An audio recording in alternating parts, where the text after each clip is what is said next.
Good morning from Council Chambers. We are live. Mayor Sohi.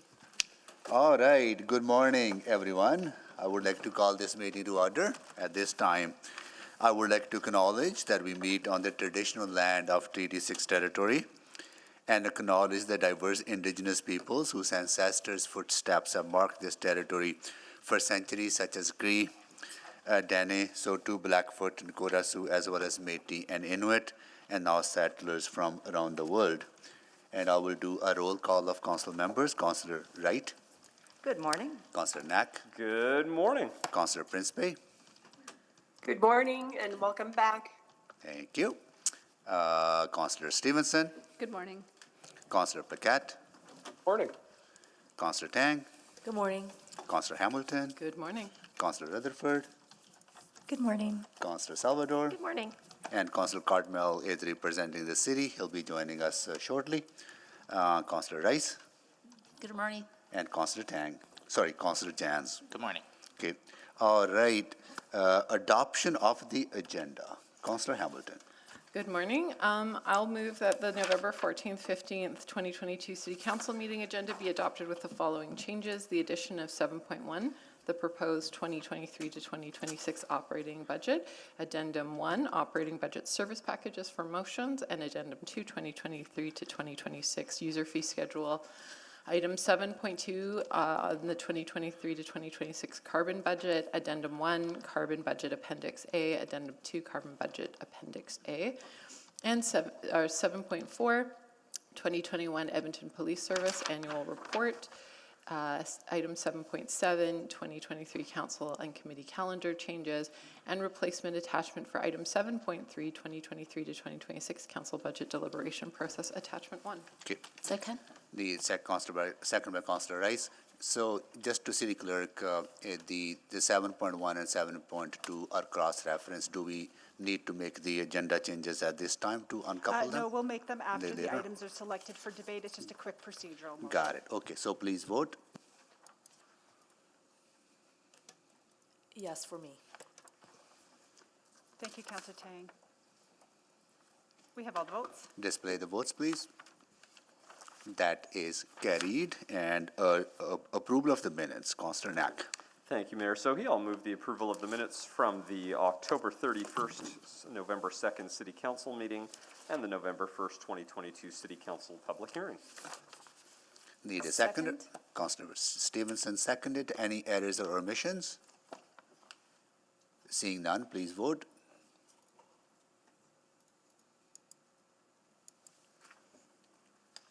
Yes. Thank you, Councillor Tang.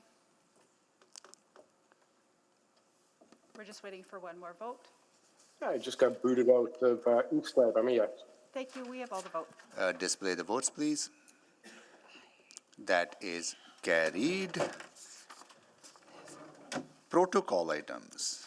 And I will go to, there's no City Hall School, and I will go to Councillor Wright for a protocol item on Family Violence Prevention Month initiative.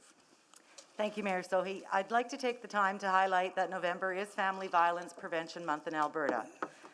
And although it often hides in the shadows, family violence is an ever-present issue in our community.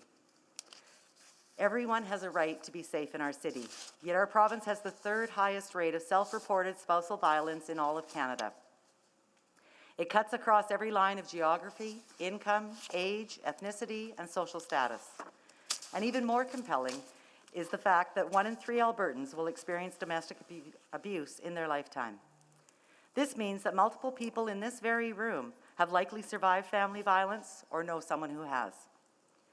Not only does this abuse affect those experiencing it, but its national economic impact is also estimated to be $7.4 billion. But more importantly, survivors of abuse are our neighbors, co-workers, elders, friends, and family, as are the people whose loved ones did not survive. But the good news is that supports are available in Edmonton, and many courageous people have successfully reached out for help. By calling 211, Edmontonians can be connected to the community services they need to escape, heal, and thrive. Our City of Edmonton's Family Violence Prevention Team, represented here today by City Chaplain John Dowds and Janelle Pellizzari, are supporting prevention by raising awareness, providing education, and engaging community members. And as a member of the Seniors Protection Partnership, the city also collaborates with partners to address high-risk elder abuse cases through public education and engagement, prevention, and intervention. Within our own organization, we've recently strengthened staff support by launching mandatory training for all of our leaders. Equally important, by educating ourselves and supporting prevention initiatives and safe houses, each of us can help create a safe city for all. We all play a role in preventing family and domestic violence, and you can help support someone experiencing family or domestic violence by recognizing if someone is acting differently, seems out of character, or is afraid or fearful. Empathize with the person experiencing family or domestic violence and ask what they need and how you can help them. Listen to what they want and find ways to stay connected. Together this November, we can make a difference. Thank you. Thank you, Councillor Wright. I know John is here. Are there other folks here, John? If you could please ask them to stand up and be recognized for their work. Thank you so much.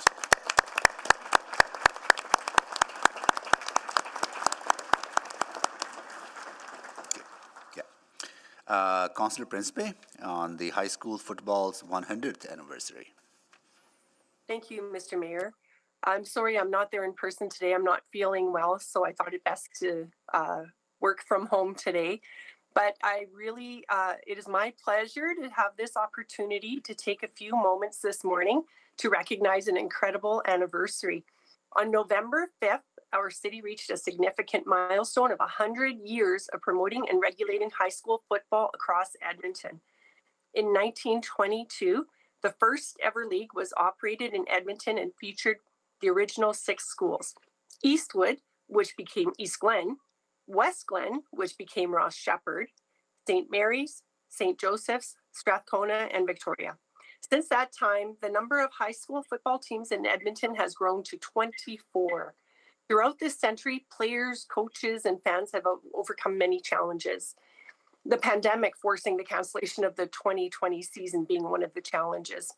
Still, football will always be a beloved sport across our entire province. As an avid sports fan myself, my family and I love to cheer on our local team.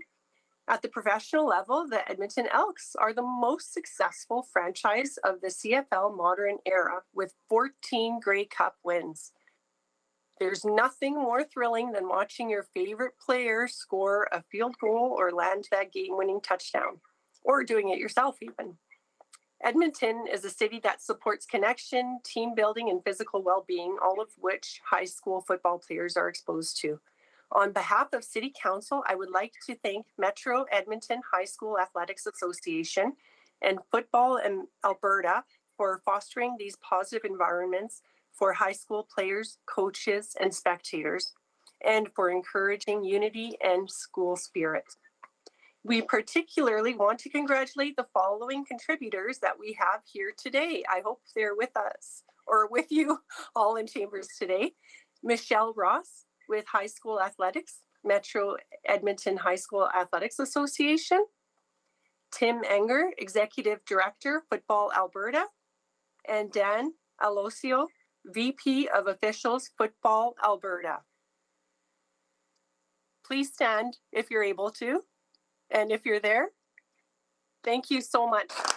Yes, there. Thank you so much as well for all the good work you do. And there are other protocol items that I have, and I am going to start with the 2022 Prairie Design Awards.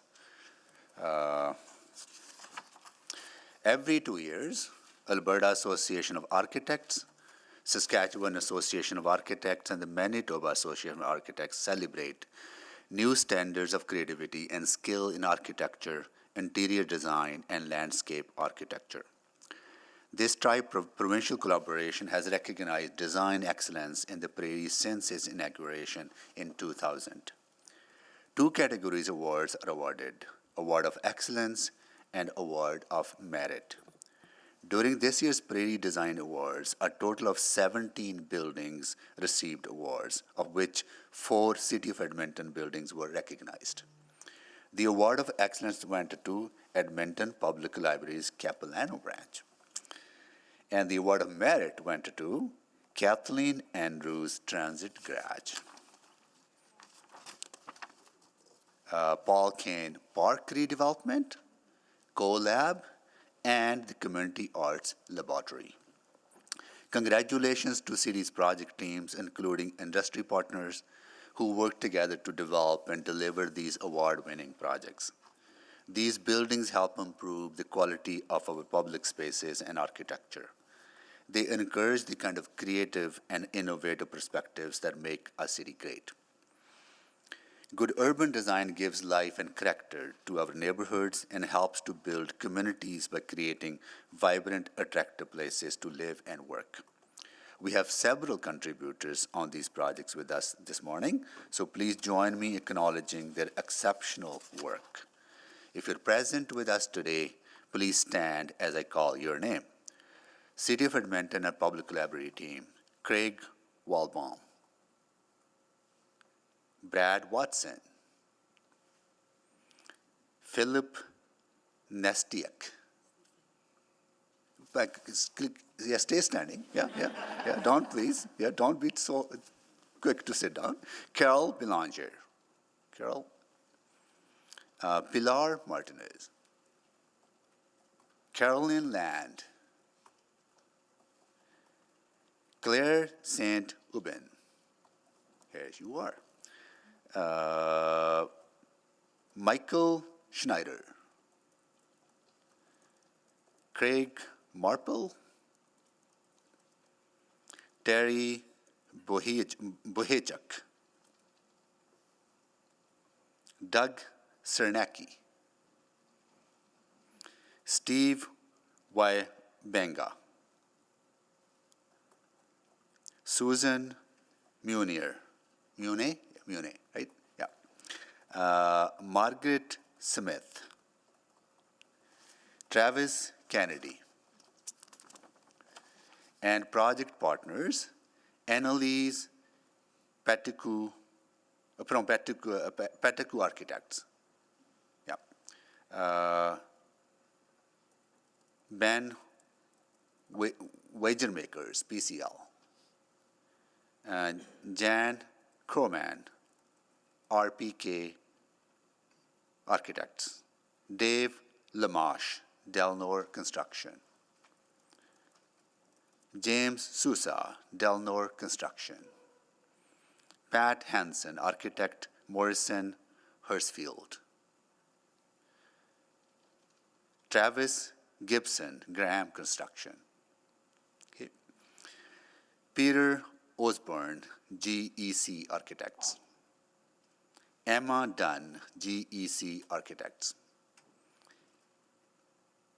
Darren Miller, Scatliff Miller Landscape Architects. Mark Lindquist, EMCC Construction. On behalf of City Council, thank you for your commitment to building a better city, and congratulations on these awards.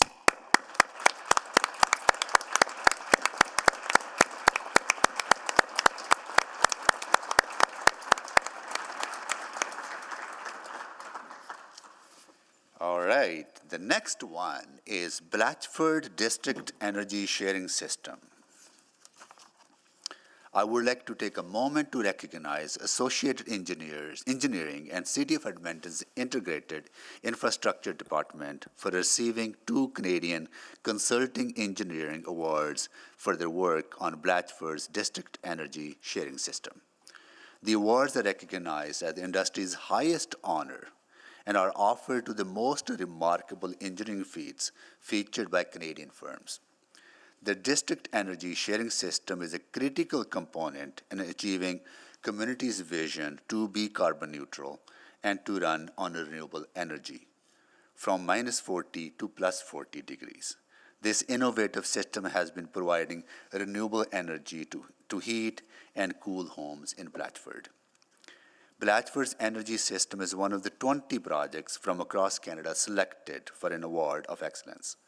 The project was also honored with the Tree of Life Award, which is a special achievement award presented to a project that showcases commitment to environment and outstanding environmental stewardship. The jury was impressed with the team's repurposing of an already urbanized airport, allowing the growth of communities without increasing urban sprawl. Deemed the neighborhood of the future by the city, this modular and scalable project sets out a vision for what urban living will be for Canadians. Here is a short video from the jury chair about Blatchford.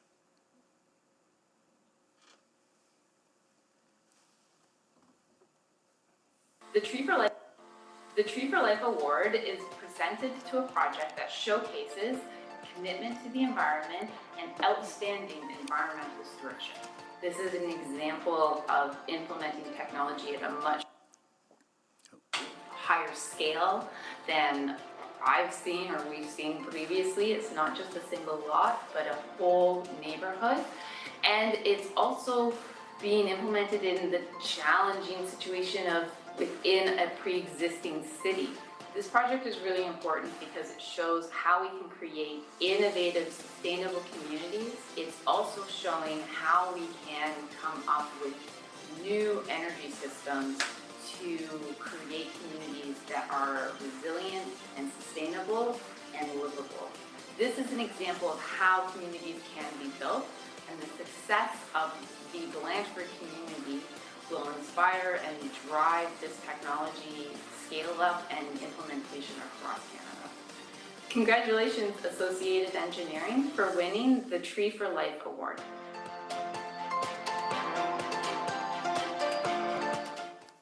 All right, Blatchford offers our city a powerful opportunity to transform the way we imagine, plan, build, and serve our communities. I want to recognize and congratulate everyone involved for their work on this project. If you're here in council chambers, please stand when your name is called. From Integrated Infrastructure Services, Tom Lumsden. Kristen Felsky. Okay. Daniel Albercant. Samir Baines. Hey, nice to see you, Samir. Yeah, we were neighbors. Are we still neighbors? You haven't moved out, right? Yeah, I'm still there. Yeah, okay.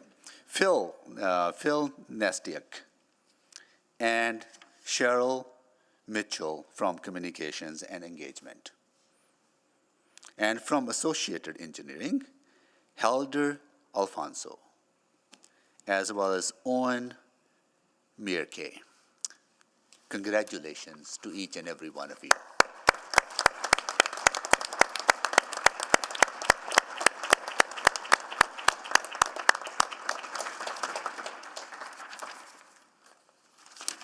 And the last one, and a very exciting one as well. Now I am pleased to welcome back Titilope Sanuga to council chambers today.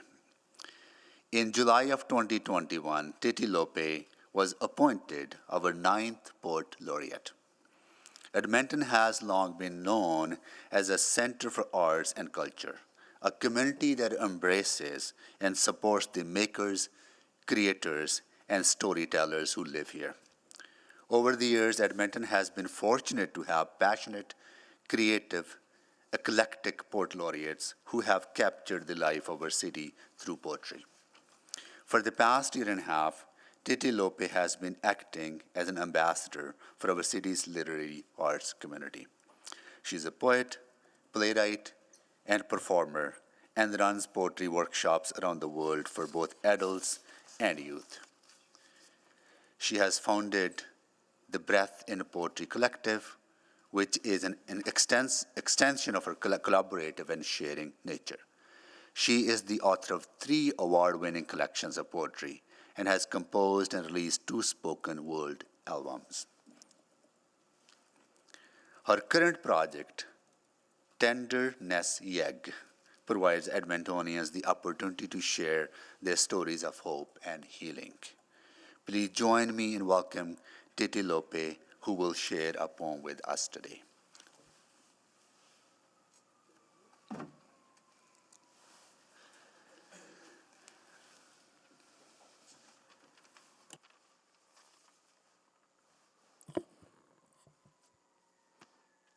Good morning, and thank you for the warm welcome. It is an honor to serve in this role. This poem is called You Are Welcome Here. It is September 1998. I am 13 years old and just arrived in a city shedding its skin, a new season announcing itself in radiant color.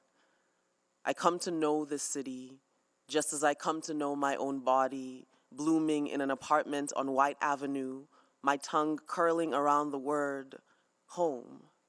In a junior high in McKernan, where a teacher first said, write, and I sat with a pen, a girl.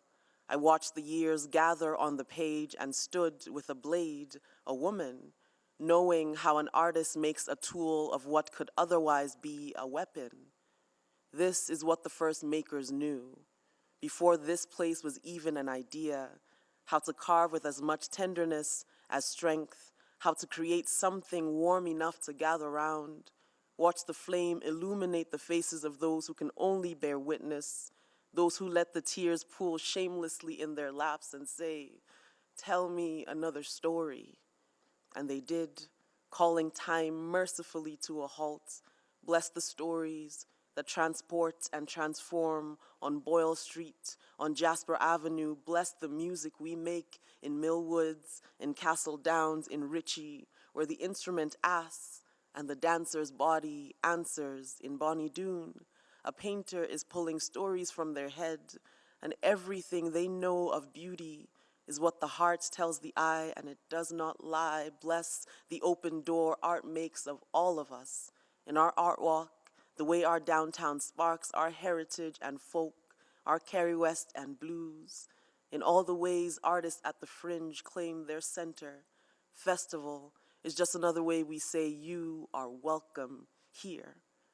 When I arrived in the city, summer giving way to fall, someone was already building something, so that when I pulled the smallest questions from the nesting doll of my 13-year-old body, asking the same question in new ways each time until a life-saving truth emerged, can I be here? Can I be something here? Can I be something beautiful here? Someone was always there to answer. Thank you.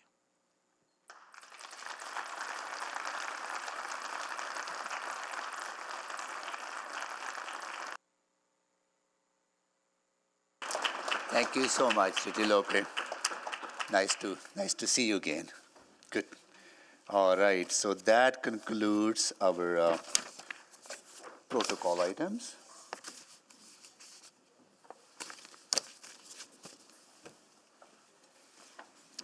All right, next, select items for debate. Councillor Rice. Thank you, Mayor Sohi. I would like to select 7.1 and 7.4. 7.1, 7.4. That's from me. Thank you. Councillor Rutherford. Which ones were selected so far? 7.1 and 7.4 are selected by Councillor Rice. Okay, I would like to. Mike. I would like to select 7.3 and 8.1. 7.3, 8.1. Yep. Councillor Wright. Sorry. May I correct my 8.1 I'm not selecting? I wanted to select 9.1. I apologize. So 8.1 you're not selecting. I'm not selecting 8.1. Okay, I meant nine. to select 9.1. I 9. apologize. Sorry. Okay, no Need more worries. coffee this morning. No worries. Okay. Councillor Wright. Thank you very much. I'd like to select 7.6, please. 7.6. Okay. All right, Councillor Hamilton. I would like to select 7.7, just like a quick thing on that. 7.7, Yeah, and I'll select item 7.5 since it must be selected. 7.5.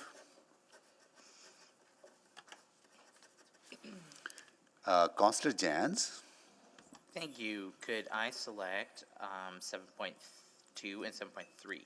7.3 is already selected. Oh, darn. Then just 7.2 and 7.2, okay. 7.4.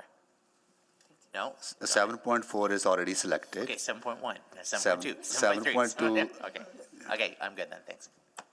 Only left is 7.2, which is selected by Councillor Jans. Good. All right. Just hold on. Okay, can someone move to vote on the reports not selected for debate? There's one. No, these, no. Sure, yes, I can move. These are 4.1. Sorry, 4.1 was actually approved at the last council meeting. There is nothing for council to Okay, do. got it. Okay, that is done. All right. Okay.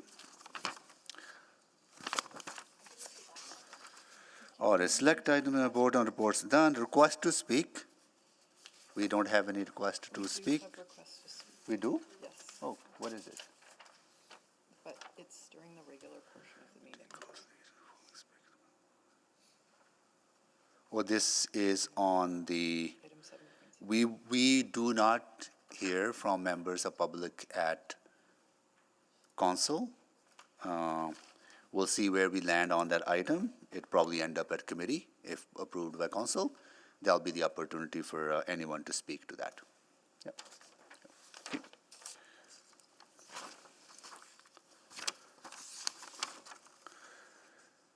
A request for specific time on the agenda that's been already approved. Vote on bylaws not selected for debate. There's one. Councillor Stevenson? Yes, Mr. Mayor, I'll move first reading of bylaw 20272, amendment to traffic bylaw 5590. Okay. Need a seconder? Second. Councillor Knack, right? Okay. Please vote.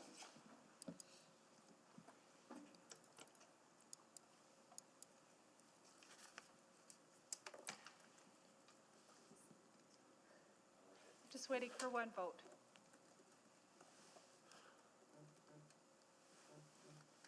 Well, I'm assuming you're waiting for me. It hasn't shown up. I'm a yes.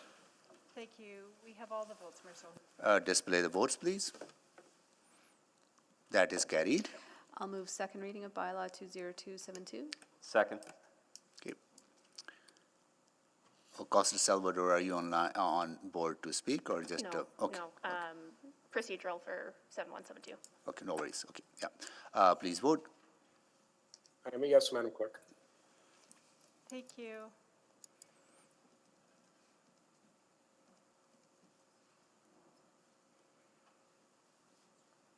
We have all the votes, Mayor. Display the votes, please. That is carried. And I'll move third and final reading of bylaw 20272, amendment to traffic bylaw 5590. Okay.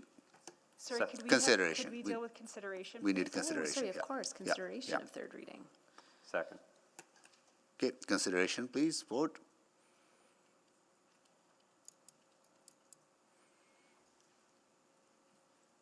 I'm a yes. Thank you, Councillor Paquette.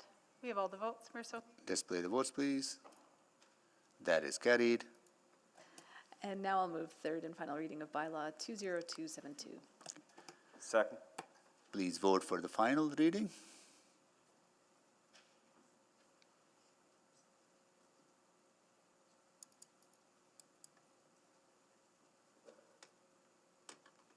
We have all the votes. Display the votes, please. That is carried. Okay. Now we're going to go to 7.1 and 7.2, but we need a motion to uncouple them, right? Because they're cross-referenced. So the idea is that we will have a presentation on 7.1 first from administration. Then council members will have one round of questions, clarifying questions on that. Then we will have a second presentation on 7.2. Then council members will have clarifying questions on that item. So I'll go to Councillor Salvador to move that motion to uncouple these items. Thank you, Mr. Mayor. I'll move that item 7.1, proposed 2023 to 2026 operating budget, and 7.2, 2023 to 2026 carbon budget be dealt with separately. Okay. Need a seconder? Second. Councillor Rice seconded that. Please vote.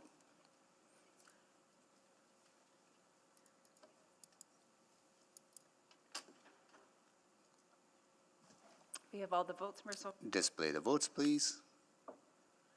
That is carried. So we will go to our first item, proposed 2023-2026 operating budget. And administration will make a very comprehensive presentation on this item. I think it's very important that we hear what administration has to say, as well as that public can be informed about the budget as well. So thank you so much for preparing this comprehensive presentation. It'll be probably 50 minutes to an hour.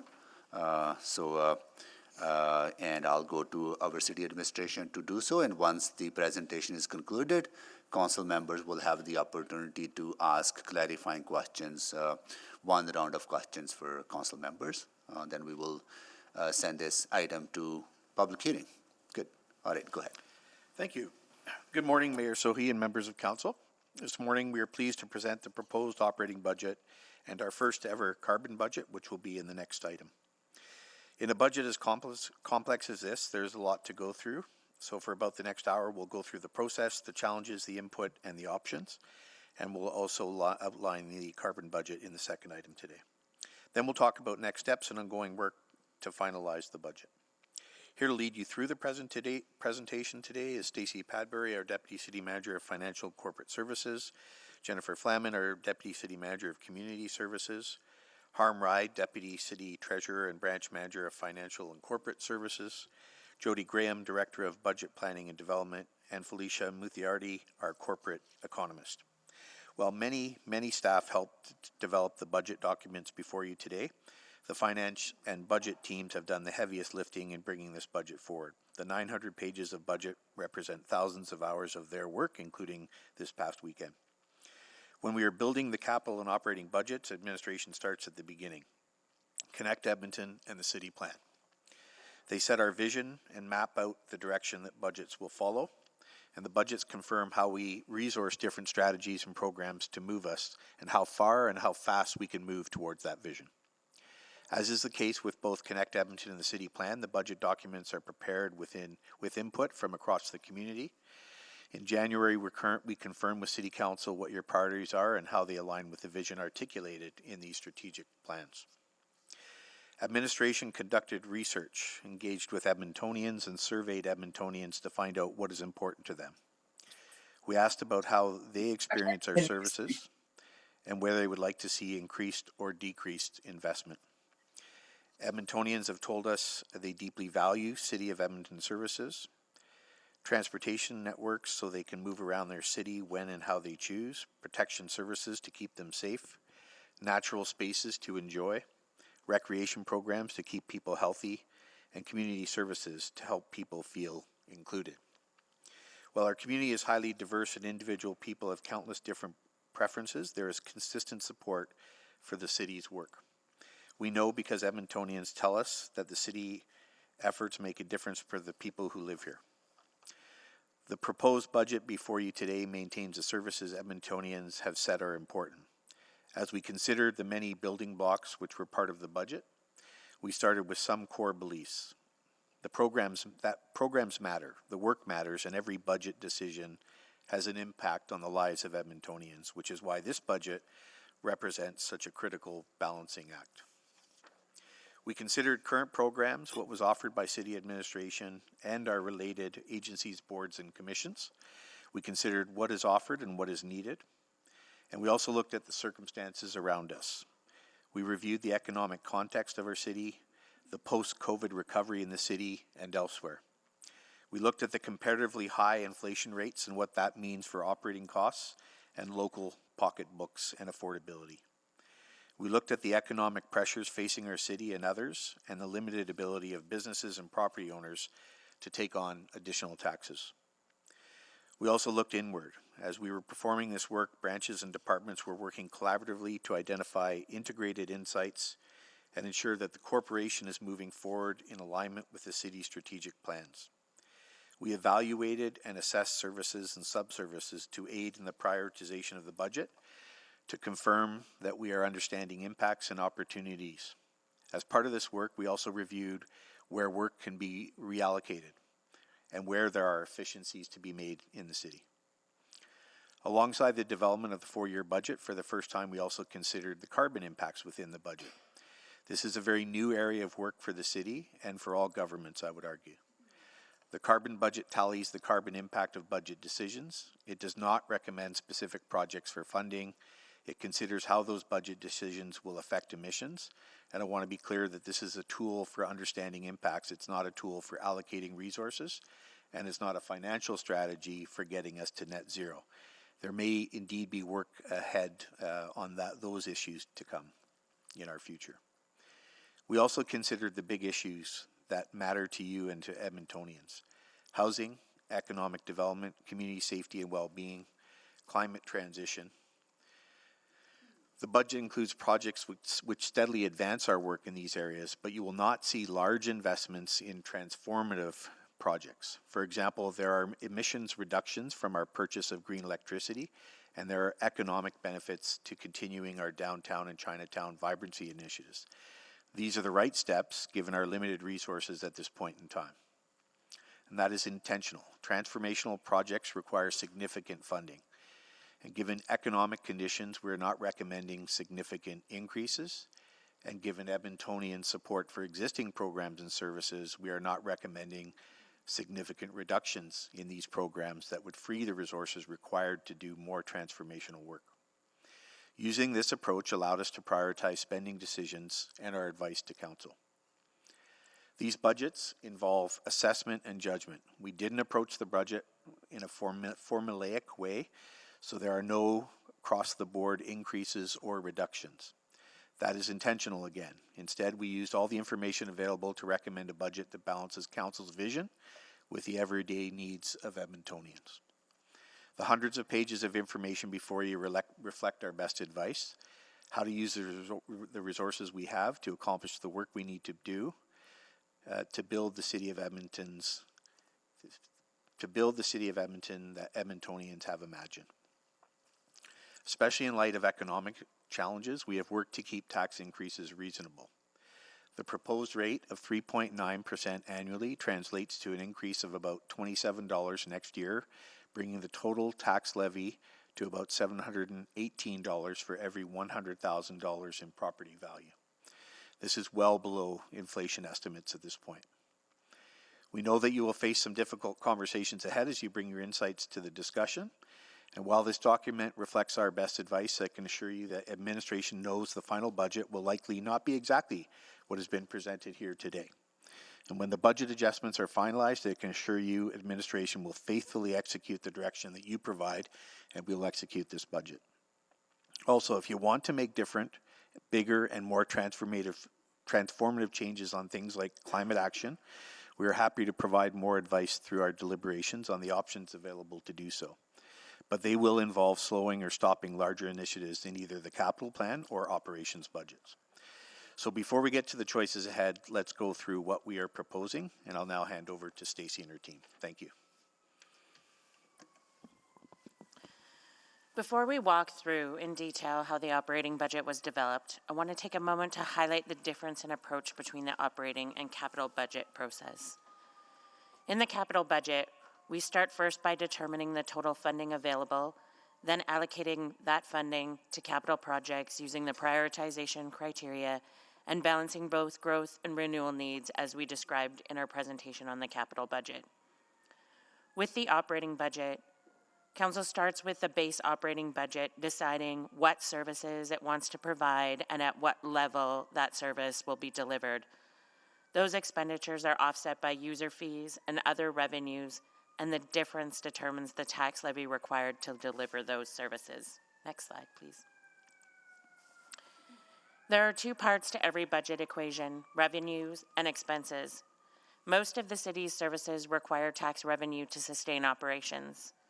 Throughout the budget document, you will note each program identifies total expenditure, total revenue, and net operating requirement. The net operating requirement is the funding required from tax levy. Many of you will recall that throughout the COVID pandemic, budgets were adjusted to reflect the impact of the changing public health guidance on the city's operations.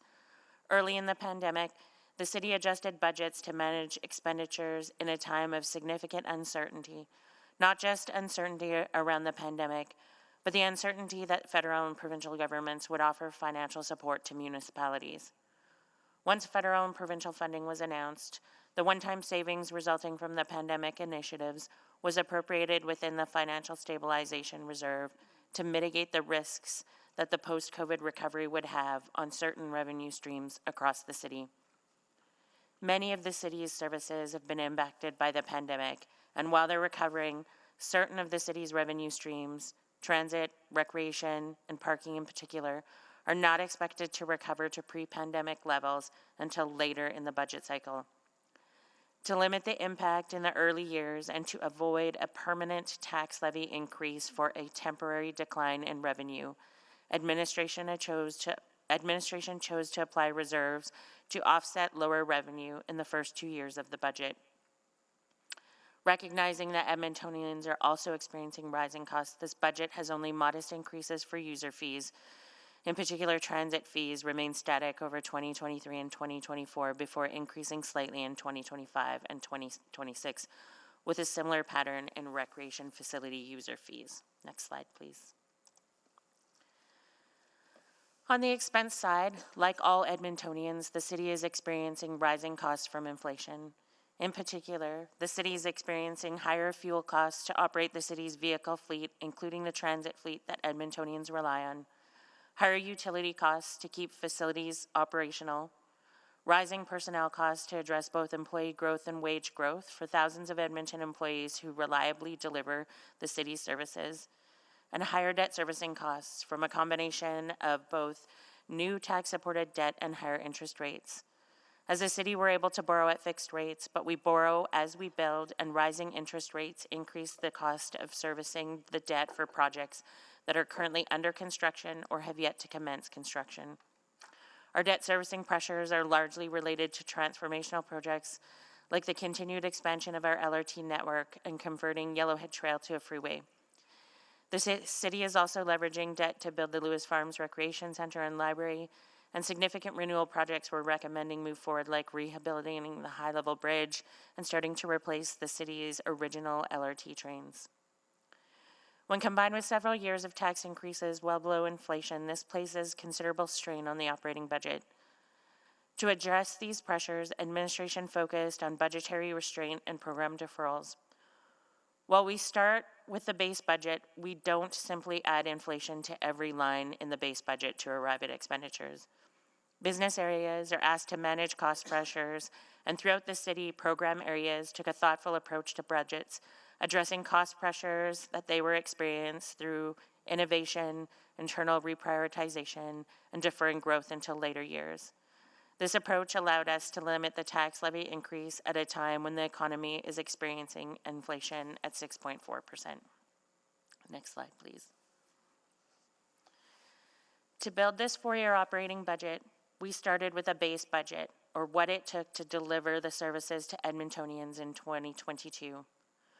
When we brought you the operating investment outlook in the spring, we forecasted a tax increase of 7.1% in 2023, reducing to a 3.8% increase in 2026. But with continued post-COVID revenue pressures, rising interest rate, cost escalation, and the increasing demand of Edmontonians for certain services, including an increasing focus on public safety, the forecasted tax increase was closer to 8%. Next slide, please. Oh, we're good, sorry. We've employed multiple strategies to mitigate the need for higher tax increases, particularly in the early years of the four-year budget, including using the COVID reserve to offset revenue shortfalls, using reserves like the tax-supported debt reserve to phase in tax increases associated with higher debt servicing costs, and reducing the scope of planned initiatives or deferring certain service packages until later years. Next slide. And in the end, we are proposing what we believe to be a balanced approach that focuses on maintaining services and service levels that Edmontonians rely on. This budget proposes annual increases of 3.9% in each year of the 4-year cycle. I'll take a moment to provide a high-level summary of what comprises that increase, where our revenues come from, and where the money is spent. Next slide. To build this 4-year operating budget, we started with our base budget. Again, what it took to deliver services to Edmontonians in 2022. We'll focus on this in more detail in the latter part of the presentation, but to maintain those services requires a 2.1% increase in 2023, or an average annual tax increase of approximately 2.9% in each year of the 4-year cycle.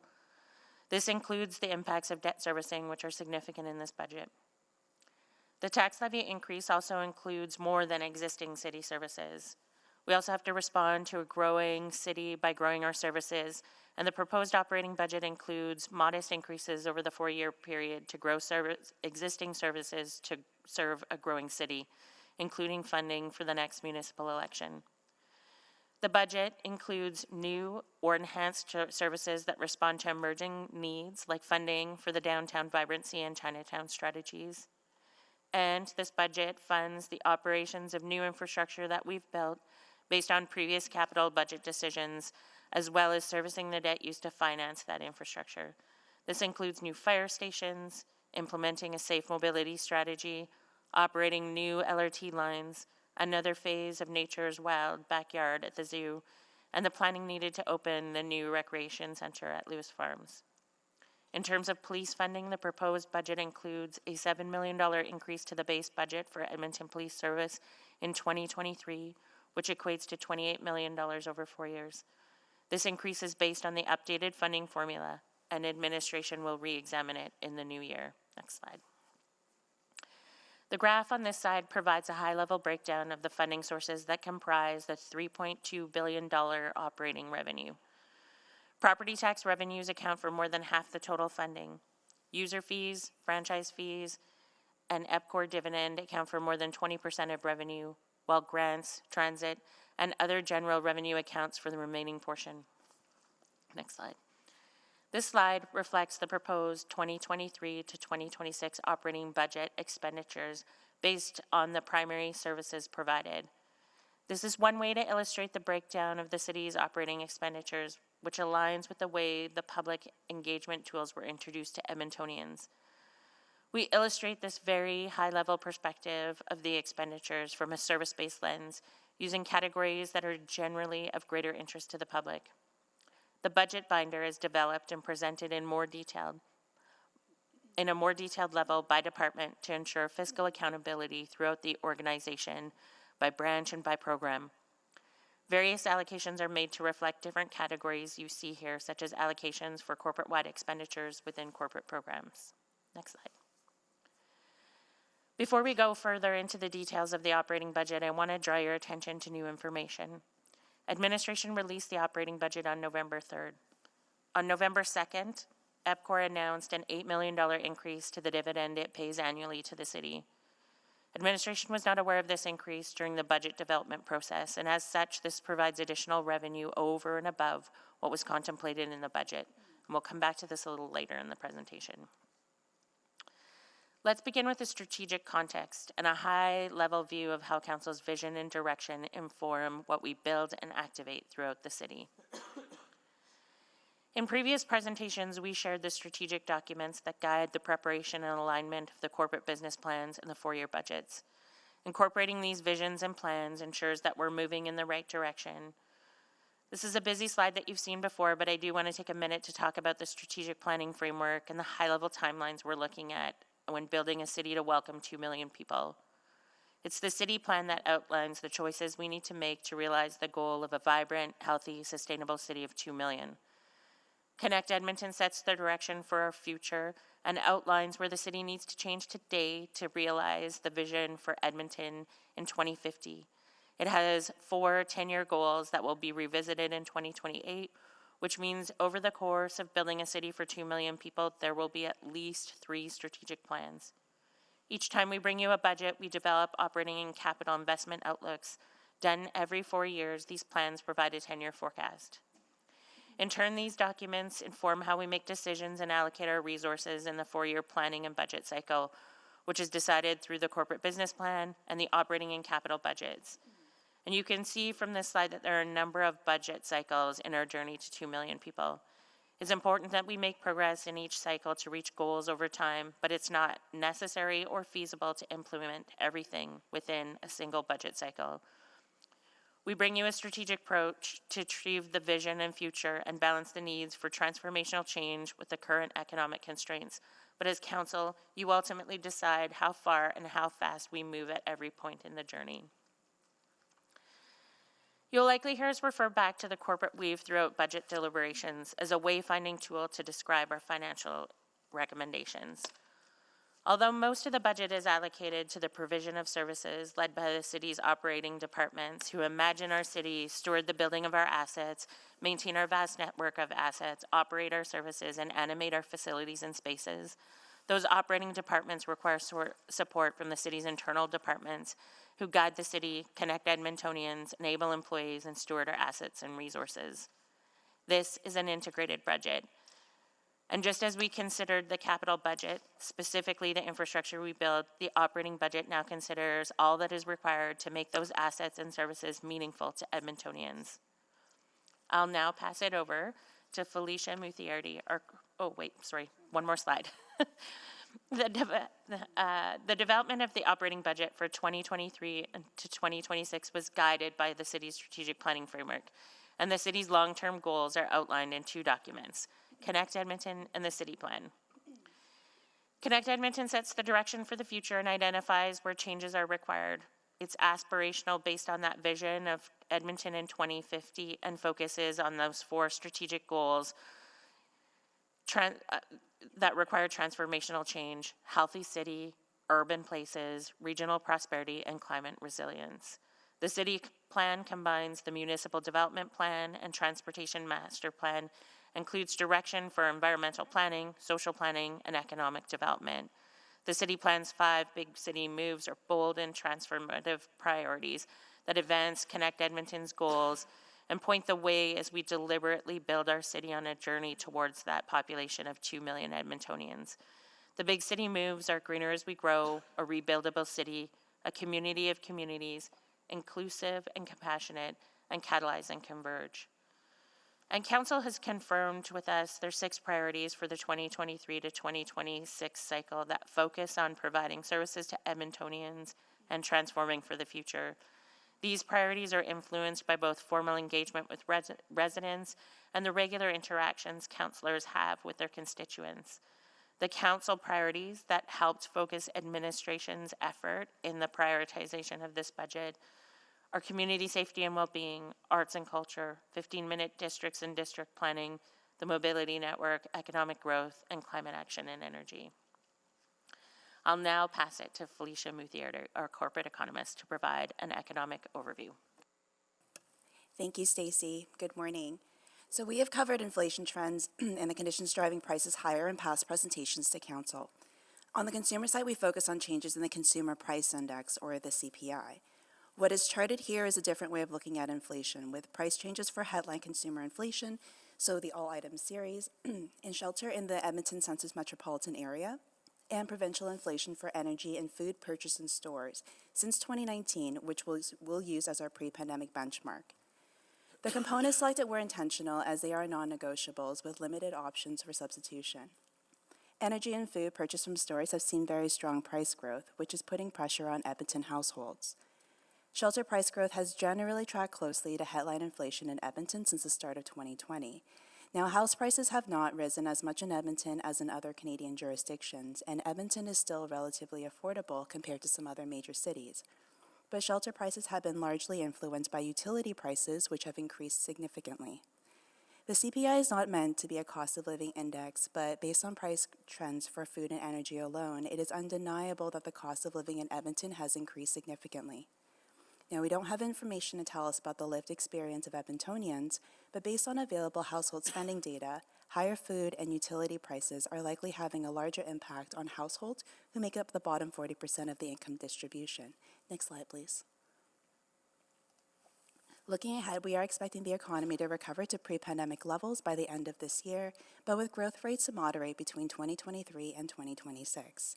Now, the moderation in growth rates reflects our expectations for population growth to slow down, including net migration flows, which will slow the rate of employment growth. Now, it's worth noting that recent quarterly population estimates for Alberta suggest a strong rebound in population growth over the past year. This could mean stronger than expected population growth rates for Edmonton and the region for 2022 and possibly continuing into 2023. As for consumer inflation, currently rates are very high, but we are expecting the rate of inflation to slow down. Much like what was noted in the capital budget presentation, we are uncertain on the timing and scale of inflation easing. We are assuming inflation will gradually ease over the balance of this year, continuing into next year and coming down to the 2% range likely sometime in 2024.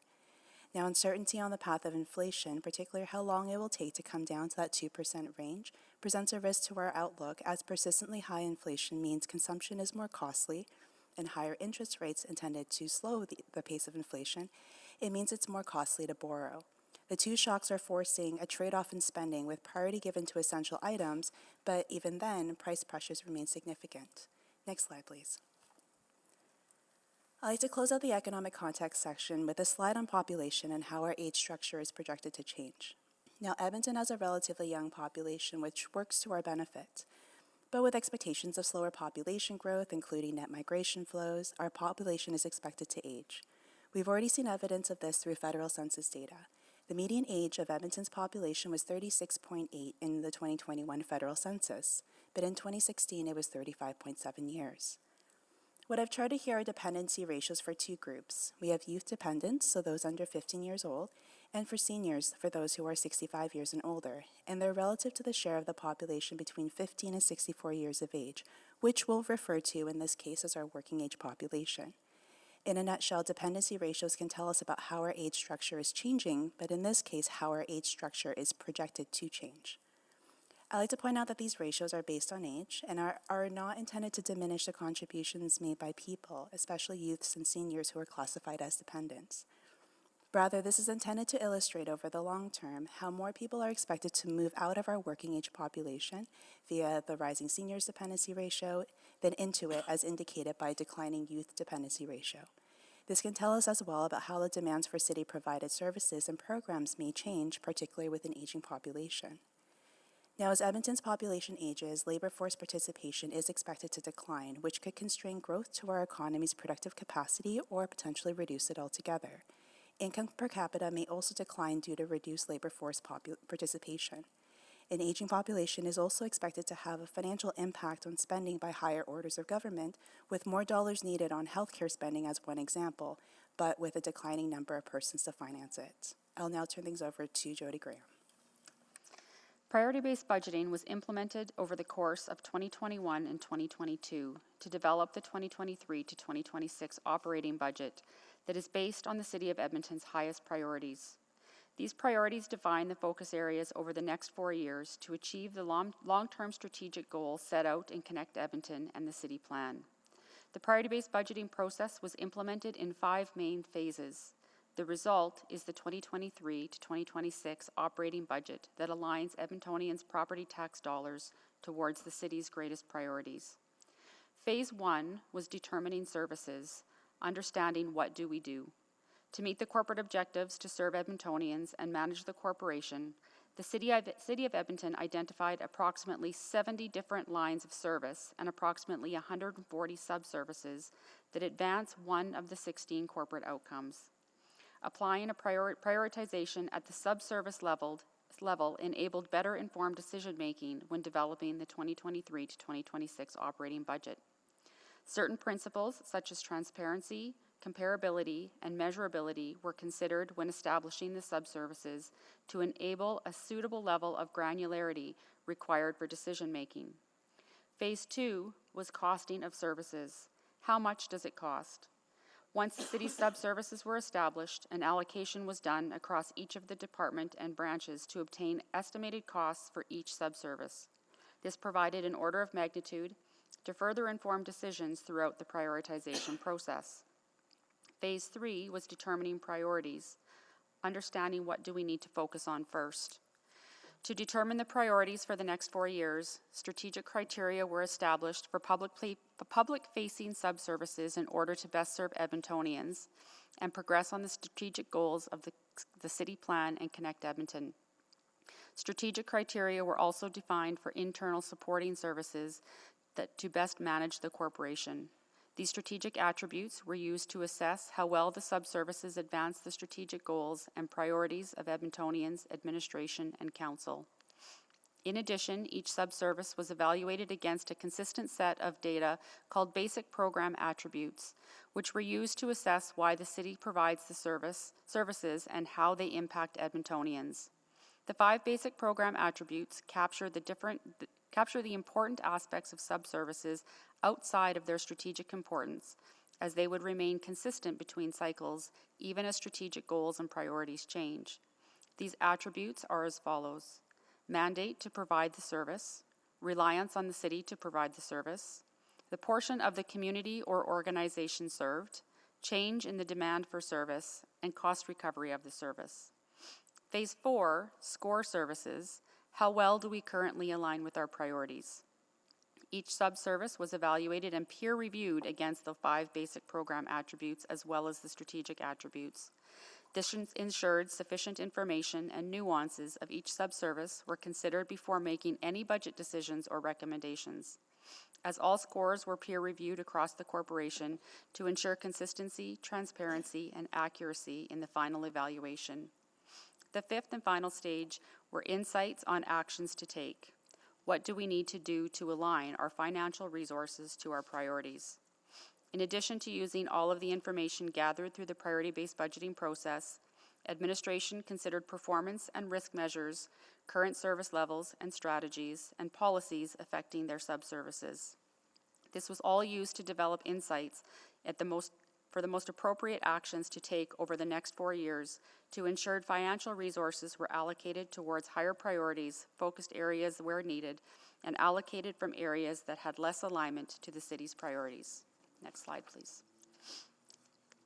Insight ideas created in Phase 5 of the priority-based budgeting process were enhanced through collaborative, integrated planning discussions across departments to identify any cross-departmental opportunities, duplication, gaps, or interdependencies. Insight ideas were refined throughout the year, quantified for operating and capital budget implications, and assessed for their relevance in advancing the strategic goals and council's area of focus for the next 4 years. The final refinement of these insights became the service packages that you see contained in the 2023 to 2026 proposed operating budget. Next slide. As the priorities were determined, there were 5 strategic attributes for the public-facing services that insights were evaluated against to determine their impact that the insights had on advancing the priorities. This included integrated and connected communities, economic resilience and growth, social well-being and community safety, climate action and protection, and safe and reliable reliance infrastructure. It was through these attributes that the carbon budget aligned with the 23 to 2026 proposed operating budget. In the development of the budget, it was important to understand the carbon impacts. On August 27, 2019, City Council declared a climate emergency, recognizing the urgency of climate change and the need to reduce the city's carbon footprint.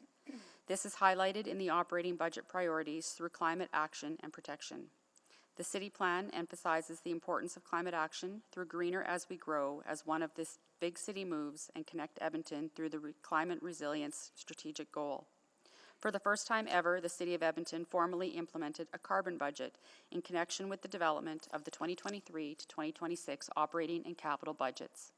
The carbon budget allowed for every operating service package and capital profile request to be assessed at the same level for the greenhouse gas emissions impacts specific to the budget request. Later today, you will get a presentation that will take you a deeper look into the carbon budget process. Next slide, please. The strategic attributes discussed in the previous slide did not align well for internal support services. So for these services, a separate set of criteria were developed to ensure that the insights being advanced are highly aligned. The attributes for internal support services include strategy, innovation, and continuous improvement, employee safety and well-being, corporate asset management, corporate resource optimization, and collaboration and communication. When developing the budget, one of the priority areas of consideration is understanding workforce impacts, which we will discuss in greater detail over the next 2 slides. As council deliberates the operating budget, it is important to note that any adjustments or shifts in service level or service offerings will have real impacts on city employees. Administration would need to seek to understand the impacts of service level changes, exploration of workforce options, and application of mitigation strategies before moving to direct staffing impacts. It is important to ensure that council understands these impacts as well as to ensure that their choices are fully informed. The size and scope of the city's workforce reflects the variety of programs and services delivered to Edmontonians, resulting in more than 950 types of jobs occupied by just over 11,000 budgeted FTEs, not including police or libraries. This translates to personnel making up approximately 50% of the city's tax-supported operations budget, with 87.5% being unionized and only 12.5% in out-of-scope positions.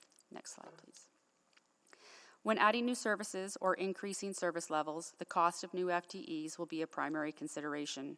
Additional time and resources will be required to establish new organizational structures, create and classify positions, and recruit and onboard new employees. When reducing or eliminating services, potential impacts include layoffs or moving employees, which must be done in compliance with the relevant collective agreement and labor laws.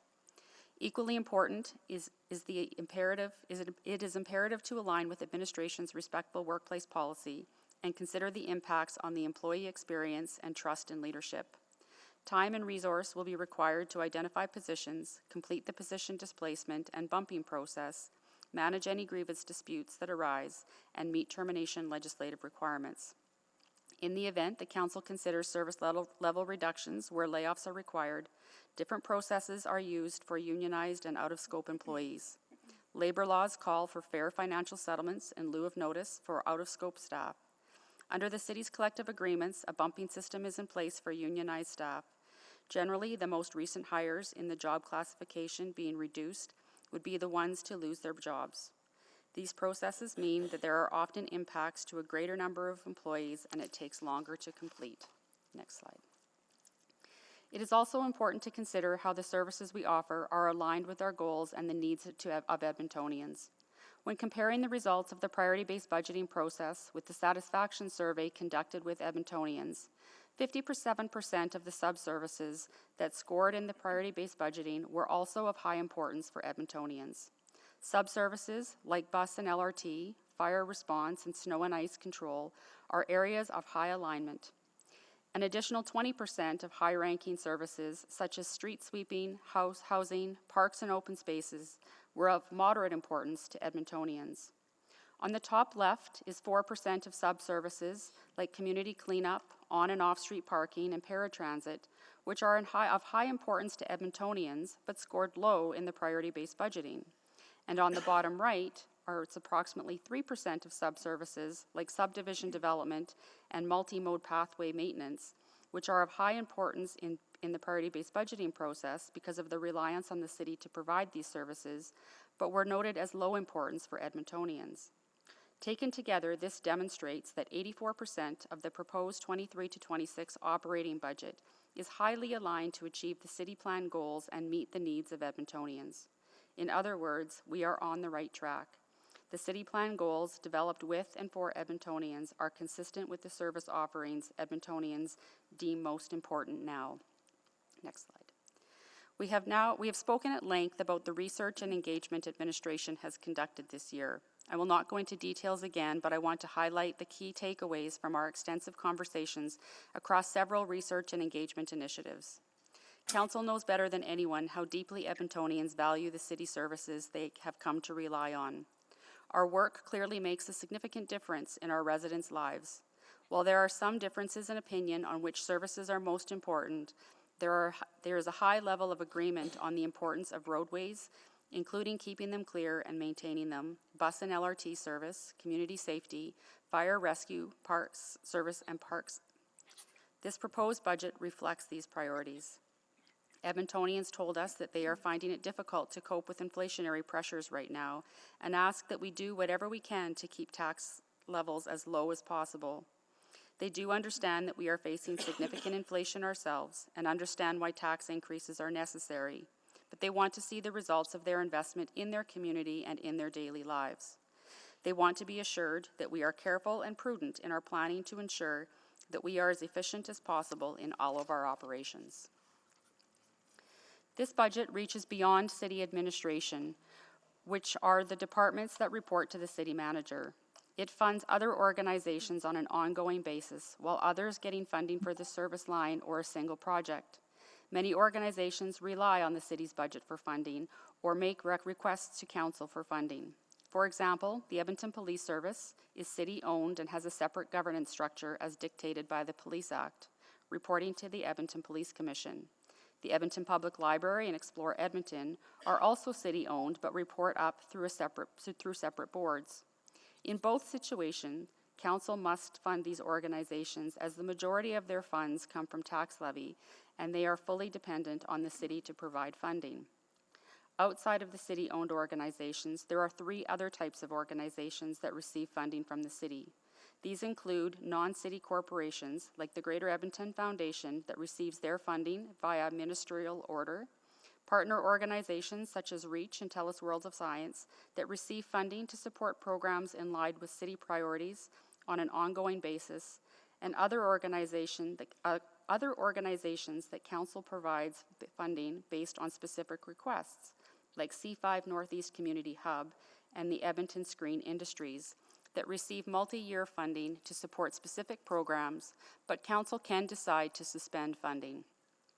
Administration works with various organizations to understand their budgetary needs and provide funding based on the type of organization and how they interact with the city. I will now turn it over to Ms. Flaman to walk you through the Community Safety and Wellbeing Initiative. Thank you. As you'll recall, Council approved the Community Safety and Wellbeing Strategy earlier this year, along with 11 targeted business cases to make immediate and long-term improvements in the safety and well-being of our community. These targeted investments spanned a number of domains, including enhanced crisis response, prevention, and social development activities in the areas of anti-racism, reconciliation, homelessness response, drug poisoning prevention, and community wellness. In 2023 to 26, we are recommending Council build on these investments and continue momentum on implementation of the strategy by funding 8 service packages from the remaining Community Safety and Wellbeing envelope. The recommended service packages are informed by what we have learned from community members, partner organizations, and the broader community. These service packages were identified through an assessment process that is rooted in the priorities and pillars of the strategy with a focus on long-term impact. These service packages are recommended with an intention to balance the needs for immediate responses to safety and well-being concerns today and the longer-term strategy of investing in upstream interventions that will result in improved community resilience and safety in the future. On your screen are the recommended service packages in purple, overlaid with the previous investments you made in community safety and well-being in 2022, spanning emergency response, risk intervention, prevention, and community development. As you know, the multitude of ongoing activities in this area are not shown here. This graphic shows additional recommended investments. There is much work underway and much more work to do. System change takes time and thoughtful investment over many years. This is not the end of the story. We will continue to listen and learn as we lead the implementation of this strategy over the coming years, driven by what we are hearing by community, and recommend to Council additional actions and investments over time. Further information about each of the recommended funded packages can be found on page 19 of the proposed operating budget. I do want to bring your attention to the $6.7 million deficit in 2024 that administration recommends addressing through financial strategies. The encampment and unsheltered homelessness response is only partially funded in 2023 based on the availability of funds. If Council approves the recommendation to fund the full package in 2023, funding for this service package will be augmented from financial strategies in 2023. An evaluation framework for the Community Safety and Wellbeing Strategy is being developed, and I look forward to reporting on the impact of community safety and wellbeing investments and actions as we move forward with community in implementation. I'll turn it back to Jody Graham to walk through the balance of the budget. Next slide, please. Throughout 2022, administration has been working through departmental budgets to gain an understanding of what funding is required to maintain existing services. Given that 50% of the city budget is personnel, 2.4% of the increase in 2023, 1.1% in 2024, and a further 0.7% in 2025 and 2026 are increases relating to personnel. These increases account for in-range adjustments and increase in salaries due to collective bargaining settlements. These amounts are smaller in the out years as settlements have not yet been determined. Next, with the recent increase in fuel costs being experienced, the updated forecast has been budgeted for to ensure that our many programs such as fire services, transit, road maintenance, and parks and open spaces that rely on fuel have the resources needed to sustain operations. This accounts for a 1.6% increase in 2023.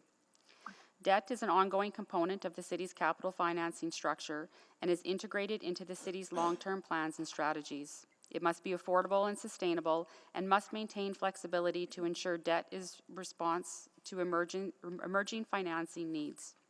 Debt as a tool is used to ensure those who pay for the asset are those who benefit from assets over time.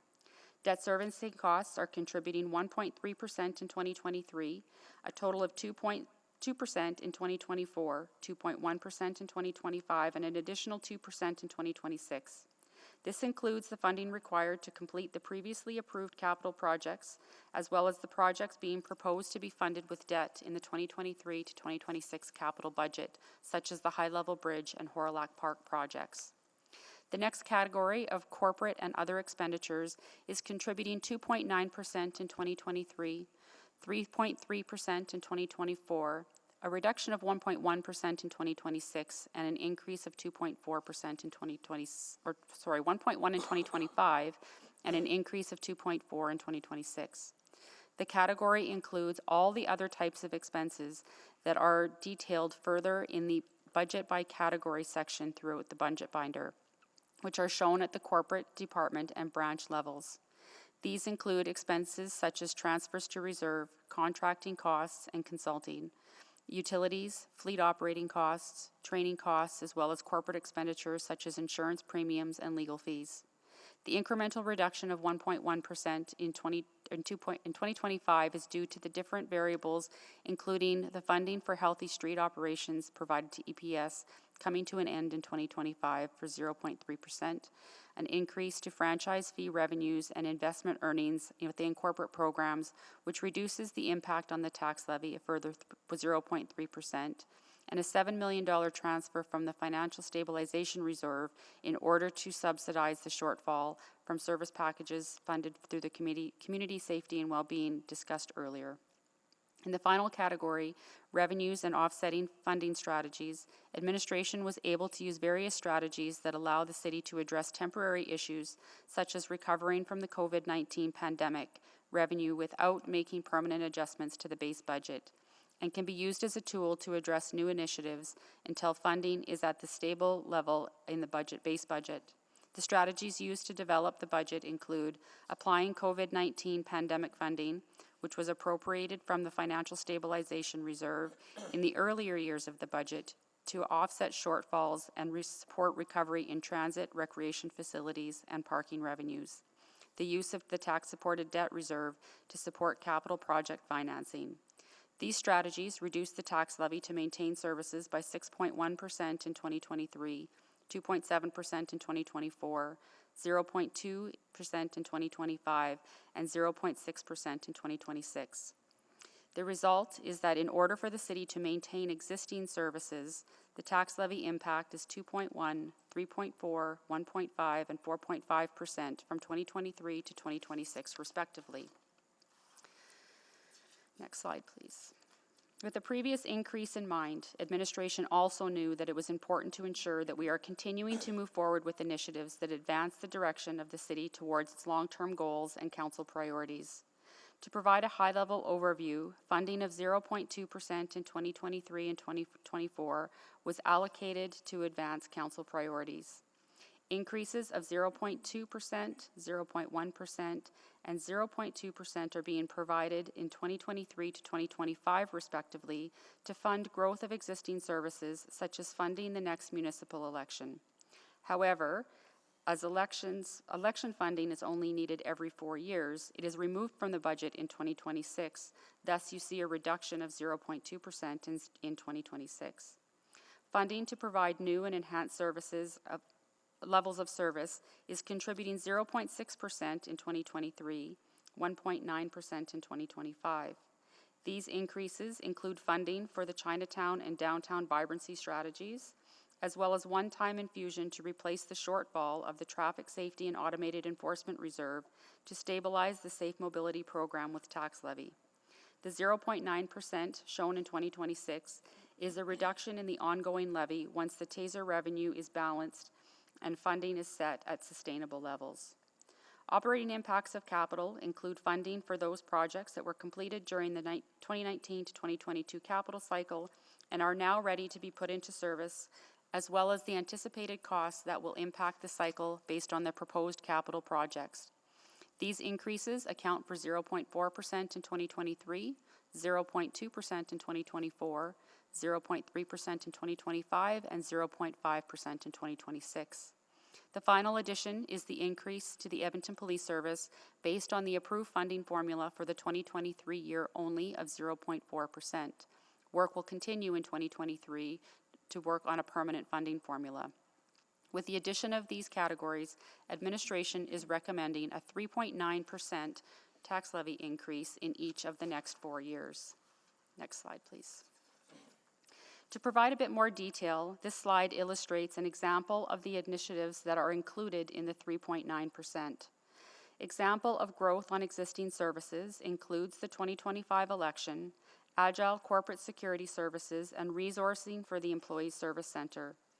Operating impacts include the costs of the Coronation Recreation Center, the Cumberland and Walker Fire Stations, the Metro line to Blatchford, the new River Valley Park, and the Valley Zoo Nature Wild Backyard Phase 2 are examples.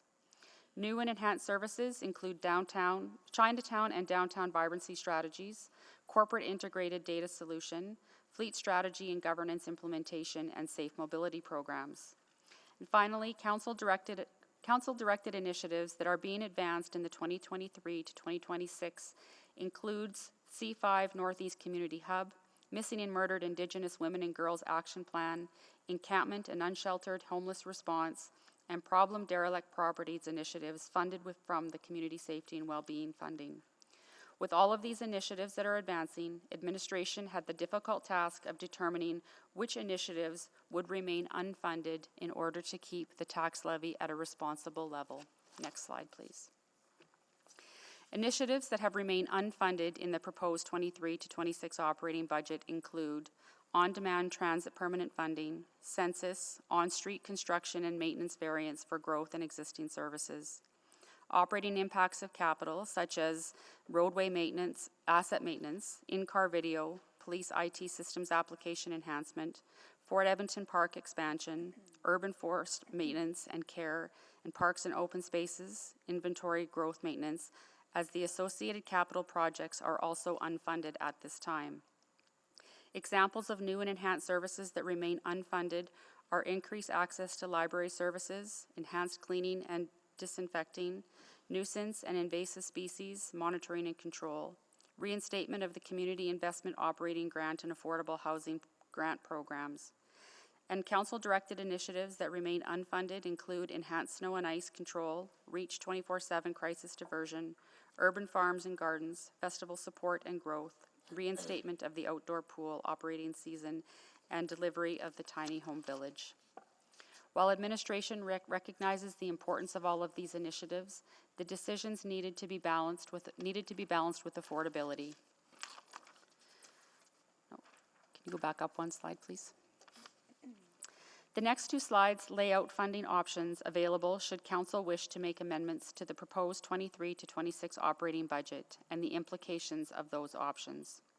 Option 1 would be to increase property taxes, While this option is straightforward, council needs to ensure that they are finding balance between delivering services and impacting Edmontonians' ability to afford their property taxes. Option 2 would be increasing user fees.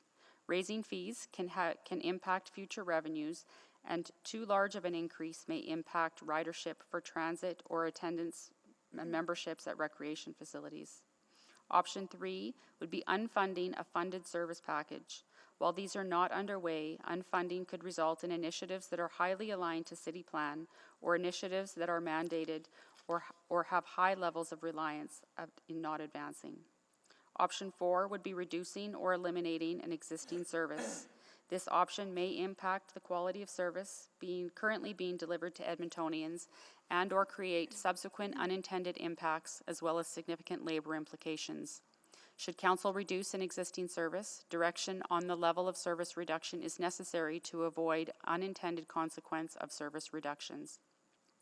Option 5 would be to allocate the final $2.2 million of CSWB funding that was available in 2025 and 2026. This would deplete the remainder of the community safety and wellbeing funding available for emerging initiatives in the future. Next slide.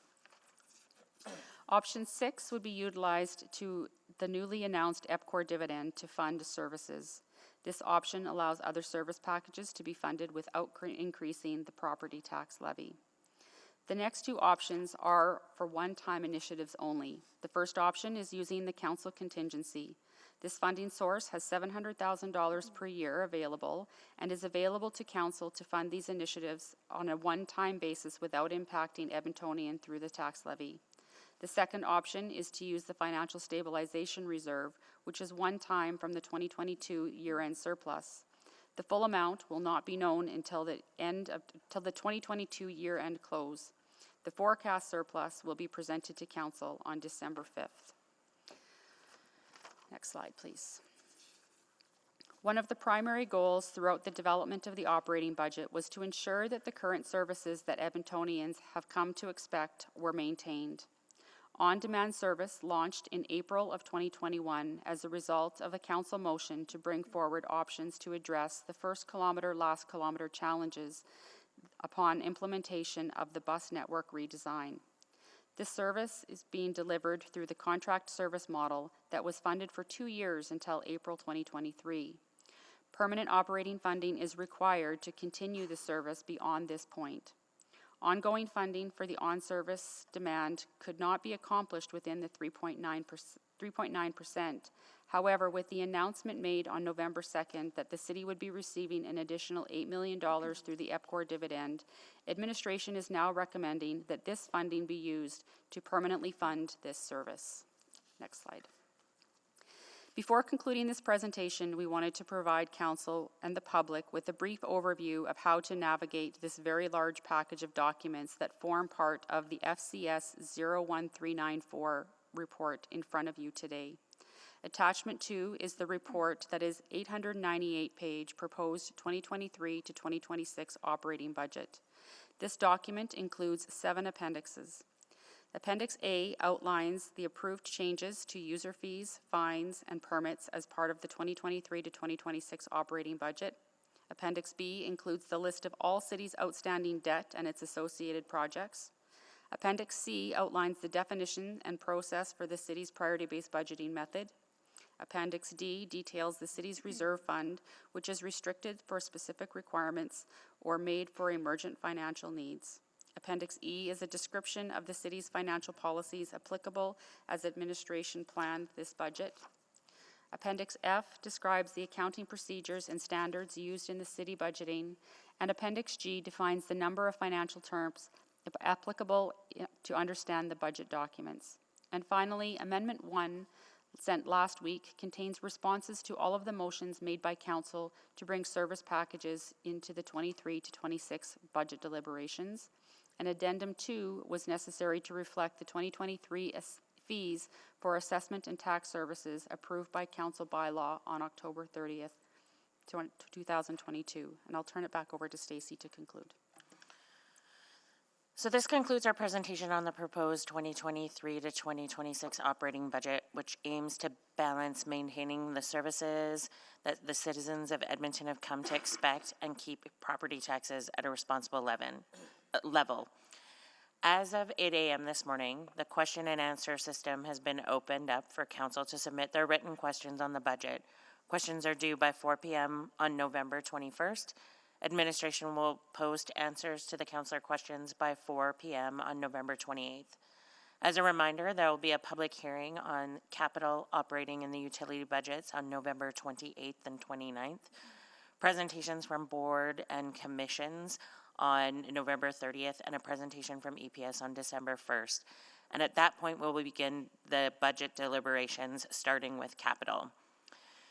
The written question and answer process is the perfect opportunity to seek clarification regarding potential impact of canceling or reducing services before formulating any of your amendments.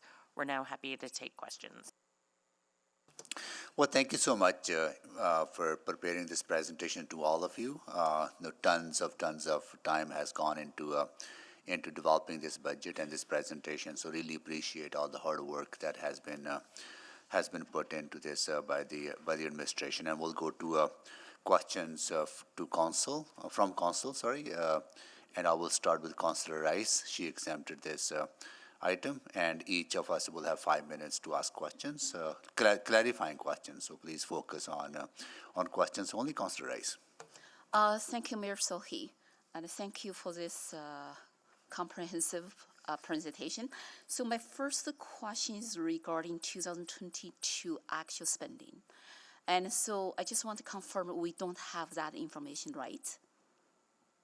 So that information, you have it as of June 30th, which was presented to you in late September. You'll receive the next update December 5th.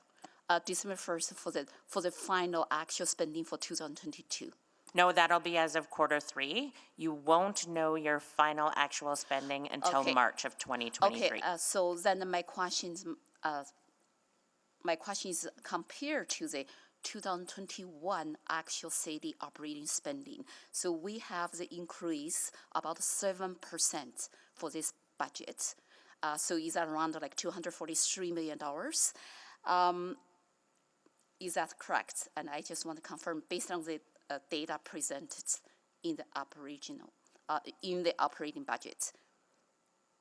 A 7% increase compared to actual available for us right now in 2021 we spend it because we don't have 2022 data.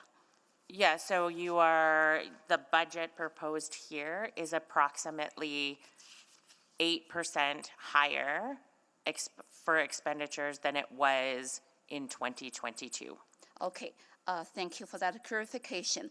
So if the 8% increase, I would want to ask the question regarding based on what we heard from public, and we heard the number one increase, 48% increase investment from our public. We heard is want on the parks and roads. So can you tell me what the percentage increase actually focus on the what our public requested?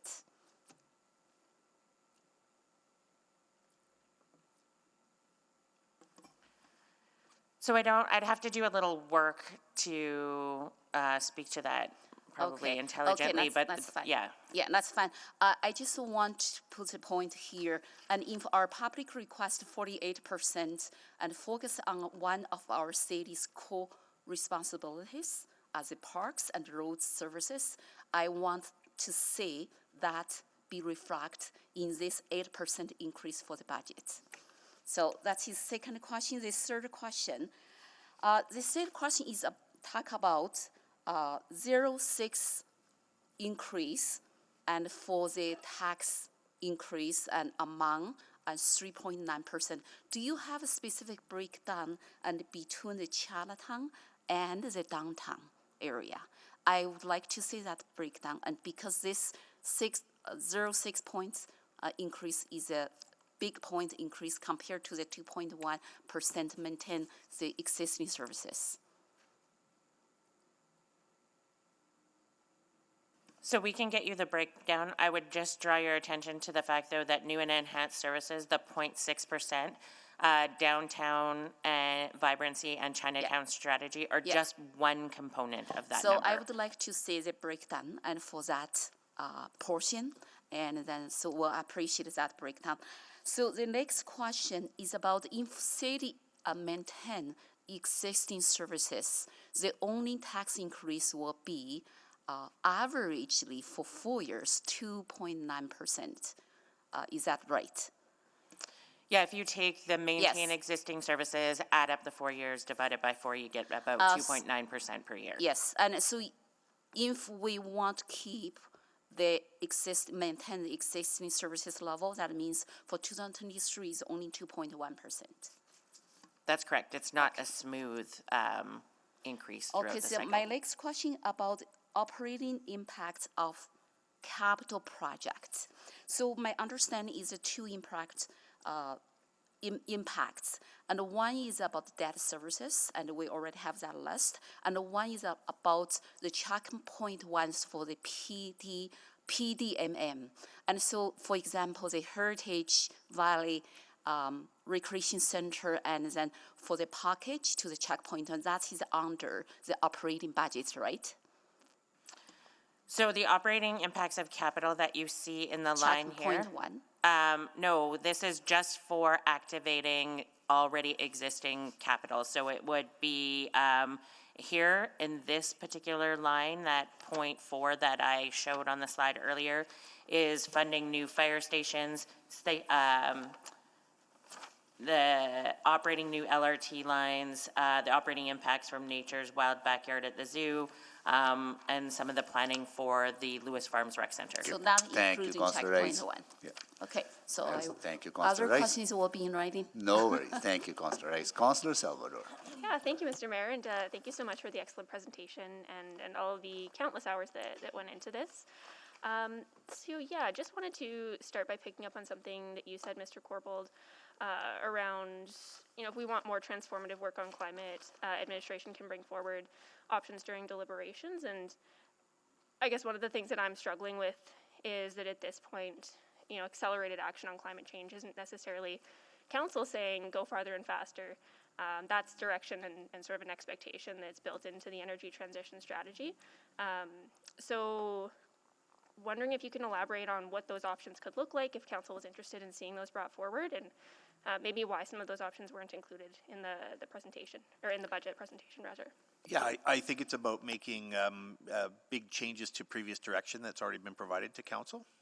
If you want to make more transformational investments in things like climate change. So, because for example, the decisions that were made last fall from a capital perspective, have implications this year in terms of debt financing. We didn't think it was appropriate to recommend against decisions that were made, just a year ago from council. But there are impacts to some of those large recreation centers and things like that. So the direction we feel we have is not to change those things at this point in time. But if you want to make big transformational changes, I think those are the ideas that we have to look at. And there's very little. So, for example, we can't do much about Yellowhead. It's on the way. It wouldn't make any sense to withdraw from that. But there are other projects that could be considered. But we didn't recommend those, to getting to your second part of the question, because you had essentially instructed us to move on with those projects last fall.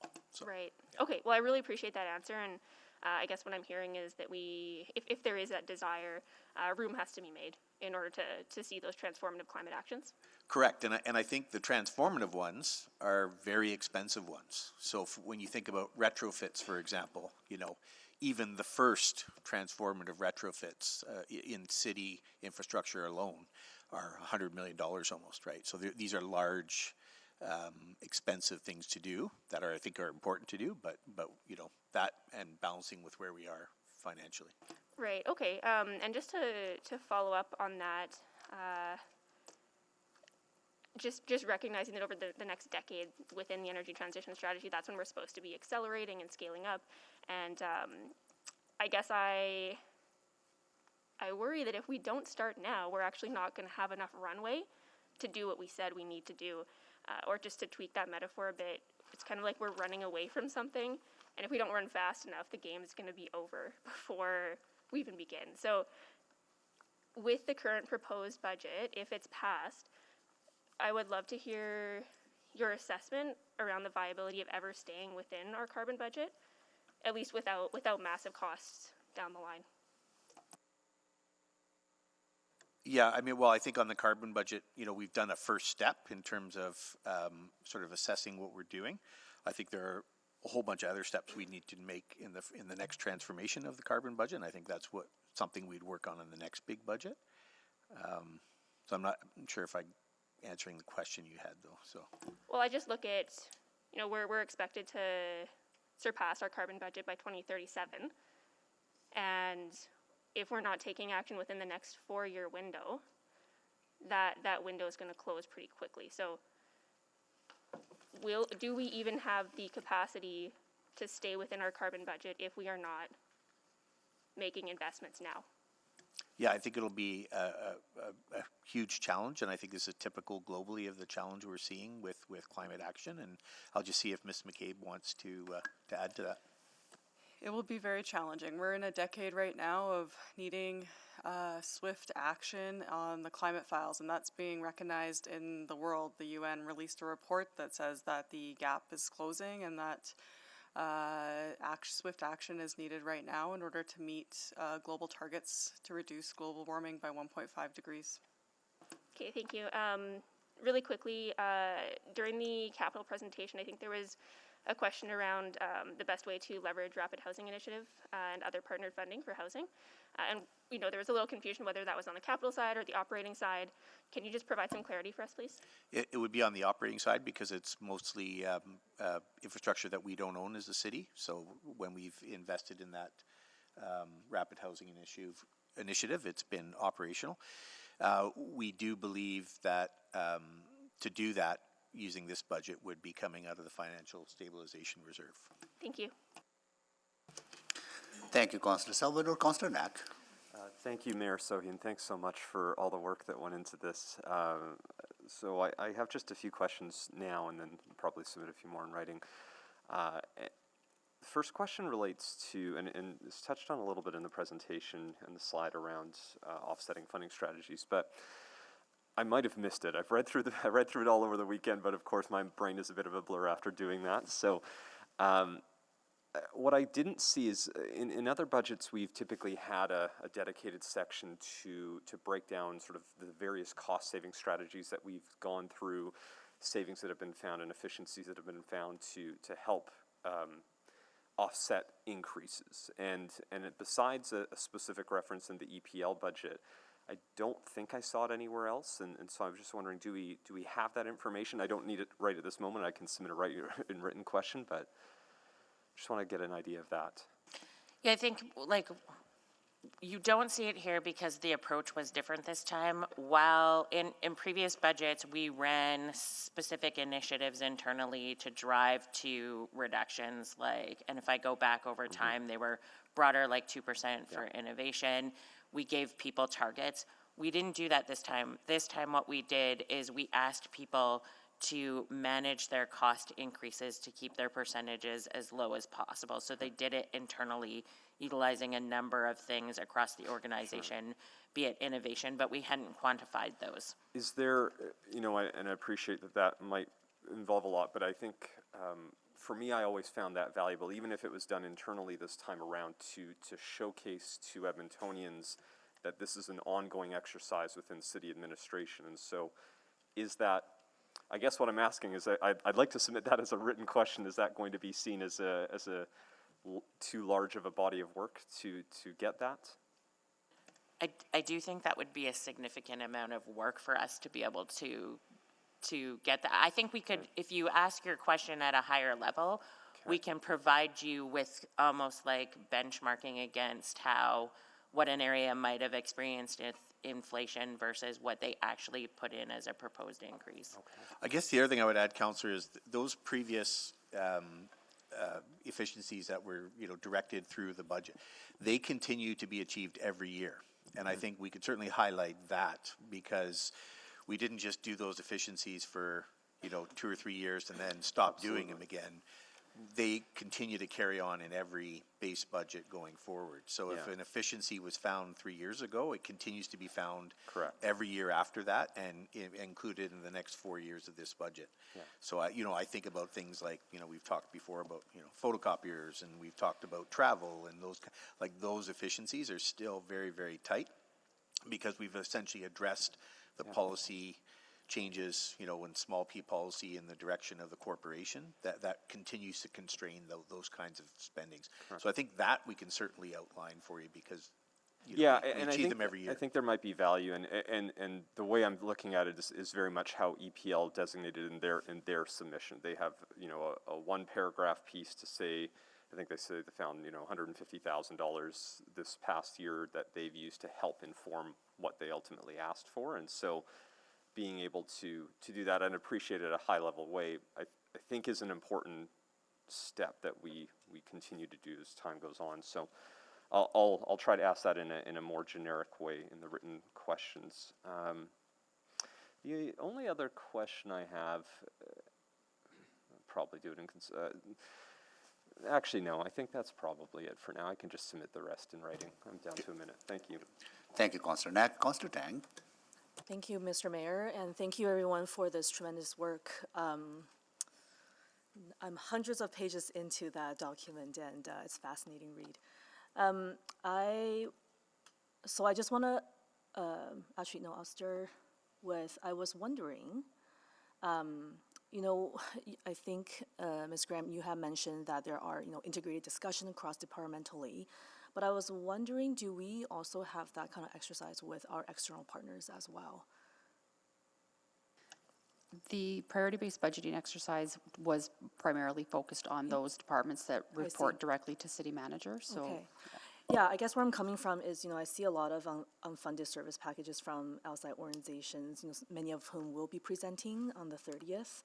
And I'm wondering if we review them with this lens of how do they intersect with existing funded ones that administration has recommended, like the funded ones. What kind of discussions have been had in terms of maximizing resource so that, they're actually funded and some of the unfunded ones are mutually supportive of each other's goals. And I can give some specific examples. For example, I see resurgence as a key major pillar under the Truth and Reconciliation work. I think there's, a package with the Heritage Council that's also focused on resurgence, and that's an unfunded one. And I'm curious about any kind of conversation that's been had, if at all.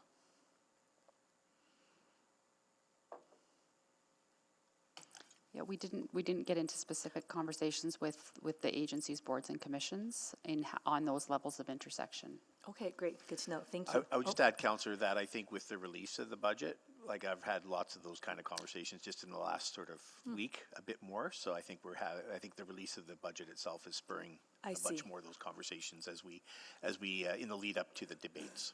Got it, thank you. And I'm also wondering, we see a lot of funded and unfunded service packages in terms of, FTEs to support emerging or new technology, whether it's open city or transit or energy transition. That makes sense. Technologies evolve. But I guess I'm just wondering, what about outdated technology? 10 years ago, I imagine similar kinds of packages came forward. But when those technologies kind of graduate, what happens to the staff initially assigned? Do we do any kind of redeployment or retraining? So throughout the corporation, as we're in a constant evolution of modernizing our technology across the city.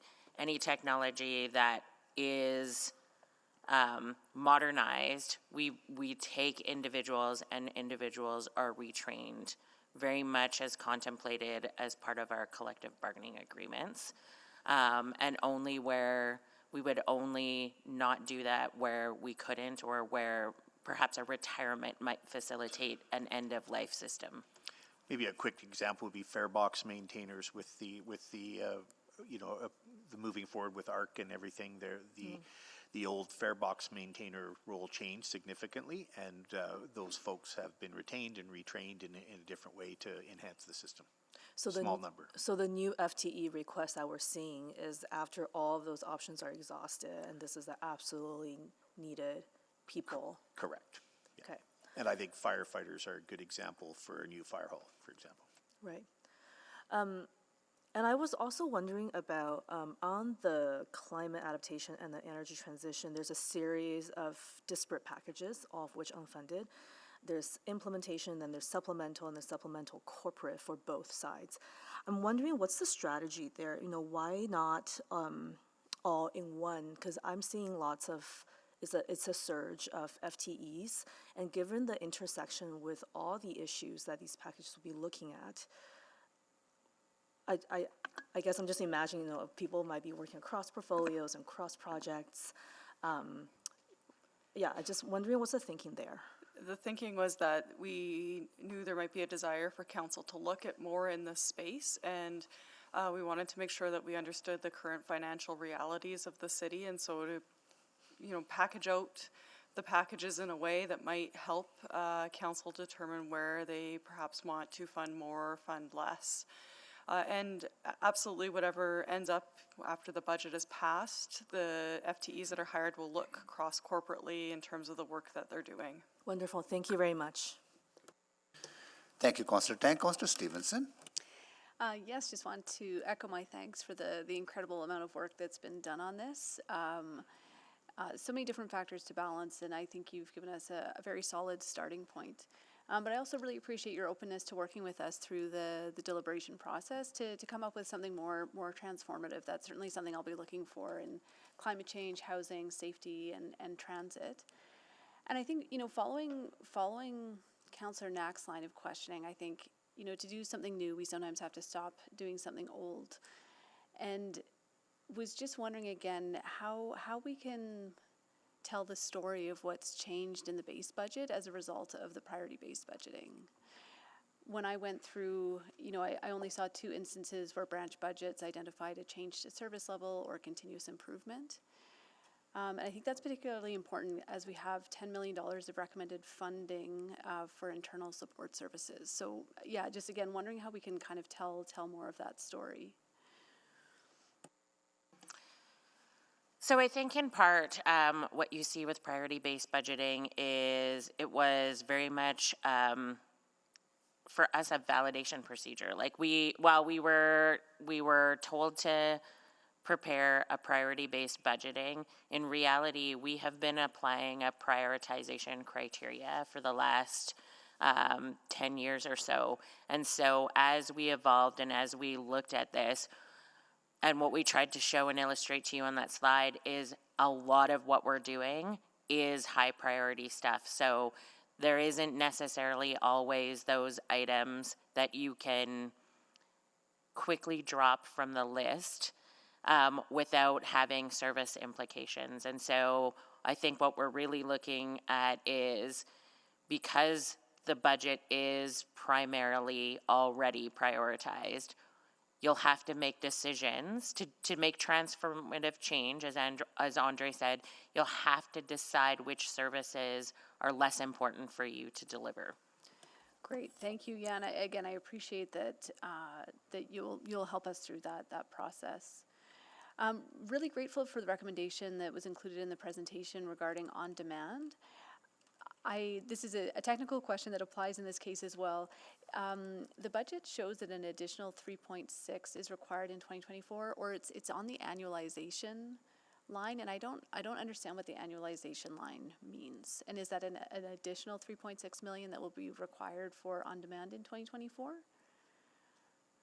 Yeah, so the way it works is because the current funding for on-demand transit goes to April 2023, what you see in year 1 is just from post-April to the end, and then the next year you see the remainder of the year picked up, and then it's in the budget on an ongoing basis. Okay, so annualized is basically, it wasn't the full amount the first year, we're picking up the rest. That's correct. Okay, and so the additional EPCOR dividend will cover on-demand for 2023, but do we need to come up with a funding strategy for the 3.6 starting in 2024? We will need to, but we can take that and look at what we can do there. Great. A few other technical questions. Well, actually, no, maybe do we have information on the grants that have been provided under community safety and well-being? I know we've seen the anti-racism, but just wondering if we will have information on those by the time we're in deliberations. And apologies if I've missed it. The grants out to other organizations. I would just need to follow up on that. I believe you'll have it, but I'm not quite sure the timeline for those. Okay, great. Small technical questions. What does negative revenue mean? Is that not just an expenditure? There's a few instances where there's negative revenue. Page 195, for example. I can follow up with written if that's easiest. We can answer those in the written. Okay. And just, I really appreciated the perspective that's provided in terms of the impact of property tax on a homeowner and the value for their home. Do we have similar stats for businesses that can be shared as well?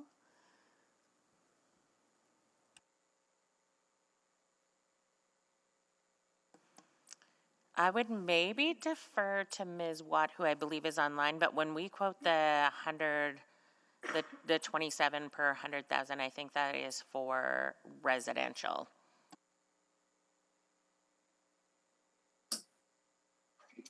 Yes, that's correct, Councillor Stevenson. We can also do per 100,000 for the non-residential. Yeah. However, just to bear in mind that everything depends on the assessed value of the property, and that won't be known until January.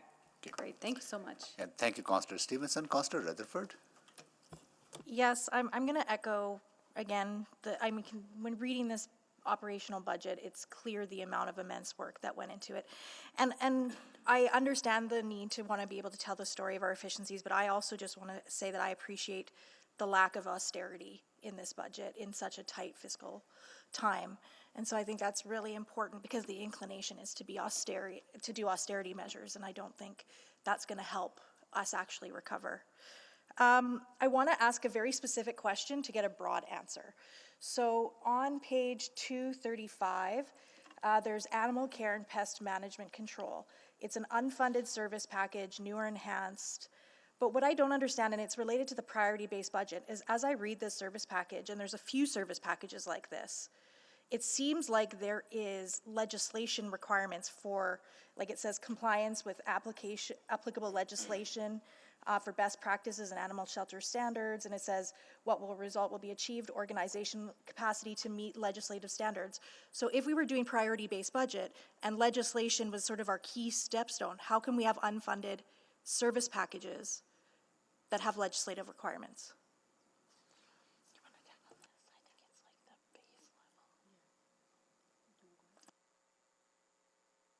Whoops, sorry. So I think each time we look at it, so we look at, so there are legislative requirements, sometimes legislative requirements can be coming in the future. I think this one is more focused on best practices where we do have some ability to make decisions on a best practice.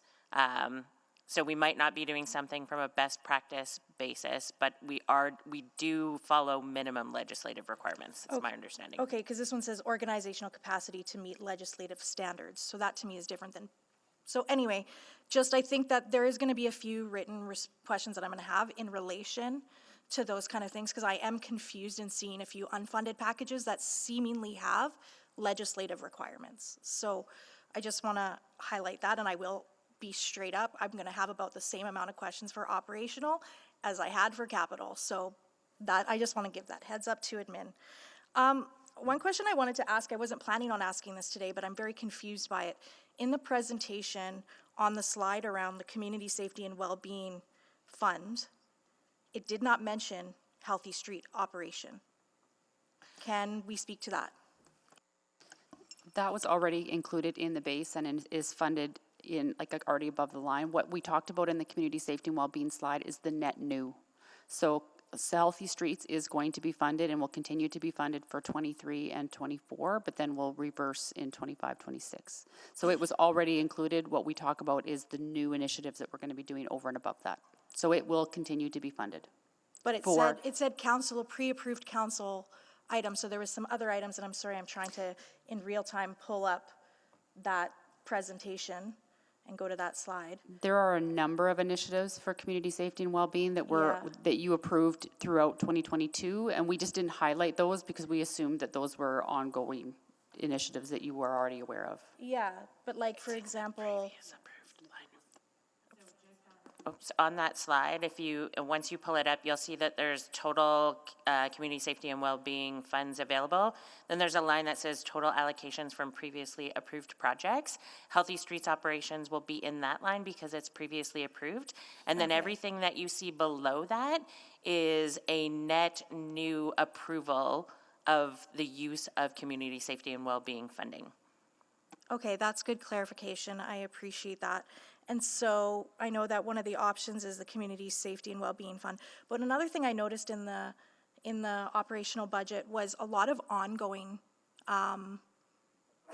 recommendations related to the Community Safety and Wellbeing Fund. And I was wondering how much flexibility and adaptability and responsiveness does that allow us for emerging safety concerns going forward, if it's always ongoing, and especially if there's staff implications.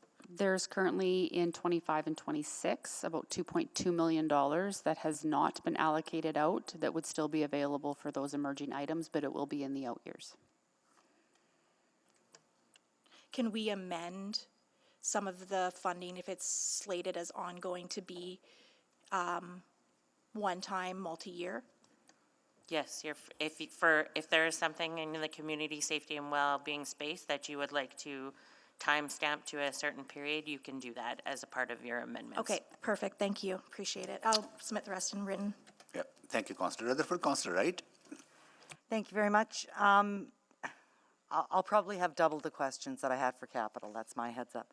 But just following up on Councillor Rutherford's questions about sort of regulation and legislation, I noticed that the NG 911 funding request, CRTC, from what I can see, their direction's only for the network providers and the local carriers.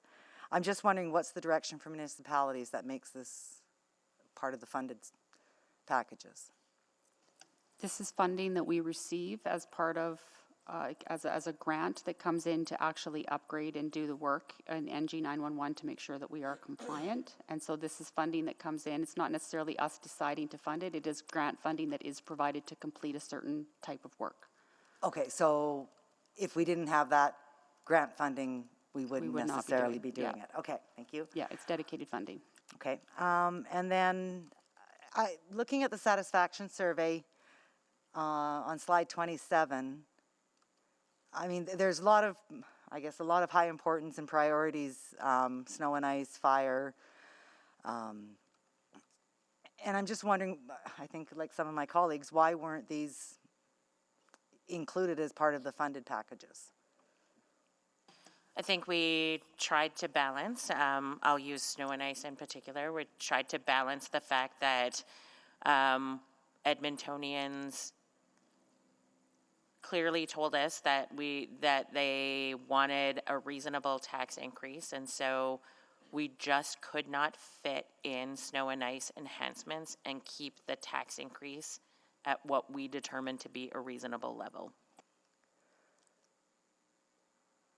Okay, but again, so we'll have to, I guess, debate what is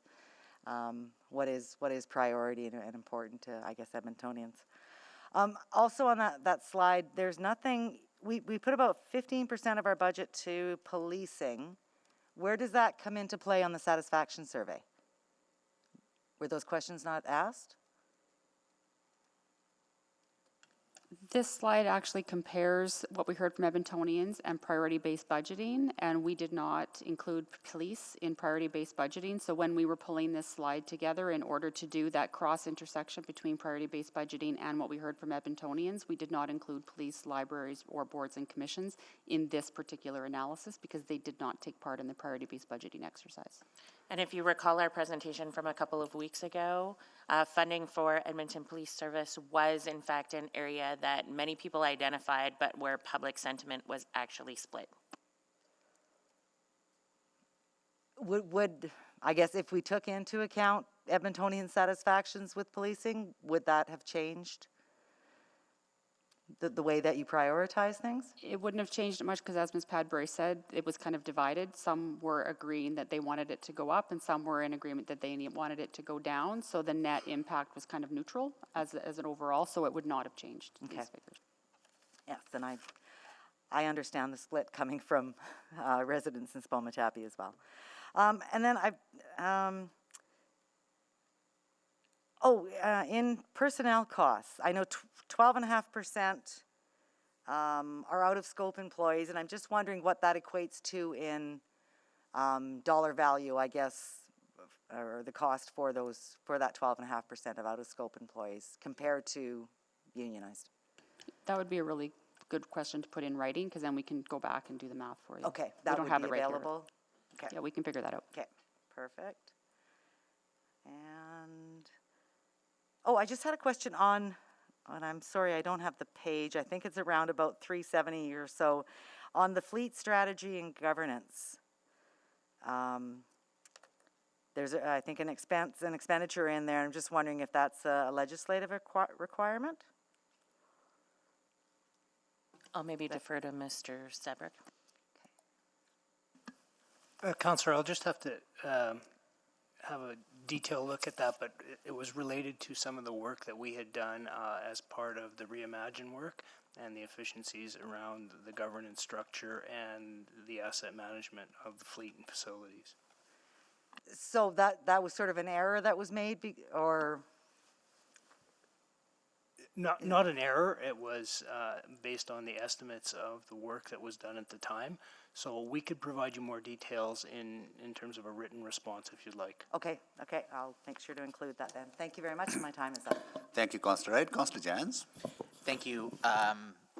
Through you, Mr. Mayor, to the city manager.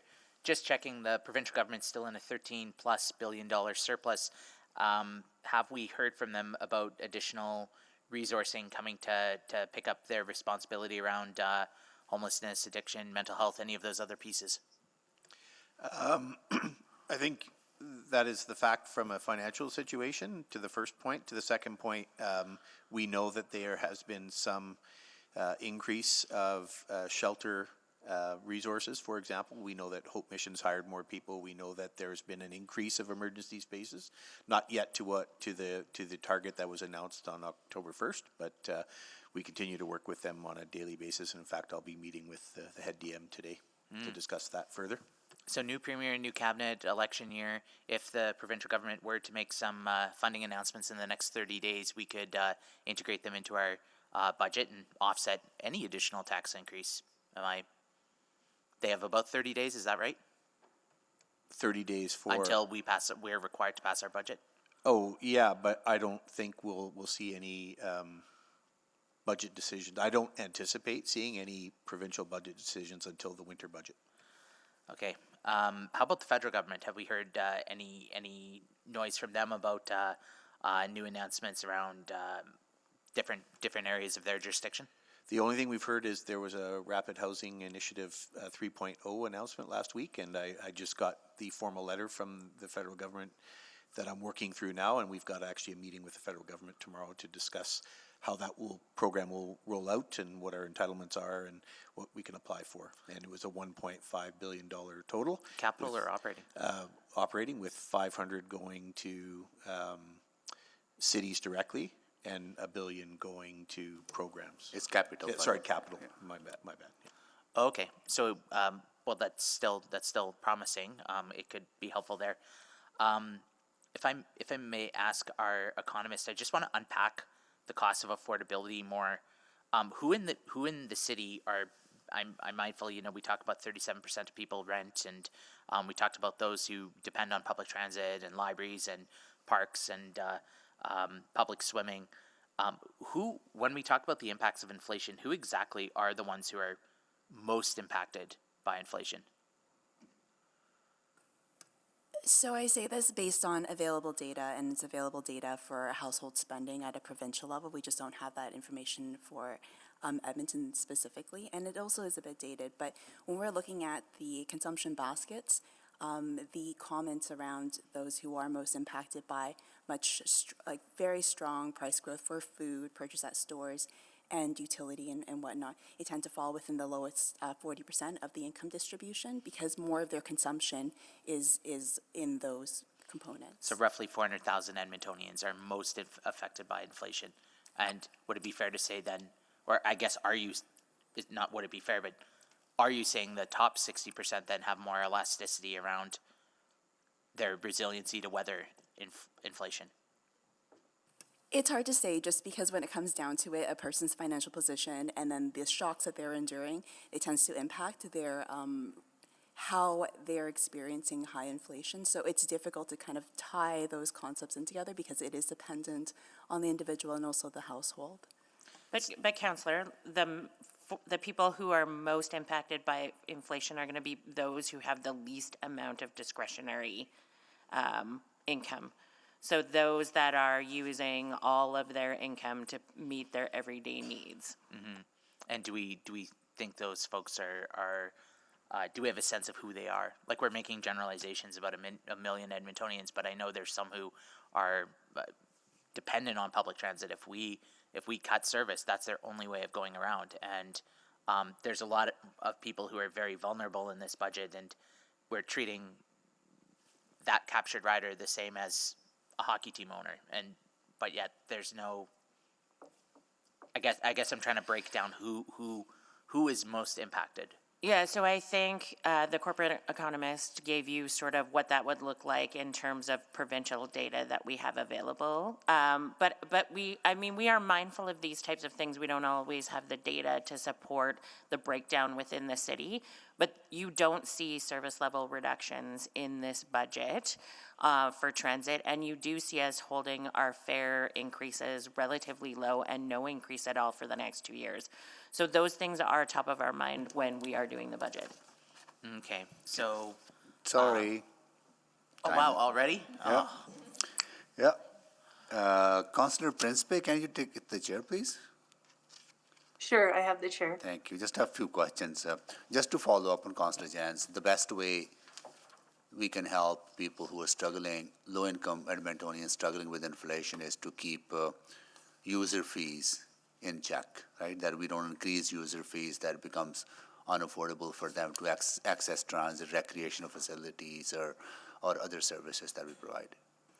I think that's one of the ways, Okay. and certainly something that we thought about when crafting this budget. Okay. And we are not proposing significant increases, right?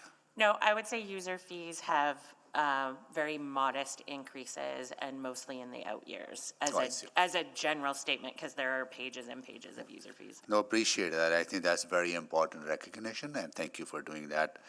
On the and also thank you for stepping up for equity issues, anti-racism work, and the work that we need to do on reconciliation and missing murdered Indigenous women's call to action, as well as the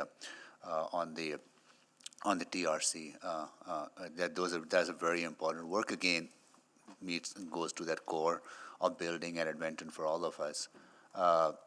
The two areas that I want to identify that I have concerns about, and I think they have been already identified, one on pathways to solve those somehow during the budget process. One is on housing, particularly supportive housing. Permanent supportive housing. We leverage successfully the federal programs and provincial programs and the private sector, nonprofit sector resources. What would you suggest that we do? Because there's not anything in the budget, both capital and operating. Any options that we can explore? I would say the first option is the financial stabilization reserve, Mayor. That's got some money in there, and there could be a significant allocation of that to housing. I think secondly is really continuing to push, and I met with some housing folks last week to discuss this, is the tax Exemptions? The tax exemptions with the province, which of course we need the MJA to be amended to do that. And I think really pushing hard on that will make an immediate $5 to $6 million impact just for the existing housing agencies in their favor, that we know they will reinvest in housing. On the financial stabilization reserve, right? You said, would you give us a sense in the next coming few days about what is, like, how much can we use it, right? Is it any scale that, yeah. Yes, certainly. So I think part of what you'll want to be able to see is that where we're trending with year-to-date projections, and that'll come on December 5th. So you'll have that information in advance of deliberations. And when we say financial stabilization reserve, like recognizing that that's one-time money. Yes. If we run a surplus this year, what it does allow us to do is to be able to respond to things like the Rapid Housing Initiative and place one-time funding towards those types of initiatives. Yeah, I think we at least minimum needs to have the same amount of money that was available in the last budget cycle, if not to tap into some of those partnership opportunities. So look forward to that discussion on December 5th. And I'll just say, Mayor, given that we now have the formal letter from the feds, we can sort of do some better calculations than we've been able to do before. Okay. And similar concern on climate change mitigation and adaptation. It's very, we got a very strong mandate from Edmontonians during the last election. They want us to be bold on tackling, doing our part on climate change. There are things that we are doing on our own, such as land use planning, transportation planning, the tools that we have. I think we were using them effectively. We could obviously build on that, but there are areas that need investment. So I just want to get a sense, what can we do to at least start implementing some of the strategies that previous council put in place? Yeah, I think, Mayor, it gets back to how I kind of answered before. These require big capital investments, and I'll cite a couple of projects. I talked about the $800 million worth of retrofits we have in the city, but the first $100 million being probably the most impactful in terms of retrofits. We don't have capital to do that right now. The other ones I would say are fleet vehicles. We are coming up with a plan to transition all of our transit and our fleet vehicles to alternative fuels, either electric or hydrogen, but I don't have the capital dollars to do that. So I think you would have to make a significant change to the capital profile and decide if there's something that's less important that's in that capital profile that you want to shift to climate change, then those are two areas specifically that I would recommend we move forward on. And then if I can just weigh in here too, like there are some things that you don't necessarily see here, like the Clean Energy Improvement Program, which is something that can make a significant change. And then just on the transition of the fleet, you do see us actually proposing that transit garage, which is a necessary piece of infrastructure before we can even talk about transitioning the fleet. Got it. Okay. There's nuggets in there. Okay, thank you. I am absolutely out of time, and I'll take the chair back. I'll hand the chair back. Thank you. Anyone else have questions? Seeing none, I just need a process question that I want to ask is on the EPCOR dividend.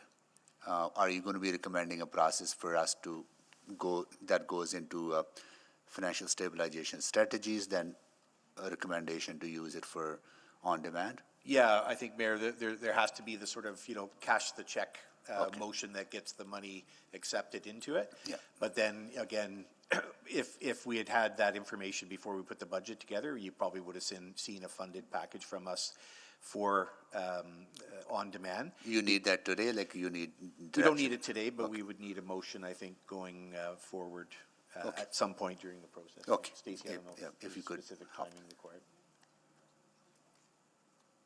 Yeah, we would probably do it with the first, we would amend the main budget motion. Okay. But let us take that away and sort out the process for that. Got it. Okay, good. All right, so that concludes the questions on this one. And so we deferred this. Do we need a motion to defer this to the public hearing on November 28th and 29th? Right? Councillor Rice, you exempted this. You want to move that? Sure. Okay, Yeah, thank Councillor- you, Mayor Sohi. Councillor Rutherford, you want to second that? Okay. All right, so, good to go, Madam Clerk? Yes, I will second it if Okay. you, I just made the motion. Good, okay. All right, please vote.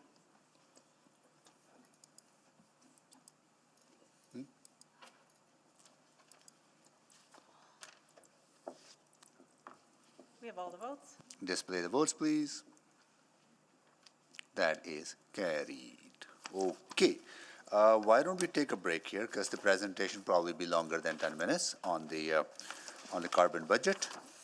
And please try to be here at least before 1:30. Mayor, so he could be, I mean, I know we only have 10 minutes in retract, but Councillor Hamilton seemed to suggest 7.7 might be quick, and Oh, we yeah. have a lot. 7 point. Or 7.7, sorry. 7.7. Oh, yeah, if you can do that, can we bring it forward? I'll move to bring that forward, sorry. Second? Okay, a second by Councillor Stevenson, please vote. The vote's just coming out, we just had to clear the screen. Yeah, she's online.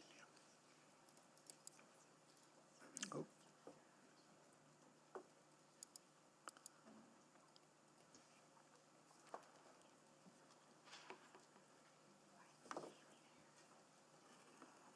We're just waiting for 3 more votes.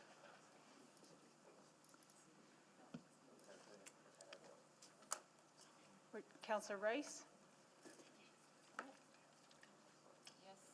we have all the votes? Display the votes, please. That is carried. Okay, we are on to 2023 council and committee calendar changes. Councillor Hamilton, you exempt to this? Yeah, thank you, Councillor Knack, for bringing this forward. I just had a quick question, and I think the clerk is aware. As I was reviewing the calendar changes last night, an additional issue came up, and that was with respect to the committee rotations. Once again, the committee rotation is happening midweek,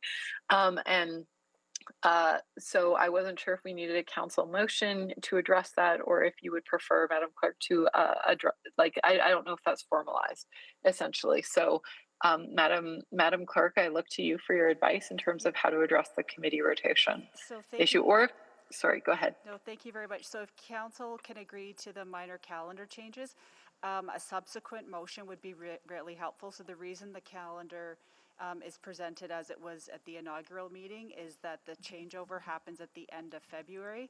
As you've quite rightly pointed out, that means the committee rotation happens midweek. So it would be recommended that this rotation for the current standing committees would end on February 26th.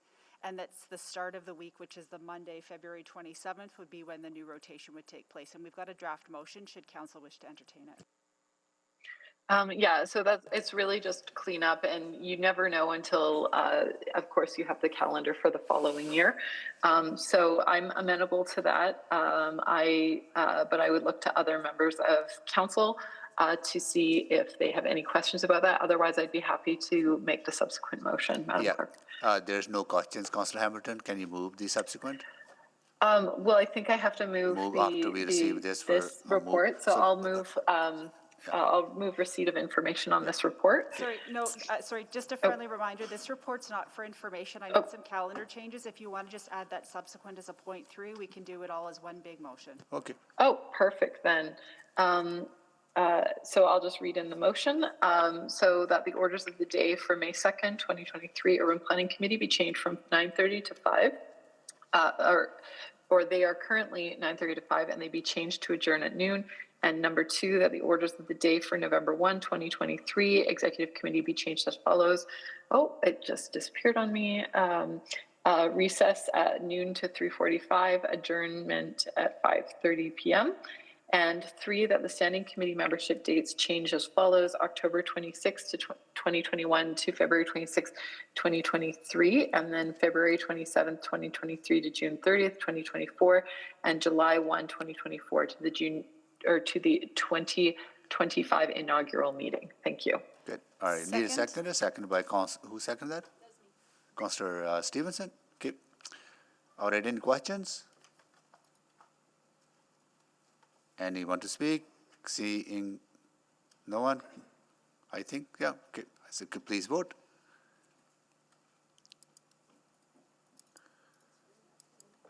We have all the votes. Display the votes, please. There we go. That is carried. Okay. Can we do something else in 5 minutes? Anything else that we have that we can deal?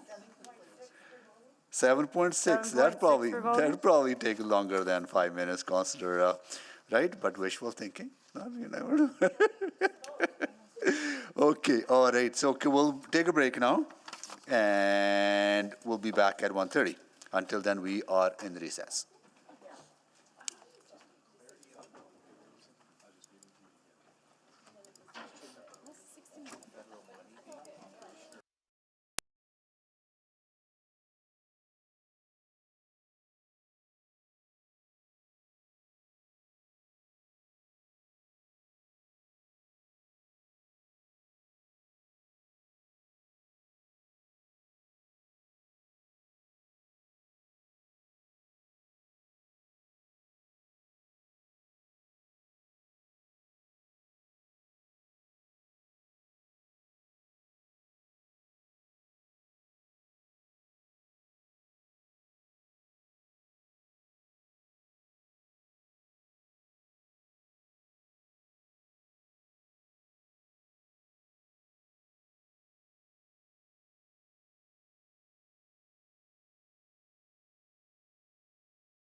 Just testing my microphone, confirming we're good.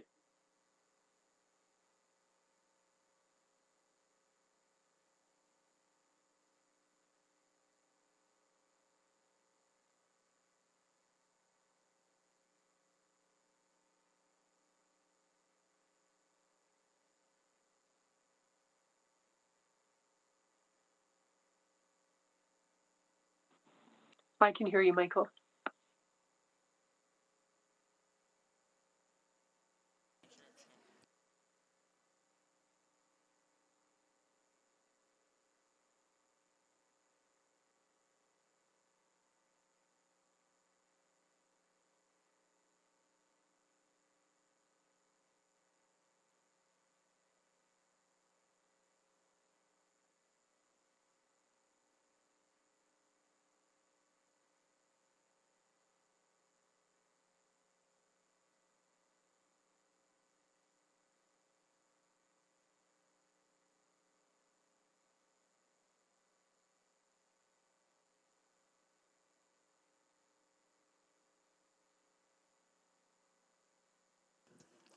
Good afternoon from council chambers.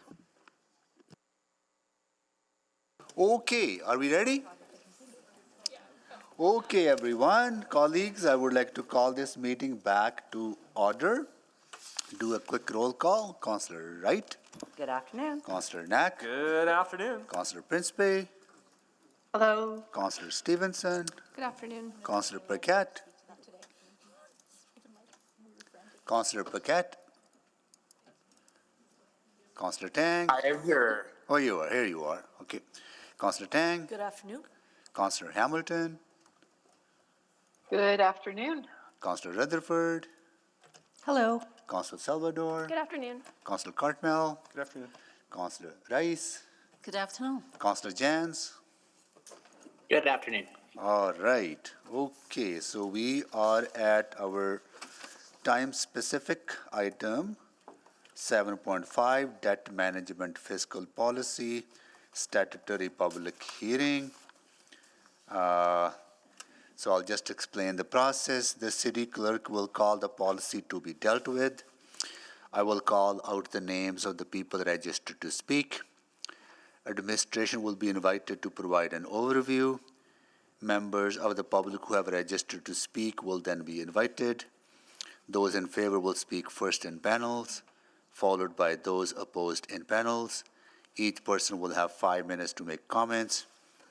The city clerk will run the official timer in council chambers. The timer lights on the podium will be green for the first 4 minutes, turn yellow when there is 1 minute remaining, and then flash red when the 5 minutes is up.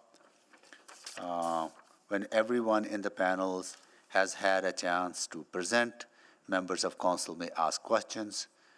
After comments from public, council may ask questions of administration. After all questions of administration have concluded, I will ask council if they wish to ask any further questions of those who presented in response to new information that may have arisen during the public hearing. Thereafter, council may close the public hearing and debate the policy. City clerk, can you please read the item for which city council is holding this statutory public hearing? Thank you, Mayor Sohi. Is there anybody here to speak to item 7.5, debt management fiscal policy update? I have no one in favor or no one in opposition. That concurs with our list as well. Okay. So that concludes the hearing from public. No one is here to speak. I'll ask council members if they have any questions to administration. Seeing none, we are able to close the public hearing. Right? Can someone move, please? So moved. Councillor Rice, second by Councillor Knack. Second. Okay. All right. The public hearing on revised debt management fiscal policy be closed. Please vote.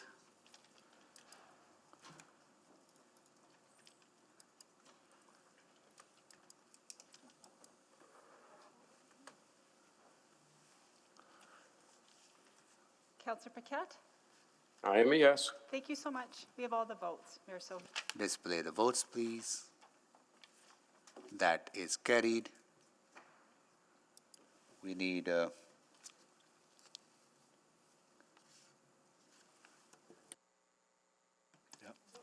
that's It's just a policy, and I'm just putting the motion is actually just in the chat, and it's to approve the policy as presented.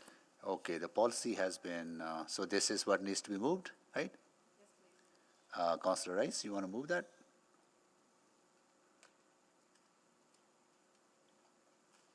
It's right up there on screen. Okay. So before Oh, just hold on, actually, just hold on, Councillor Rice. My mistake. This was actually selected by Councillor Hamilton, so I should go to her. Yeah, okay. Councillor Hamilton, so are you there?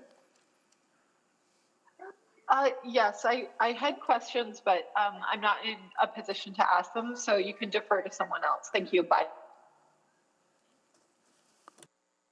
All right, Councillor Rice, you want to move it? So just a quick question before I move it. And do we still have opportunity to ask questions, or we put on the floor first? No, we just approved the policy. No, the policy is not yet approved, but you have closed the public hearing. Yeah. So as the mayor read out in his speech, which is consistent with land use public hearings, if you have questions of admin, those should have happened before you close the public hearing. So close public hearing is just a question to the public speaker, or also includes the question to the administration? No, so we Both. already closed the public hearing, Okay. so no opportunity for questions now. Even for the administration? Nope. Okay? Yeah. Yeah, so you can defer somebody else to move that. Okay. Thank you. Can you, sorry, what is here? It's right here, right? Oops. So the motion's not on the floor yet, but I Here. have put it on the chat, and MJ's put it up on the screen in case Here we council go. wants to move it. Okay, can someone move? Councillor Knack? Yes, thank you. Happy to move that the revised Debt Management Fiscal Policy C203D as outlined in Attachment 1 of the October 17th, 2022 Financial and Corporate Services Report, FCS 01494, be approved. Second. Second by Councillor Rutherford. Okay. Please vote.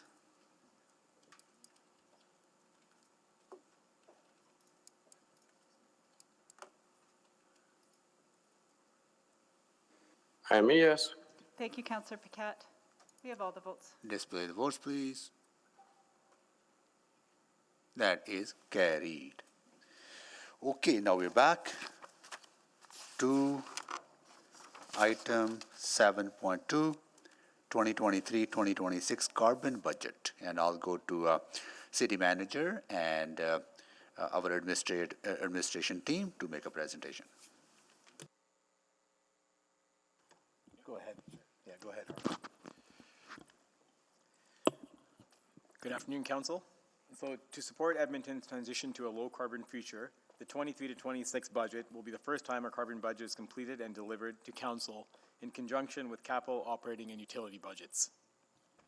Today I have with me Kent Snyder, Branch Manager, Planning and Environmental Services, and Chandra Tomaris Online, Director of Environment and Climate Resilience, to help walk through the 23 to 26 carbon budget.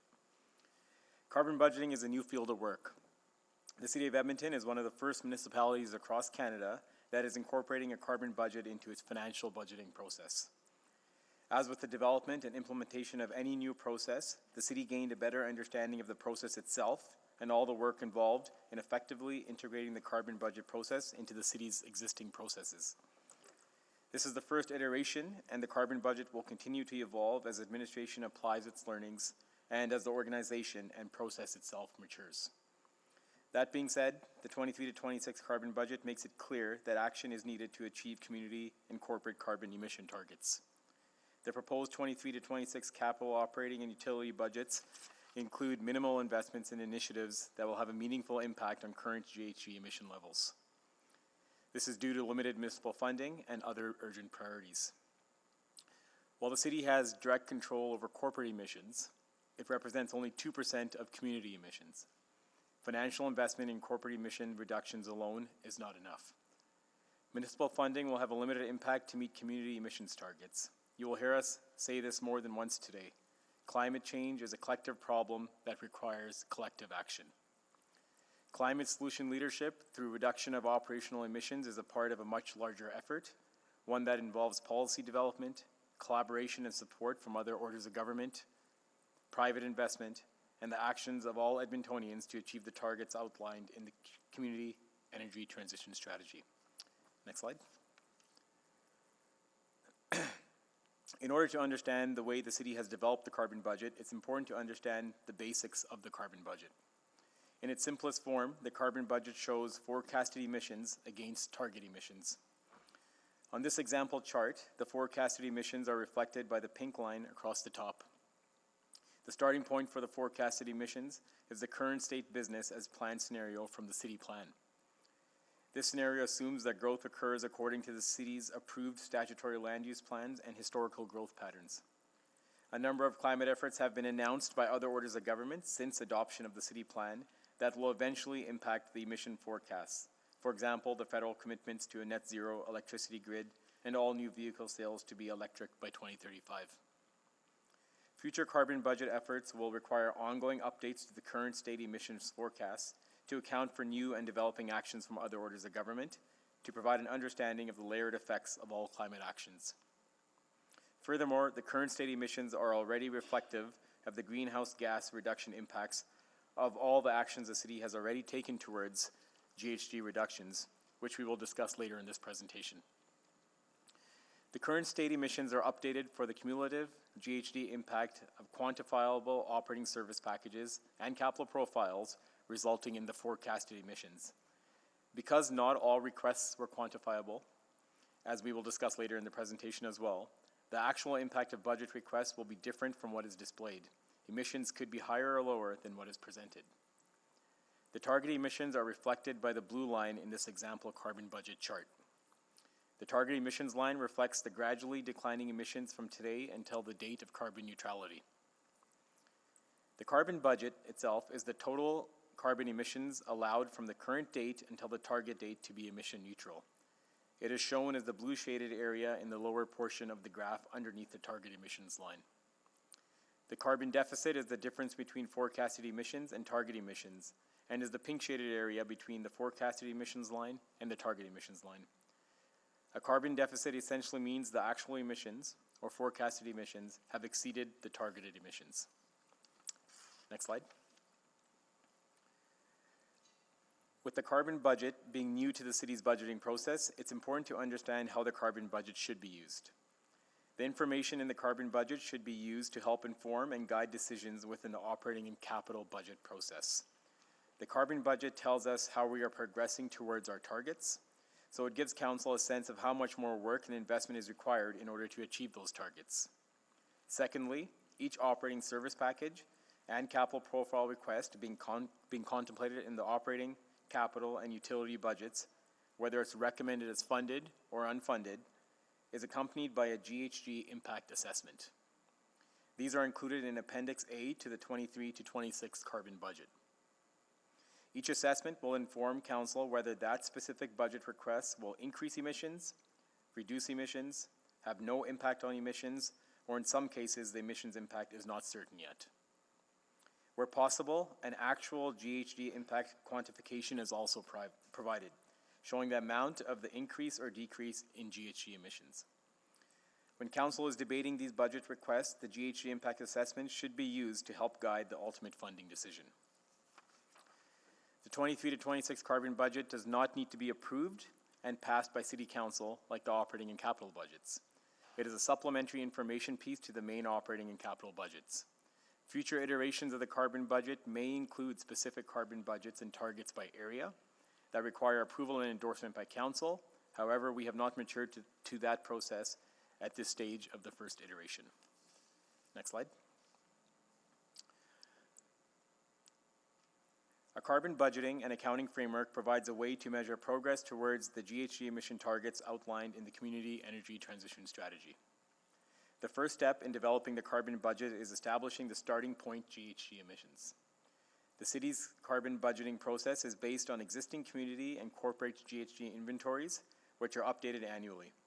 The starting point for the 23 to 26 carbon budget is the city's 2021 GHG emissions. The scope of the city's GHG inventories only include operational GHG emissions. This means that GHGs emitted during the construction and building materials, which are called embodied emissions, will not be captured for this initial carbon budget.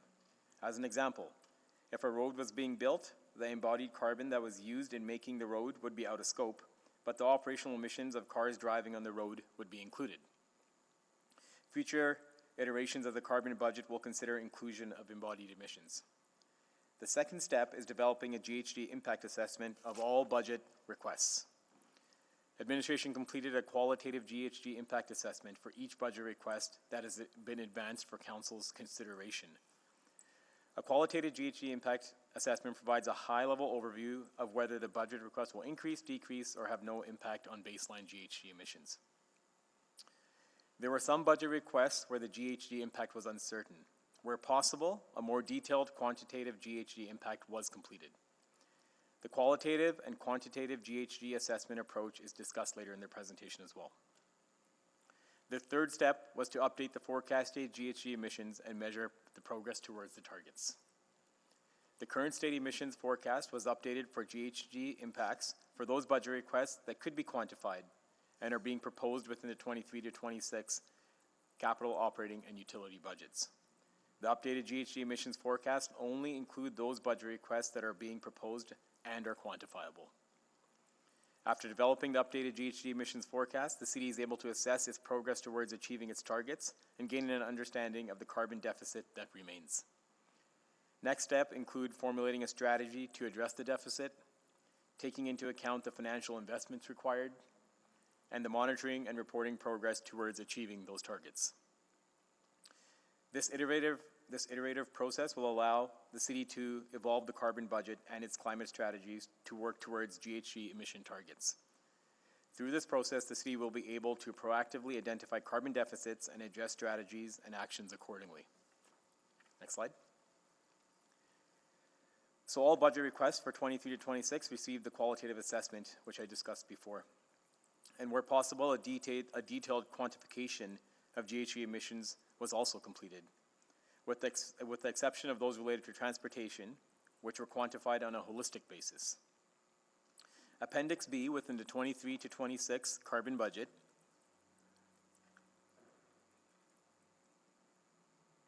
Appendix B within the 23 to 26 carbon budget has a list of detailed assumptions related to the qualitative and quantitative GHG emissions assessments.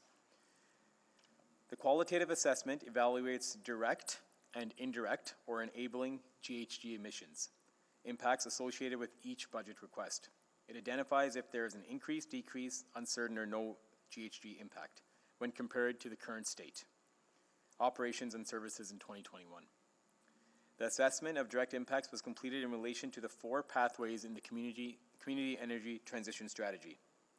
Pathway 1, renewable and resilient energy transition. Pathway 2, emission neutral buildings. Pathway 3, low carbon city and transportation. And Pathway 4, nature-based solutions and carbon capture.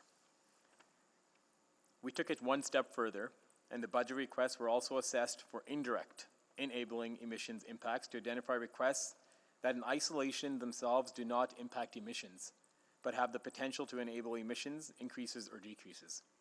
For example, purchasing and operating new organics collection vehicles that run fossil fuels will increase direct emissions for Pathway 3, since there will be more vehicles on the road that are not zero emission vehicles. However, the organics collection vehicles will enable increased composting of waste generated in the city by transporting source, separated organics, compost cure sites, and the anaerobic digestion facility, allowing for the production of compost and useful biogas that would otherwise generate harmful greenhouse gas emissions in our regional landfills. The direct and indirect impacts were assessed as to whether the impact was low, medium, or high. The qualitative assessments completed are critical to the carbon budget process. Although direct GHG impacts of projects were not always quantifiable, the qualitative assessment provides Council with a level of information as to the GHG impacts of individual initiatives and also tells whether the GHG impact is low, medium, or high to give a sense of magnitude. Next slide. Changes in operational emissions of proposed budget requests were quantified where possible through various methods, including manual calculations using internal energy use data, existing analysis and assessments, or by using one or more of the city's 4 GHG quantification tools, as shown on this slide. Next slide. So next, I'll walk through an example of a GHG assessment from Appendix A, which includes GHG emissions impact assessments for budget requests across all capital operating utility budgets. First, the project name is listed, in this case, Three-Stream Communal Collection.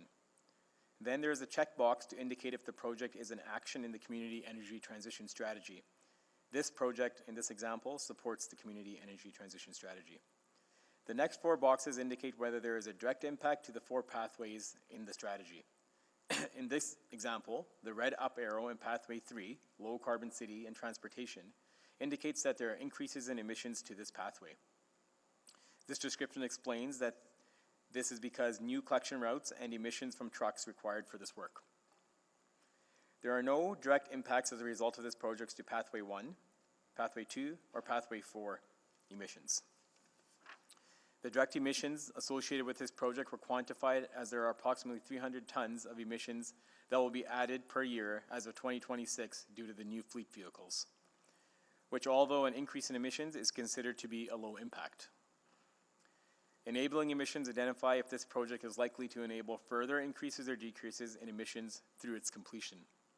In this case, there will be decreased emissions associated with waste reduction and increased diversion. The enabling impacts are considered to be medium GHG impacts. This profile has the potential to directly impact both corporate and community emission scope. And finally, the budget request cost is provided, which is the total budget ask over 23 to 26. Within the description, the relative impact of the direct and enabling emissions is also provided, in order to provide a rough order of magnitude understanding of the relative impacts of both direct and indirect emissions. Next slide. So in total, approximately 400 budget requests were evaluated for GHG impacts and received a qualitative ranking. 270 were assessed to have direct GHG emissions impacts. Of those, 60 had quantifiable GHG emission impacts. The remaining 210 budget requests that had direct GHG emissions impacts were not quantified for various reasons. So various projects are still in initial planning phases, where it's too early in the project to have the details required to provide a quantification. The specific project details are not known yet, and quantifications would require significant assumptions that likely would not be accurate once the project is complete and would likely result in highly inaccurate information. These include projects such as planning and design profiles, composite profiles, or land development profiles. There are also budget requests that were not quantified due to data and quantification limitations. In these instances, data is either unavailable or we did not have the means to quantify. This relates to the maturity of the organization in the carbon budgeting process. As the process matures and we learn more about quantification methodologies, we are hoping to be able to quantify more of these projects in the future. We will work to develop quantification practices for each of these types of projects. Lastly, there are projects that do not have quantifiable emission impacts, such as projects related to strategy or implementation. Next slide. Appendix B within the 23 to 26 carbon budget has a list of detailed assumptions related to qualitative and quantitative emissions assessments. I wanted to go over a couple of the more significant assumptions in today's presentation. The first one is related to the city's capital renewal investments. By definition, based on current policy, renewal at the City of Edmonton is treated as a modern equivalent replacement. As such, renewal profiles show no increase or decrease in direct emissions. Although there may be some GHG efficiencies and reductions, the carbon budget assumes them to be minimal or no impact. However, it is important to note that as greenhouse gas emissions targets decrease year over year, no impact does not help achieve our targets, as renewal will make up a larger portion of that GHG inventory. Next slide. So this is an example of a renewal project included within the 23 to 26 carbon budget. It is for the Facilities Minor Renewal Program. This profile is not an action in the Community Energy Transition Strategy, There is no emissions impact associated with the profile, as the projects are expected to be modern equivalent replacements, which do not reduce emissions. Next slide. Another key assumption to note is that transportation impacts are best represented at an aggregate level, taking into consideration the entire network as projects are all interconnected. All transportation infrastructure works together as an integrated system of roads, transit routes, and active networks. The operational GHG emissions expected from a particular transportation infrastructure project will be inherently impacted by the presence or absence of other transportation projects within the system. Therefore, quantification of GHG emissions for individual transportation projects will not provide an accurate measure of the GHG impact. Adopting the systems approach, the transportation-related budget requests were all combined as a composite to estimate travel demand and the resultant impacts on GHG emissions for the entire transportation system. To provide further perspective of the emissions impacts related to different transportation modes, the transit, road, and active mode composites were evaluated separately for quantified GHG emissions. Some projects within the composites may increase emissions, while others may decrease. The net GHG impact of the composite is presented. The idea is that investment in transportation infrastructure is one long-term component of achieving the overall emissions reduction targets of the community energy transition strategy. Emissions increases and decreases were measured against a current state. Road transportation system design that is reflective of the system in 2021. Therefore, emissions impacts are measured against a no development scenario. Next slide. So this is an example of a transportation project included within the 23 to 26 carbon budget, specifically the Yellowhead Trail Fort Road widening. There is an increase of emissions in Pathway 3 associated with expanding road capacity. This increase was quantified as a part of the road composite, which has a calculated net increase of 12,800 tons for the entire composite compared to a no development scenario. The carbon budget also looks at how expanding the road might reduce congestion-related emissions as the population grows. This is shown by the downward green arrow in the enabling column. Expanding a road might reduce emissions from idling when there are more vehicles on the road in the future, but it also adds direct emissions by increasing the total capacity of the road. Next slide.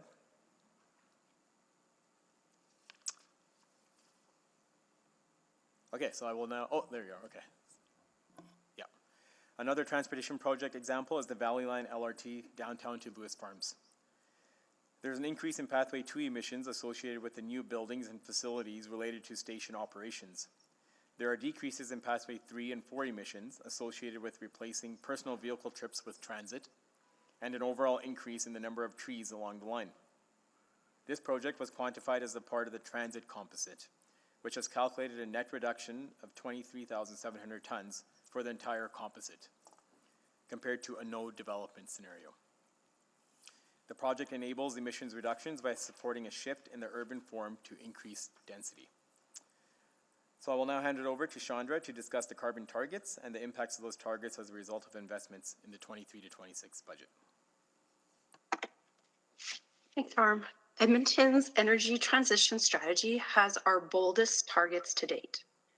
Community targets are aligned with the global reductions necessary to limit warming to 1.5 degrees Celsius.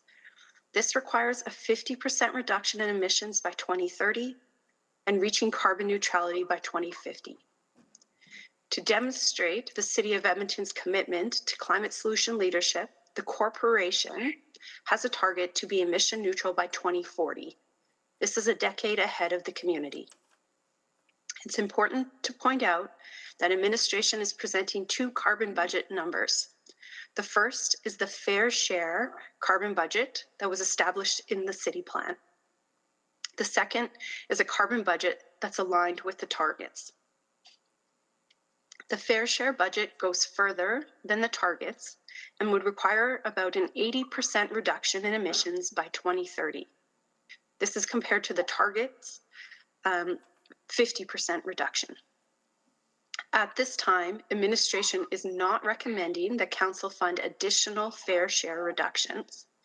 Administration will continue to monitor the efforts of the federal government, such as offset purchases and international climate finance commitments, to better understand if municipal fair share funding is required. Next slide, please. As part of the carbon budget process, administration is presenting two types of greenhouse gas emission forecasts. The first is a GHG emission forecast if no additional action is taken. The second is a GHG emission forecast that includes the quantified actions in the capital, operation, and utility budgets. The carbon budget process also presents targets and a deficit, which is the gap between the forecasted emissions and targets. Administration's forecasting ability and our ability to quantify emission reductions is not perfect, and we will need to improve. That being said, the first carbon budget shows that the quantifiable impacts proposed in the capital, operating, and utility budgets will reduce the forecasted community emissions by 140,000 tons. This means we have a significant carbon deficit that that the community carbon budget would be depleted or used up by 2037.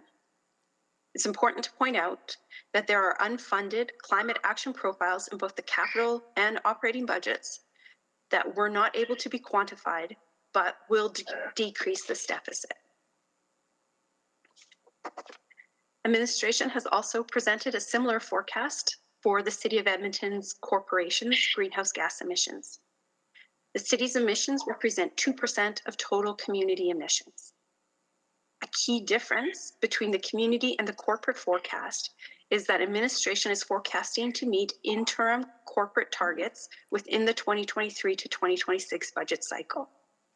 Interim targets are used in the carbon budget as corporate targets still need to be finalized. The achievement of the targets is largely due to the purchase of the green electricity that will come online in 2024.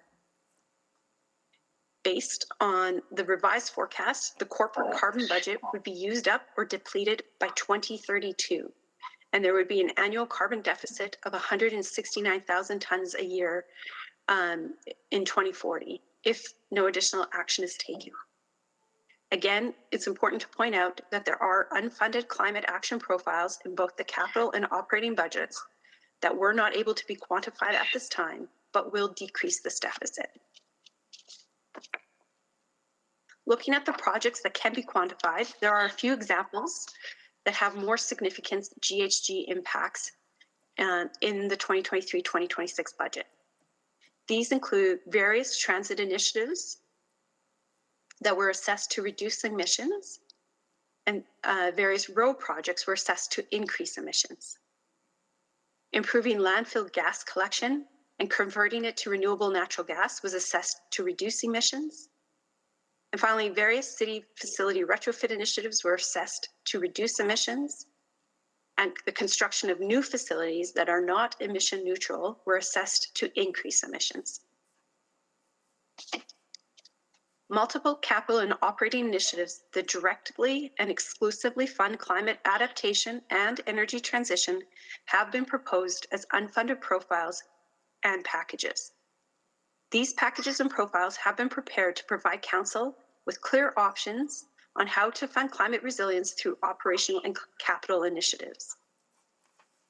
Some of these capital profiles include funding for district energy, the active transportation network, mass transit, and e-bus infrastructure.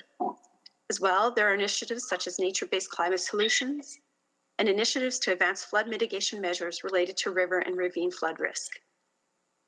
There are also profiles that support increasing climate resilience in the City of Edmonton Corporation by preparing city facilities for future climate impacts and by reducing emissions through retrofits and installing solar.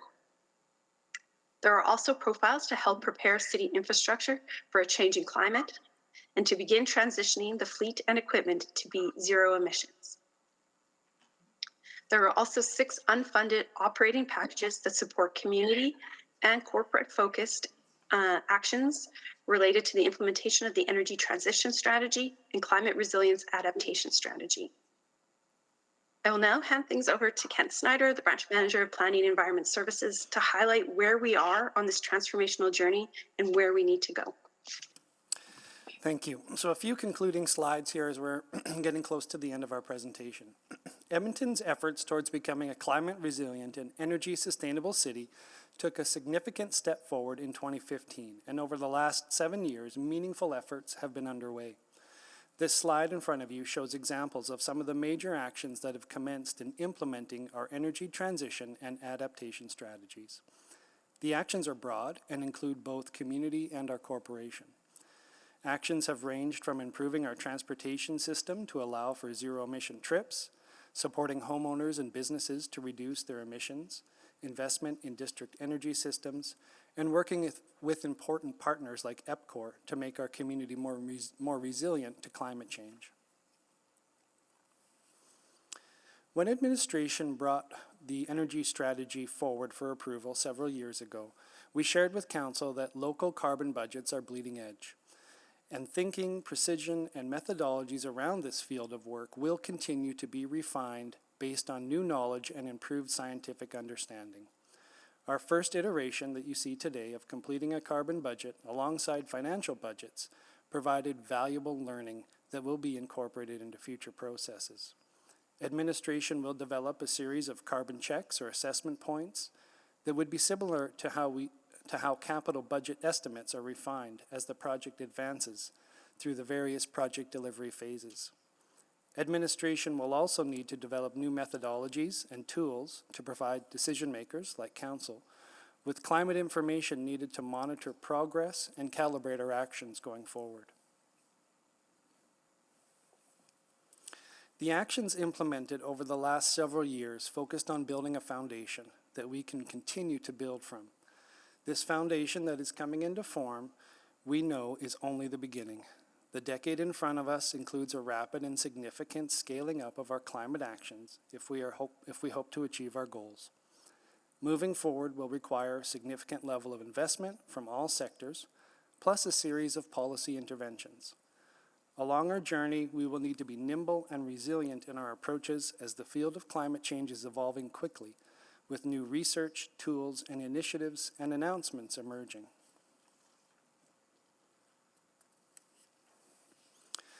The challenge ahead of us can seem daunting, as it does when one is taking the first steps of a long journey. The journey will allow us to positively transform our community. We have the opportunity to reshape how we live, how we move around our city, how we interact with each other and our natural environment. We are striving to become a climate-safe, healthy, and economically prosperous community that attracts investment. We are an inclusive community, and this journey is not only for a select few. Rather, this is a journey for all of us. We do not want to leave anyone behind as we transition to the future. Climate change is a collective problem that requires collective action.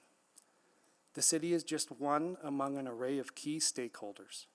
We will connect and collaborate with other governments, regional partners, institutions, businesses, academia, and global partners for accelerated action.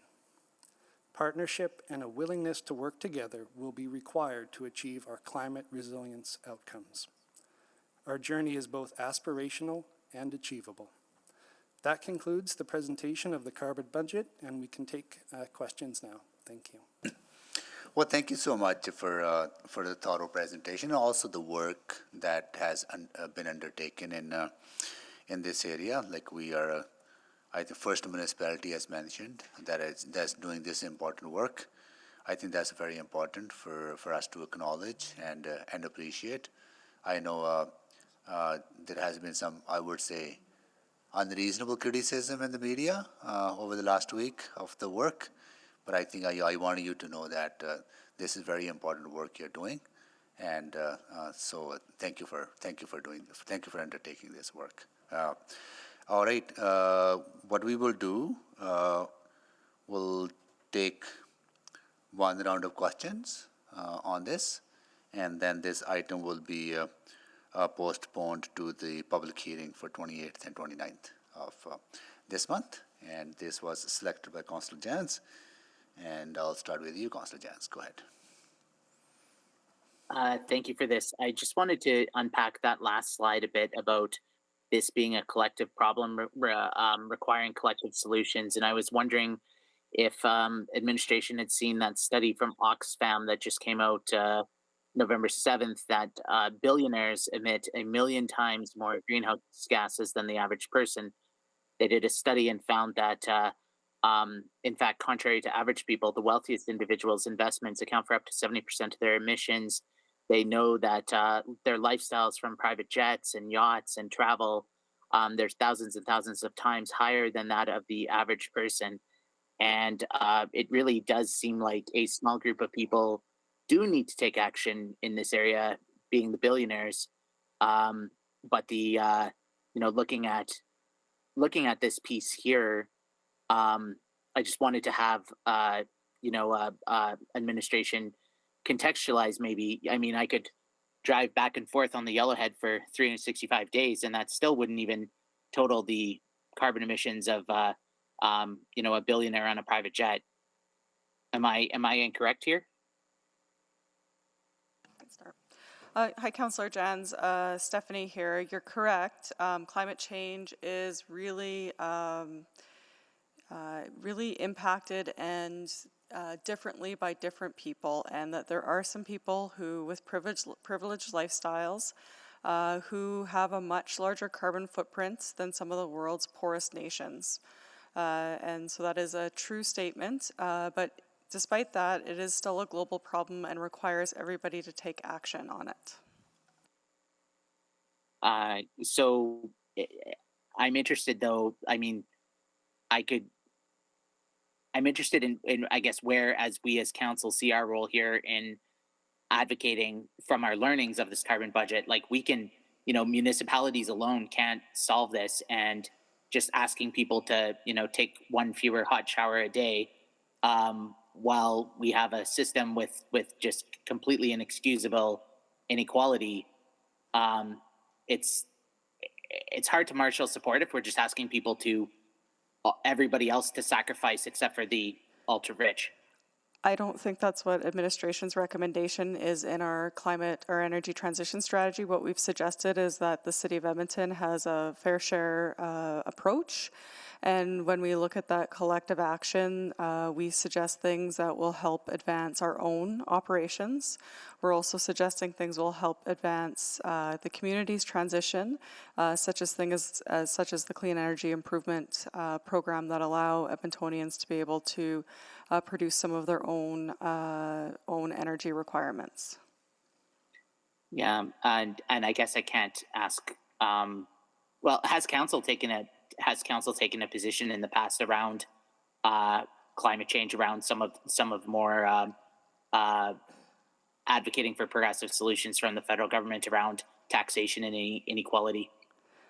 I would say we have received direction from council in the past for advocacy on the climate change file to both the provincial and federal government. We continue that work, and that'll be an important part of the work going forward as well. But I mean, cities are a key part of the solution for climate change. They're 3% of the world's land mass and 70 to 80% of greenhouse gas emissions. So there's still a role that we're absolutely going to have to play, along with funding from other orders of government, as well as private sector funding will need to come to the table as well. Is there any contemplation of the role of the airport and private jets? In our energy transition strategy, I'd say that the role that we play with the airport is that we look at the airport as an important economic development area within the city, and I know that the Edmonton Airport has been very dedicated to looking at their own emissions, and we work with them in terms of things like they're putting in a solar array, as well as they are very much in a number of the spaces in terms of hydrogen and looking at the impact of using hydrogen as in the aviation field. I would just add, Councillor, I think the Edmonton International Airport, or YEG as we're calling it now, I think is actually leading in climate change action for airports. And I think much like the city is with this carbon budget, which is not perfect but needs to be worked on, I think the city's airport has done a really good job on that front as well, and again, more work to do. And is that contemplated in the scope of our carbon budget? Not directly, no. Right. So our carbon budget kind of ends outside of the Henday, so to speak, like outside of the Edmonton boundaries. Like it doesn't include activity in the region or the airport. I would say that's correct. However, as we think about investing in things like the airport, and I would go back to, for example, the Air Opportunities Fund, we thought very carefully about that and the work that the airport is doing on climate change, and so we're able to support it from that perspective. Yeah, thank you, Councillor Jens. Our airport is pretty leading edge as well in this work, so yeah.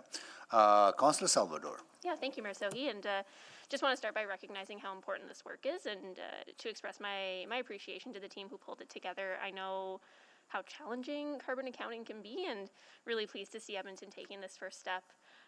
So just want to ask about the actual carbon budget process, and particularly the flow chart that was presented with the 5 various steps. So am I correct in understanding that step 4 hasn't really taken place yet, and that's where we would be developing a strategy to address the deficit? Is that correct? And I guess when would that work take place? So I would say, Councillor, it's a continuous process, but based on what you're seeing today, you can see what the carbon deficit is. And if we want to achieve our targets, I think we have to put a strategy in place. So it's a continual process, and based off of what you're seeing today, I think you can start developing that strategy. Right, and I guess would that be a strategy that is, because I guess the way I'm seeing it, we're being presented with this information as a tool in our decision-making process throughout the budget. Are we eventually going to get to a place where administration is making recommendations based on our expectation of staying within our targets?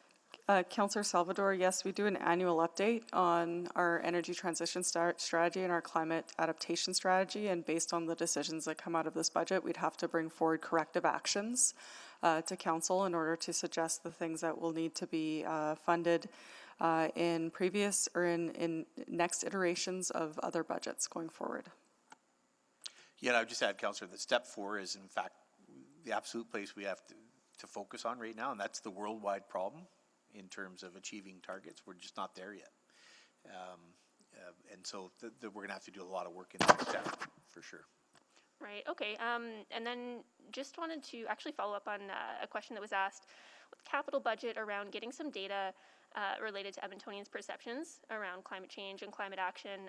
I think that's really, really important. I remember seeing one actually not long ago that the Change for Climate team put out. I think it was early November of this year. Can that information be shared with council? Councillor, yes, that information, I believe, isn't attached to this agenda. You have as well. I think it was perhaps just attached, or we will get it, absolutely. Councillor? There is a memo coming quickly soon. It's Catherine here. We have put it in your e-binder under carbon budget. Excellent. Okay, fantastic. Thank you so much. One of the things that I noticed, it's great to see that I think it's 60 of the energy transition actions that were supposed to begin in 2021 to 2022, and about 90% of those have been started, and that work has commenced. But I guess I'm wondering, seeing so few funded initiatives, both on the capital and operating side, knowing that that work has started, what does that mean for continuation of that work and fulfillment of that work?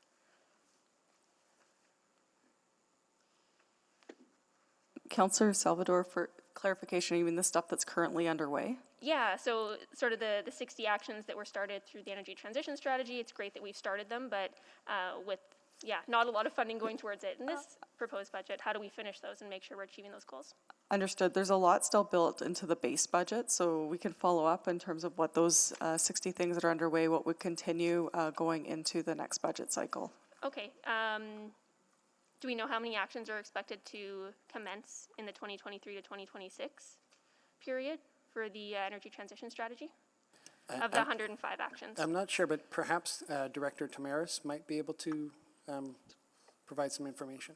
Okay, and if not, I can follow up in the Q&A. Yes, Councillor, I do think that would be a good written question. I'd have to say from the top of my head, it's the majority of action is needed in the next 4 years under the action plan in the energy transition strategy. So the remainder of that, the majority of the remainder of the 105 actions would have been scheduled for 2023, 2026. Right. Okay. Well, thank you for that, and I'll follow up with a written question on that. And then just, Mr. Corbold, I know you'd mentioned there's some significant costs associated on the capital side with taking transformative action, but also seeing that there are numerous things unfunded on the operating side that, in my mind, are fairly modest. I'm thinking city plan implementation, the energy transition strategy implementation, climate adaptation implementation, even SEEP. Like, my understanding is that the tax software associated with SEEP is being funded, but the administrative support to actually get it done is unfunded. Can I get clarity on that one? Councillor, yes.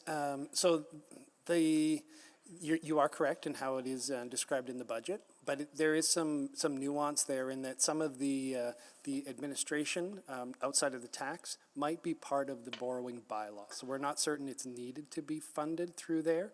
And if it isn't funded through there and it isn't available to be attached to the borrowing bylaw, then perhaps we can revisit our base budgets to make sure we get it funded appropriately. Okay. I'm out of time. Thank you. Thank you, Councillor Salvador. Councillor Tang. Great, thank you very much for this yet another comprehensive presentation and report. I had a similar thread of a line of thinking around that step 4 piece.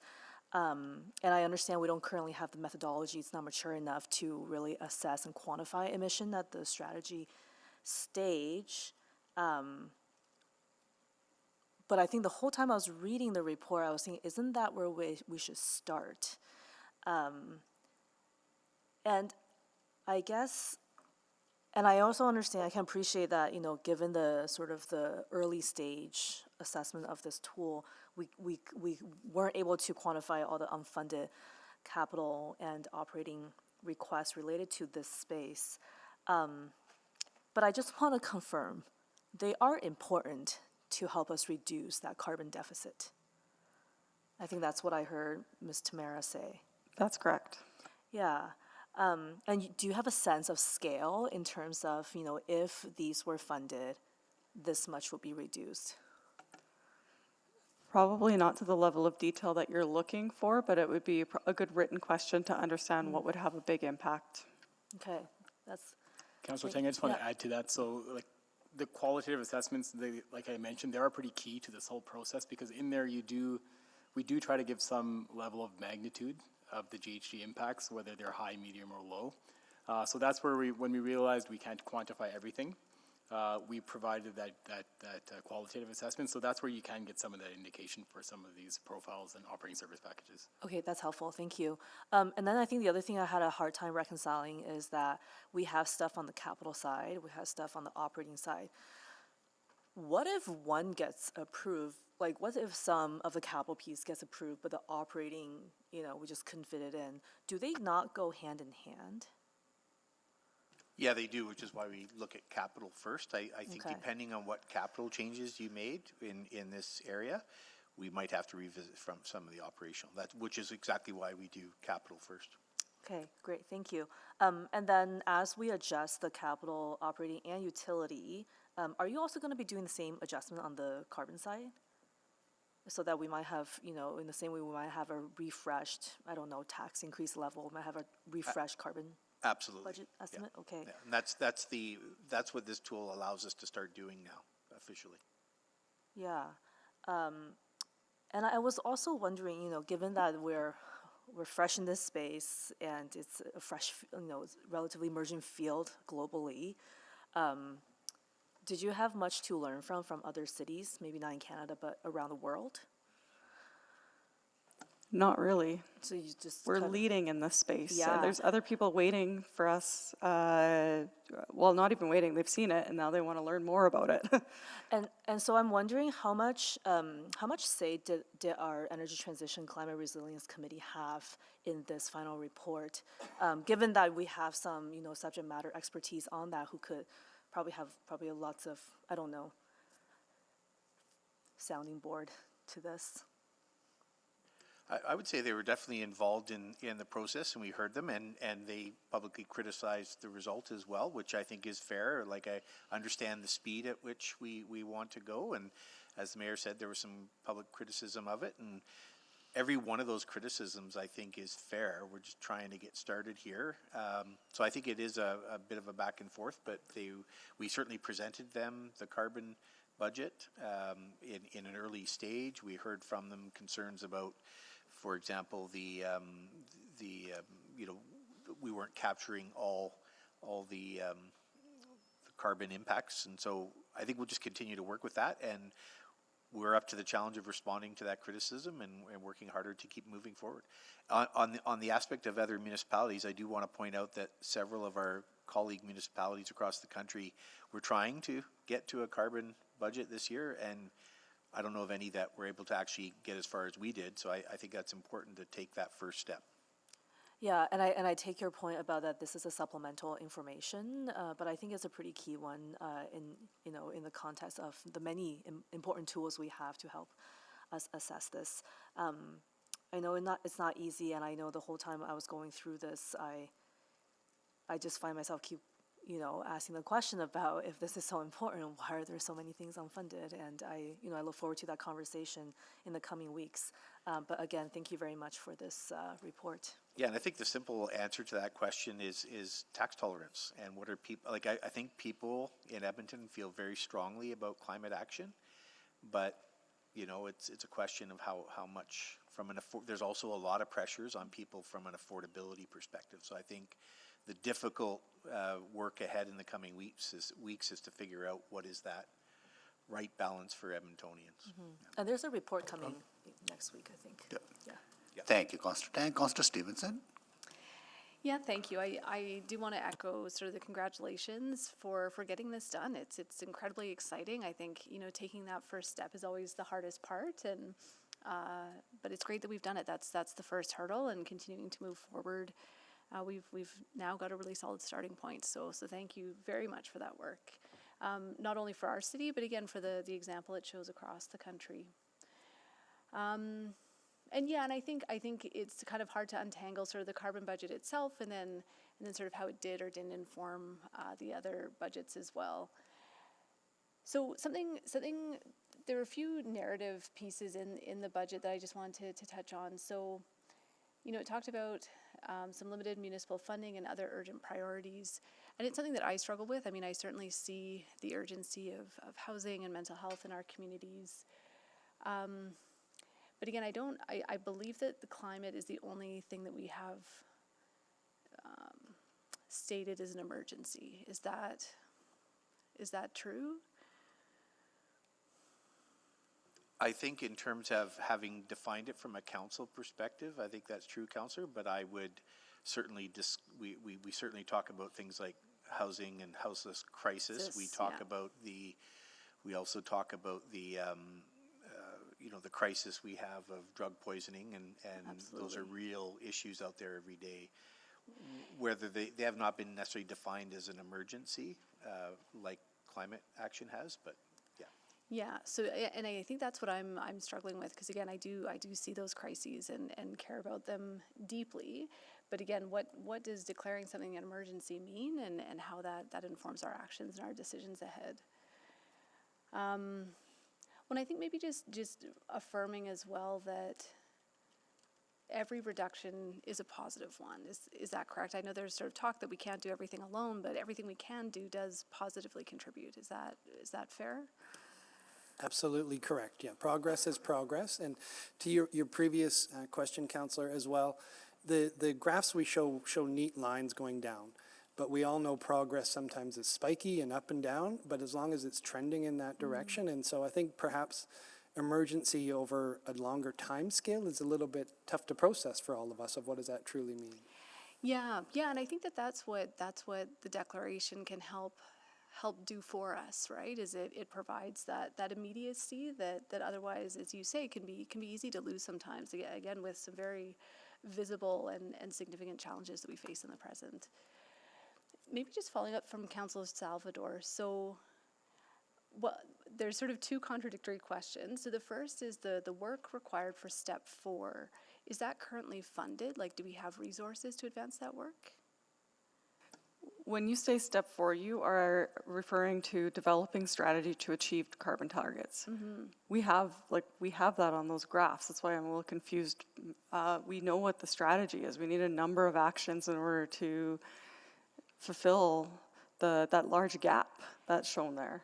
And that's what those unfunded service packages are. So those are the unfunded? Yes. Okay, and so they're maybe, meant. and maybe that's the clarifying question. So in terms of, because my understanding was that the energy transition strategy was our strategy, that it That's told us how correct. to get Yes. to the budget. Yes. Okay, so we don't need to develop a strategy, we just need to implement the actions that have been set out. Yes, and then what will happen as whatever happens through the budget process, we'll come back with an annual update next year and suggest some corrective actions that may be needed as a result of the decisions that were made by council through the budget process. Could you tell me more about that? Every year we bring an annual update on the energy transition strategy and the climate adaptation, and as a part of those annual updates, we're required to suggest corrective actions to council to achieve the targets as outlined in those plans. And yeah, and I guess it seems like one of those recommendations may be that we fund what is currently unfunded. That's a not an easy yes or no answer, because the tax tolerance for Edmontonians, and the number of things that are funded or suggested for funding in the budget make it perhaps intolerable to have that much of a tax levy increase right now. Okay, and then just in terms of some of the non-monetary levers that we can pull, do we have some clarity around that, around implementing some of those? A lot of those are challenging to implement. They're not easy. Okay, great. Well, as I say, I think this is the information that we need to have these conversations. So again, really appreciate it coming together, and look forward to further conversations. Thank you. Thank you, Councillor Stevenson. Councillor Rutherford. Thank you. And it's funny, I just want to start with this anecdote. The other day, one of my constituents asked me what keeps me up at night, and I couldn't answer that until I read this report, and now this is what's keeping me up at night. I mean, it's a very depressing and humbling report, and I think it's important to acknowledge that. And when I read it, and I read things like, we have limited municipal resources, we have, even if we were to fund everything from a corporate scale, that only really does 2% dent. Like, if we were to fund everything corporately, right? Like, so when I'm reading this, and then I'm thinking, wow, isn't it great that we're innovative, we're on the cusp of this, but if we're leading edge in this and we're not going to meet our targets, what does that mean for every other municipality that doesn't even have a carbon budget? And so I guess I'm kind of going into budget with this great information, but it's making me kind of two minds. How do we advance this work, but also at what point do we start to say we actually need to be investing more in adaptation and resilience? Because I don't want that to get lost in this mix. And when I read this, I kind of feel a little bit hopeless in terms of hitting that 2050 target and seeing some of the climate impacts we're already having, and knowing that $1 invested in resilience and mitigation measures can save $10 in a disaster down the road for every dollar invested. Agreed. I think we have to do both. We absolutely have to do both in terms of the resilience work and the adaptation work. And the adaptation work has the ability to be able to save us dollars as a municipality in the long run, but will require significant capital dollars upfront. So, I hear you in terms of the carbon budget itself can feel very depressing at times. That gap is very large, and that gap is very large in the globe right now. And we've got to figure out, what can we control, what can we influence as a city, and what are the right first steps to take, and more than first steps, continued steps. But I would also say, Councillor, we've started to do that. So if you look at the Fort Road underpass, for example, it's got a significant cost to it that is directly related to mitigation of climate change and flooding results. So there's a complete reservoir in there that had to be built based on our new standards for So that's, like, those Yeah. financial decisions have been made, and we are investing in some of those. Okay, and then, another thing that kind of came into my mind was like, what is EPCOR's role in this? Like, it's great that we got an $8 million dividend from them, but at what cost are they also not investing in carbon neutral? And so we're getting that dividend at the backs of the environment, if that makes sense, what I'm trying to say. I understand what you're saying. I don't think that's the case, though, from the amount of work that I've seen EPCOR do in this space, and actually they're considered to be some of the leaders in climate resilience work as well. Their flood mitigation work that they have done has won awards. Yeah, So I don't think but the what about for dividends energy transition? for energy transition, we've got them at the table as well on a regular basis. Yeah, Councillor, they are working with us in concert and leading to make sure the backbone of our electrical grid in our community is able to go through this transition, and they're doing fantastic work. Okay, they're and then, progressing. and something that's not budget related, but I think we need to think of in terms of subsequence, post-budget debate, is around the discussion in this carbon budget about, policy development at all levels of government. So I guess my question is, what policy levers do we need to start pulling at a municipal level that are not already being pulled?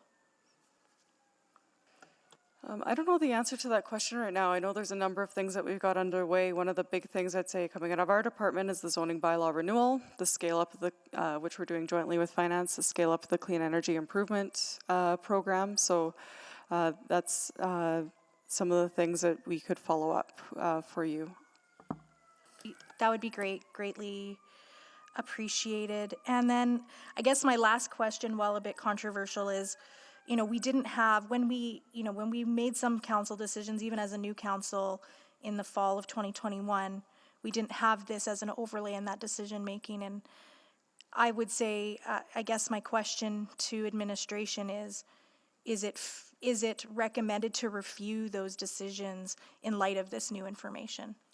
I would say, Councillor, that yes, in light of the carbon budget and some of the impacts we've proposed, it's meant to have you reconsider all sorts of things, not previous decisions, future decisions.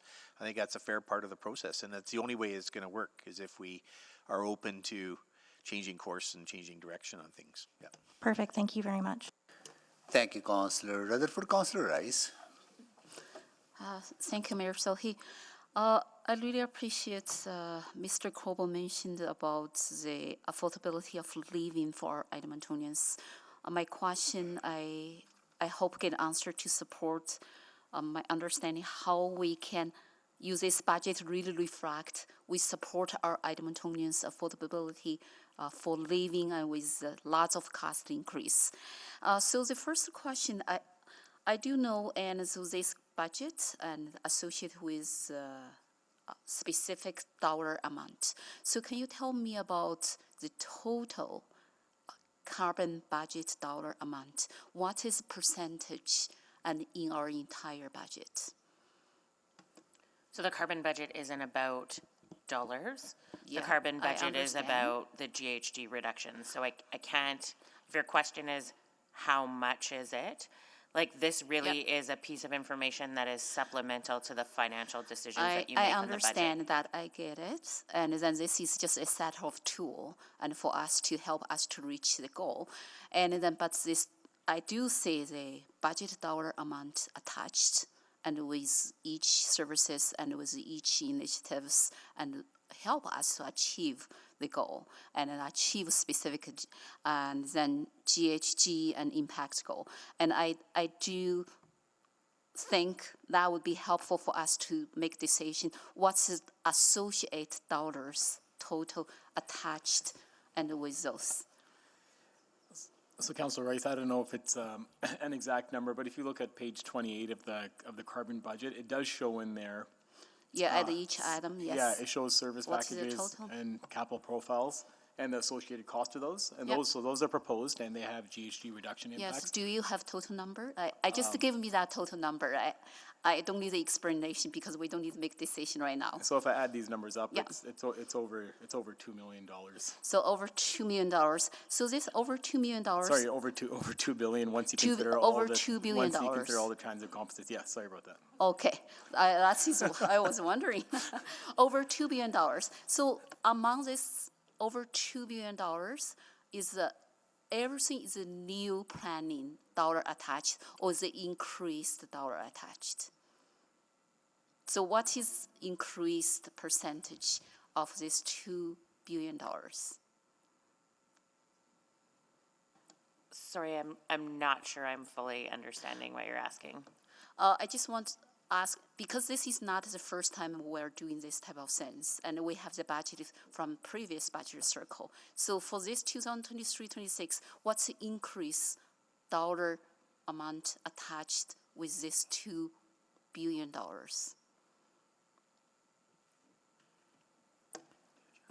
Yeah, that might be something we could try to respond in a written response, Councillor Rice, but that number I quoted is kind of the additional investment over the 4-year cycle and beyond that in order to fund the service packages that we've proposed. So And then specifically, and for me to ask this question, I really want to understand what's increased compared to the last budget cycle, and we are planning, we're proposed, and to invest on this specifically. So that is why I asked that question.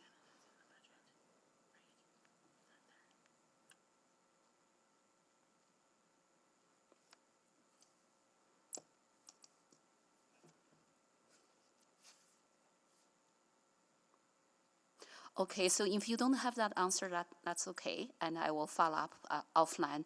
I really want to make sure for me to make that decision, I want to understand what's the increase, what's the total amount associated with all this carbon budget. And I know this is not about that and is part of the budget, but I want to understand the entire city's budget, what portion and specific for this carbon budget. yeah, we can try compiling something like that for you, but referencing back to page 28 there of that chart, those are all new dollars. All the new dollars for over $2 million? Yep, and the transportation composites, so that's not all in 23-26, that's the long-term strategy for the transportation strategy. But is it possible for us to get the 2023, 2026 4 years? We could try breaking that out for you for the transit composite, but I just want to highlight that number, that $2 billion number for transit. That's what I referred to previously, where we look at it on a system, a holistic basis. Yeah, I want to use the last few seconds for my last question because I only have one now. And is there any FTE increase and regarding this work and request and in the budget? Off the top of my head, I don't know. There isn't some of the unfunded service packages, Councillor Rice, if you want to advance any of the work, most of them would require FTEs associated with it. Thank you. On the unfunded side. Unfunded side, okay, thank you. Thank you, Councillor Rice. Councillor Principe. Thank you, Mr. Mayor. I was a little surprised to not see much about hydrogen energy. I just saw more about electrical energy. And I heard about the energy transition focusing on electrical energy. Have we, considered any fleet that we're purchasing at this time that it will be hydrogen compatible or be able to convert to hydrogen? Yeah, Councillor, I think in the end, it'll be a combination of electric and hydrogen, and we are absolutely considering that from a fleet perspective for both transit and our fleet vehicles, right up to everything, including fire trucks, I would say. Okay, thanks. Yeah, I didn't see a lot of that in the report, and that's why I was concerned, especially, the exciting news that Edmonton is going to be home to the world's largest net zero hydrogen production facility. That's very exciting, and I think that we should be proud of that and be focusing on maybe more hydrogen energy and just being cautious about the fleet that we do purchase will be, who knows, green electric energy may be outdated in a short amount of time, and hydrogen might be the new, with the technology and innovation, the way it's going. So Yeah. that's good to hear. And just on that front, there is a hydrogen report coming to council in Q1 of 23 that would outline a lot of that. Excellent. That's great. That's what I was looking for. Thank you. Thank you, Councillor Principe. Can you take the chair as well, please? Sure, I have the chair. Thank you. So I think, first of all, thank you for this work. What would help me understand is that can we, moving forward into the future, identify things and policy levers and what we can do as a municipality. For example, land use planning is directly under our control. Transportation planning or integration of transportation and land use planning is in our control. How we build new buildings, that's under our control. Maybe not because of building code standards. Okay, got it. Okay, but there are some levers that we have. So I think it will be helpful to kind of identify that. Then what is our advocacy role as a council? Things that we don't control, but other orders of government or private sector control. I think I would like to have that kind of a little bit more clarity moving forward. Mr. Mayor, we do plan on bringing an advocacy plan forward to council next year on the climate file specifically as well. Mm-hmm. You know the timelines, because I'm thinking about March budget for the province and the federal and the feds, right? So, or maybe we need to pick few things that we know that fit into our strategy that will make a huge impact on reducing emissions at corporate level and also at the community level. I know we're working into the future transit garage but that's 3-4 years from now. Our plan, we are aware of the budget, upcoming budgets, and so we do want to get something to council either finished or enough information that you can be effective for Q1 prior to those budgets. Okay, well that will be helpful for us, because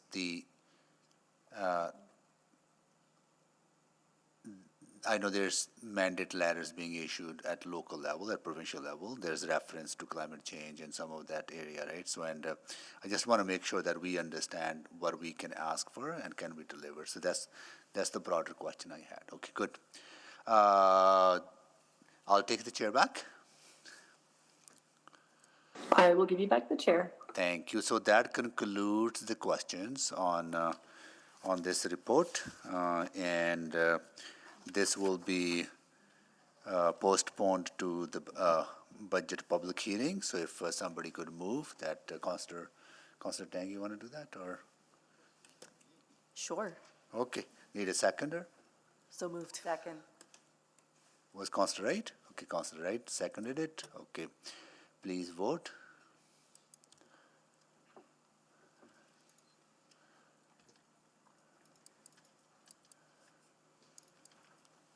We have all the votes. Display the votes, please.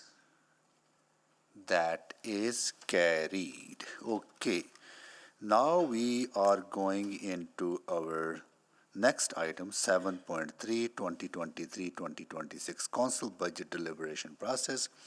I know there are folks here in the chamber, some good friends. Nice to see you all that are here for the indoor Shisha consumption. I don't think we'll get to that report for a while, so you are welcome to stay. But if you want to go grab coffee, you can go grab coffee, right? I know you can't smoke Shisha, right? So don't do that, right? Yeah, not yet. Oh, sorry, not here at all. Anyways, right? So we won't be able to get to your report yet, right? So. So just want to let you know. Well, you're welcome to stay. We love to see you. Can see your faces if you want to move this way. We can, because there's so much sun being reflected from the back, right? So yeah, good. I can see your hair, so yeah. All right. So next we are in. What I would suggest on 7.3, because there are a number of options given to us by administration, that we first do one round of questions to administration asking all the clarifying questions that we need to, that council members may have, then a motion can be considered after that, which option we choose. But I think just keeping that open will be good idea. So just do one round of questions first, then a motion on the floor, then further round of questions if a council wishes to do that. Is that okay? Sure, would the you city like clerk? me to give the presentation, or do you? Yeah, I'm no, go ahead. Yeah, happy to jump into questions. no, please do give us a presentation. Because it's not just about us, it's also public watching and listening in, right? So please, yeah. So I've just got a very short presentation, happy to walk council through. Can you speak up a bit? Yep, I'll tell you what,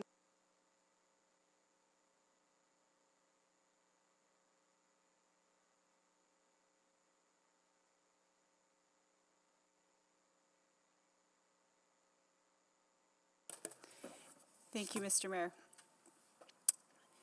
Saram, you're gonna have to bear with me here, and you're gonna have to, I'm gonna watch your screen, you're gonna move over. Okay, so I'm just gonna jump to the next slide, please. So really high level, I'm just gonna walk through a couple of slides, just going through sort of budget process 101. I'm gonna walk through, there are there are probably about 10 different options that we considered about randomizing the amendment process. What we have ended up putting forward is 5 potential amendments, or sorry, 5 potential sources for randomizing the amendments. And at the end, happy to take some questions, but very much looking forward to council giving us direction today so we can be fully ready when the deliberation process starts. Next slide, please. So the next 2 slides, as I had mentioned, are very, very high level. So there are 4 budget motions that council is going to be asked to put on the floor after the non-statutory public hearing and once you're starting your budget deliberations. So you already have the main budget motion in the capital budget that was presented. You also have the main operating budget motion, which is entirely possible that there will just be some minor changes before deliberation started based on some new information that the CFO presented today. And then you also have the capital utility budget as well as the operating utility budget. So once the main motions are put on the floor, then council will be asked to have questions of administration, and then we're going to move over to the capital amendments. I would ask at this point in time, hypothetically, once we're forward into the capital budget deliberations, that capital amendments are put on the floor, they're seconded, and they're postponed. And just for clarity, it would be helpful if they weren't spoken to at that point in time. Otherwise, we're going to be speaking, councillors would then be speaking to them when they're put on the floor, and then again when we're coming back to debate. Once we deal with all the capital amendments are put on the floor, seconded and postponed, then move over to questions of the operating. Operating amendments would then be put on the floor, seconded and postponed. Then step 4 would be questions of the utility budgets. It's entirely possible there could be amendments to the utility capital budget as well as the operating budget. Next slide, please. Once all of the motions have been put on the floor, all of the amendments have been moved, seconded, and postponed, it would be at that point in time that we would ask Mayor Sohi as the chair that you ask for all remaining amendments to be put on the floor at such time. It's sort of an unofficial closure period, and that allows us to go back and refine all of the amendments, make sure that everything is correct as per the numbers and as the amendments are listed. It's at that point in time that we would go away and randomize all of the amendments. When the randomization process is completed, we share it with council, administration, and the public all at the same time. Once we have our 4 corresponding lists, then that would be the point in time, Mr. Mayor, where you would facilitate the debate and vote on all of the amendments, starting with capital, operating, and then the utility budgets. Once we've wrapped up all of the amendments, all the potential subsequent motions, if there are any, we again will take a small pause, again to see what refinements are required to all of the main budget motions. We need to make sure that finance is okay with them. Then that is restated and put back on the floor, and it's our recommendation at that point in time that council speaks to all 4 main budget motions at the same time. So that is a very short summary of what you're going to be doing for the next couple of weeks. Next slide, please. So before I get into all of the randomizations, just sort of building on some of the questions that I helpfully received last week once the report came out, is that, as I've said already, all the amendments will be put, seconded, and postponed. We will consolidate them into, I'm going to say, 3 separate lists. Capital, operating, and utilities will combine and separate them into subsections. All of this will be public information. It will be available to you in your offices. Finance will have it, and the public will have it. The order of voting, as I've already said, will be capital, then operating, then utilities. Next slide, which is just going to jump into the randomization option. Option 1, we're just calling it the out and back draw. That would be the process where we would put all 13 names in a hat and we would select random names, and we would get a list 1 to 13. Round 1 would be based on the order. As individual councillors or the mayor, once your name is called within that order, you would choose which amendment you put on the floor. Again, dealing with capital, then operating, then utility. Once you've gone through first round, 1 to 13, we'll start back reverse order 13 to 1. You will keep going through this process until all the amendments are done, and it takes as long as it takes. So that's option 1. Option 2 is sort of a dot list. I can't imagine how many amendments we're going to have for capital, operating, and utilities, but once we have that list, we would come up with a number. I'm just going to say 10% of the total number of amendments. Councillors would have dots. You would put a dot on each amendment as you are wanting to prioritize. Adding a dot for an amendment doesn't mean you want to vote in favor. It just means you would like council to be voting on those amendments in that priority order. We would be the ones that calculate the dots for each amendment within the category. And again, once we've done that first round, we would provide that list to yourselves, administration, and the public at the same time. Amendments with the same number of dots, entirely possible that we would have a tie. We'll just randomize those amendments and we would just do it here on the fly once we got to that position. This process would keep being repeated until, again, all amendments have been dealt with, at which point in time, if council has decided it's made as many decisions as it wants to, amendments can always be withdrawn at any point in time throughout the process. The next 3 options, not entirely recommended, but we presented them. One is the randomized option, randomized, and this would be quite simply all of the amendments, capital and operating, would be separated into decreases and increases. It has previously been a practice where all amendments are dealt with on a decrease basis first of all, and then an increase. Based on some of the questions that have come in so far, it's entirely possible that we will have amendments that have decreases and increases within the same amendment, and to try to separate that out would be slightly problematic. Therefore, we're not recommending option 3. Option 4 is a practice that some of us might be familiar with, which is first moved, first voted. This is not a process that I would recommend. It creates a rush to put the amendments on the floor. And the last option, again, trying to be creative, but I don't recommend this, is it would be a hybrid, randomizing not only the amendments, but randomizing your names. And so we would pull your names out of a hat, and regardless of which amendment you would like to put forward, the amendments would be randomized, and whichever way your name comes up in the list 1 to 13, that's the amendment that would be put on the floor. So it's very, very randomized, but again, overly complicated, and I don't recommend it. So the last slide here for your consideration is I'd like you to identify which option you would like us to pursue as part of the budget deliberations, and happy to take any questions you might have. Thank you for that presentation. This was exempted by Councillor Rutherford, right? Yeah. Oh, yes, it was. Yeah, it was exempted by you, Councillor Rutherford. So I'll go to you. Yep. Yeah, I guess there's pros and cons to every option is what I take away from this. And so I'm just trying to imagine them in functionality. I think the dot one I'm leaning away from, because what would we do if you do the dot system and let's say there's a whole bunch of amendments that have 0 dots on them? How do we deal with those then? So imagining hypothetically that exact situation, You will need to then take a break and do the dot system again until all the amendments have been dealt with. Either they all get withdrawn if you do the first round and council decides no more amendments. Yeah. I can see that process being involving some prioritization, and then what do you do with the leftovers? So that could be more time consuming, if I'm understanding that correctly, potentially. Potentially, absolutely.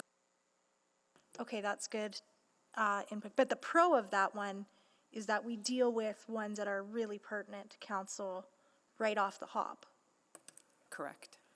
And then with number 1, okay, I guess I'm leaning between 1 and 5, actually. And I know you're not recommending number 5, and that's fine, I understand. But I guess I like the randomization. I like that there's no real sense of, you know, there's order and chaos sometimes, I guess, is what I'm trying to say. And yeah, is there not a way that we require amendments to be reductions first and then increases? Because I feel like that's what happened we had to write our amendments as reductions or as increases, but I know you're saying amendments are coming in now that are kind of compound amendments, I guess, if it's like, do we just stop that? Or is it better to have the compound in your, process of imagining this budget process? Are the compound amendments actually better at getting us to where we need to be by December 16th?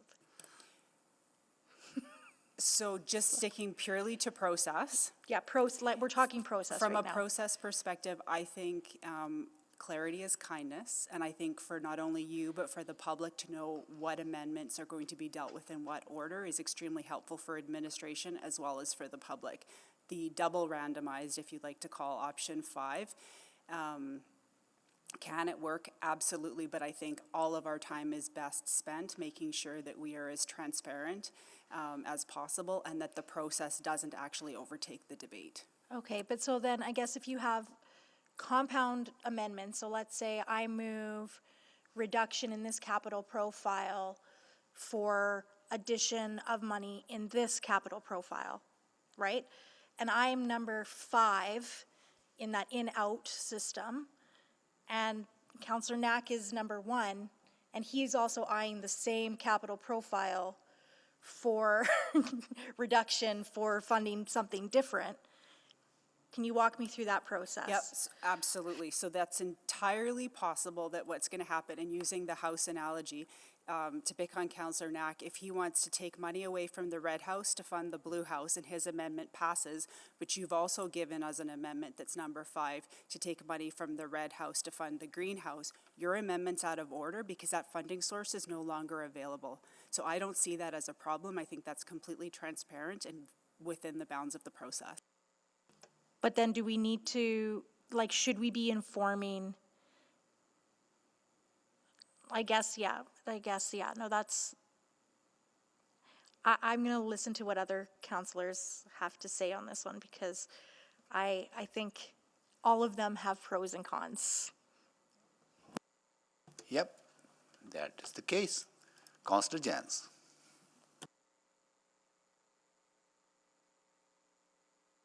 Councillor Jans. I think he sent a note saying he needed to step away for 10 minutes. Oh, I didn't see that. Okay, I'll check. Councillor Tang. Just some clarifying beyond what was clarified last week. So for that option 1, anyone can put any amendment, even if they didn't craft it, but they want to talk about it or something. Great question. No, you're really supposed to be putting the amendment that you've put on the floor. So it's moved, seconded, and postponed. So if you are number 6, but you really want to bring forward Councillor Rutherford's because you like, hypothetically, that I would say that's out of order. Once you move and seconded, well, it's owned by the Assembly, you're the one that should be speaking to it, and that's the order. If we're going to let councillors put anybody else's amendments on the floor, I'd say don't randomize anything. Okay. And then for option 2, so, first round of dots, and then we start talking about the ones most prioritized by the Assembly.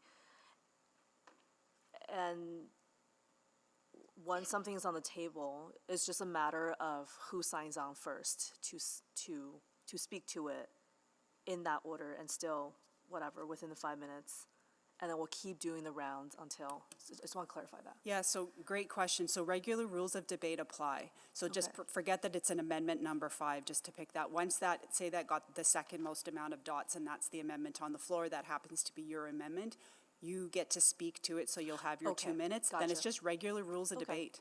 Yeah. Yeah, and just to be clear, you are not recommending 4 and 5, and you're not really recommending 3 either, correct? I'm really recommending 1. You're really recommending 1. I'm leaning towards 2 because I think, you know, if the counterpoint is that it takes too long, I can see the number 1 being quite time consuming as well. And I feel like once we can start focusing on the ones with lots of interest and attention and priority and whatever, I feel like this subsequent rounds might go actually a bit faster. So that's my take. That's it. Thank you. Thank you, Councillor Tang. Councillor Wright. Thank you. Could we as a council decide that we can't put forward those combined motions to increase and decrease?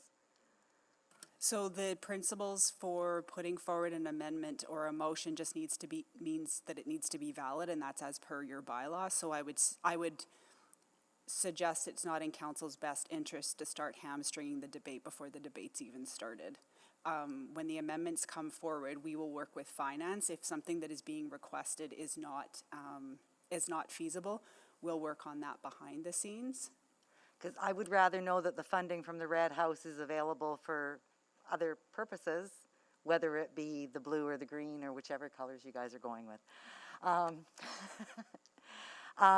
Rather than if they're totally random, I might not want to subject to a tax increase, not knowing whether that other decrease funds are available. So I would prefer myself to do all decreases and then go to increase. And then when the councillor is introducing their motion, they could maybe indicate what their preference for the funds should be directed to. I do have a couple of other questions in regards to the bylaw changes. Just wondering why you're recommending the 28.5, that the councillors may not debate, or sorry, to remove that they may only debate the amendment, not the whole motion. It's been our practice that when council is debating an amendment, they might talk overall about the main motion on the floor. So for example, a tax levy increase, that's not necessarily germane to every single amendment, but on a whole, you might be talking about the overall operating budget. Robert's rules and your procedures typically indicate that you're only supposed to be talking either about the amendment or the amendment to the amendment, but it's very hard to separate the amendments to the amendments or the amendments from the overall budget motion, and that's just been our practice. Okay, so it does sort of improve the flow? It just allows you to have a full debate without restricting it to one particular element of an amendment. Okay, and then the other, okay, so in number 1, if you are selected as 6th or 7th, you're always going to be in the middle, whether you start at 1 or 13. Yes. Okay. And if council wants to come up with an option 1B that we do a randomized draw after every 13, sure, but this is gonna, that's gonna be what we're doing is the process. Or could we do round 3 starts at number 2, round 4 starts at number Sure. 12, now round 5 starts at 3, round 6 starts at 11, and just work our way back? Happy to accommodate whatever process works for council. And, and then the randomizations. Is that activity done by your office in public? It's typically done electronically, but yeah, it's not a secret how it gets done. Some of these options haven't been used. We've only done one before, and the system just does it automatically. Okay, just, I mean, for full transparency, right? That things aren't being Yeah. done in private. Okay. Yeah, but so there's no decisions being made. This is us preparing the amendment sheet, so we'll prepare all of the amendments and provide that. There's no secret to that, and if you would like us to randomize the process, so again, happy to take up council's time doing that, or we can just go away and do it, but there's no secret to how we do it. Okay. And if we're pulling names out of a hat, I am absolutely happy to do that here. Okay, that'd be fun. Yeah, okay. Thank you. Thank you. Councillor Stevenson?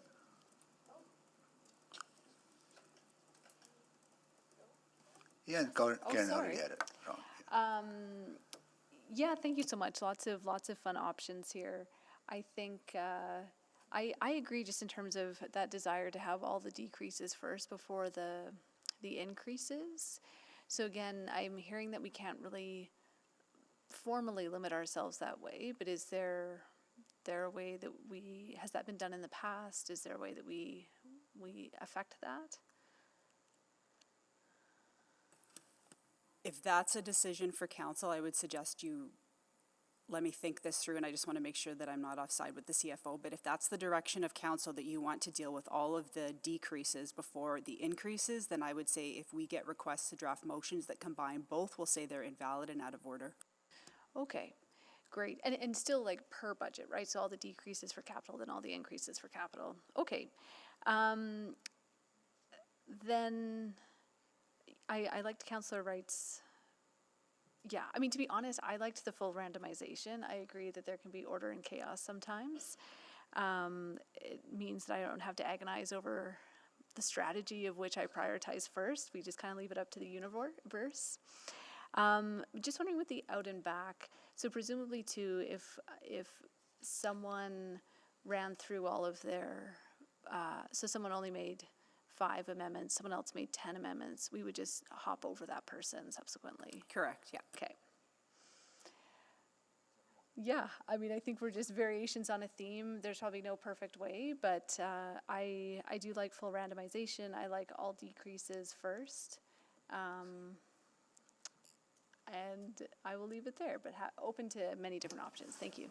Thank you. Councillor Jans, are you back? If not, Councillor Rice. Thank you, Mayor Sohi. So, because the budget deliberation is open to the public, and then from Edmontonians' perspective, which option is easier for them to follow up? I really appreciate the city clerk and consider so many different factors. And I just want, from like public perspective, which option easier for them to follow up, to understand and to have the transparent information, and then they can just get right away. And I believe many Edmontonians will be interested to watch it. So I would say we are incredibly transparent. The budget books are already available online. Yeah. All of the information that council is going to be using to make its decisions is also available to the public, and all of our meetings are broadcast. I would say anybody who's interested in this process is possibly watching right now, or will be again watching it on YouTube. I think we can accommodate whatever is the direction of City Council. Yeah, is there any recommendation from your perspective? Which one is easier? And for the public to understand our debate, to understand any amendments, and how this, let me say, simple. It's simple for public to understand this process. So I think over the years, what we've learned is that the most important documents, in addition to all of the fabulous work that's gone into the budget documents, is the amendment tracking sheets.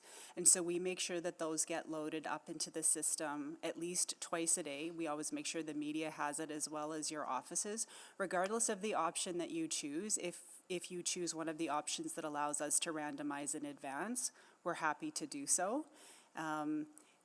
I can't speak for all of Edmontonians about how they're going to watch this process, but whatever it is, we'll make sure that it is as understandable, hopefully, to Edmontonians as it is to yourselves. Yeah, so, yeah, I didn't intend to ask you to speak to the Edmontonians. My question is really about which option could be more simple, and for Edmontonians to understand this, we're talking about all those amendments, everything like that, to follow up.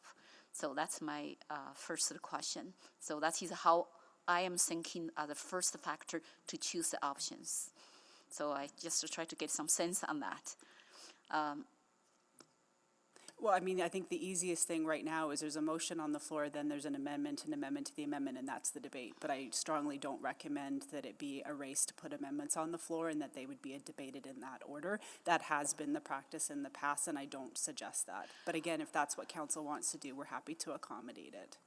Thank you. And so next question, and then because we do need to get this budget done before December 17th. And so this is really important for our city's operation, continue business going. And then from that time efficiency perspective, can I get sense which option for the 5 options, which option is more like process efficient, time efficient? I think we've considered a variety of options and I've presented them. Because I don't know how many amendments you're going to make, it's really hard for me to guess. Okay. Okay, that's my question. Thank you. Thank you. Councillor Principe. Thank you, Mr. Mayor. I agree with Councillor Rutherford. There are pros and cons with all the options, but I do think option 1 is the most fair. But I do have a question about the discussion of dealing with decreases first and then increases. Now, I'm trying to get an understanding of that because when we make an amendment, we are supposed to provide a funding source, either tax levy or from another profile, FSR. So how would you be determining if it's a decrease or an increase in that instance?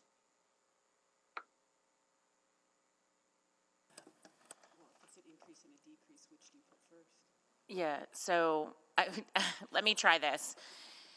If you, I agree, everything needs a funding source. If you vote, if you want to deal with all decreases first, what it forces you to do is decide what your decreases might be and collectively vote them. Once you vote for a decrease, though, you can't revisit it later.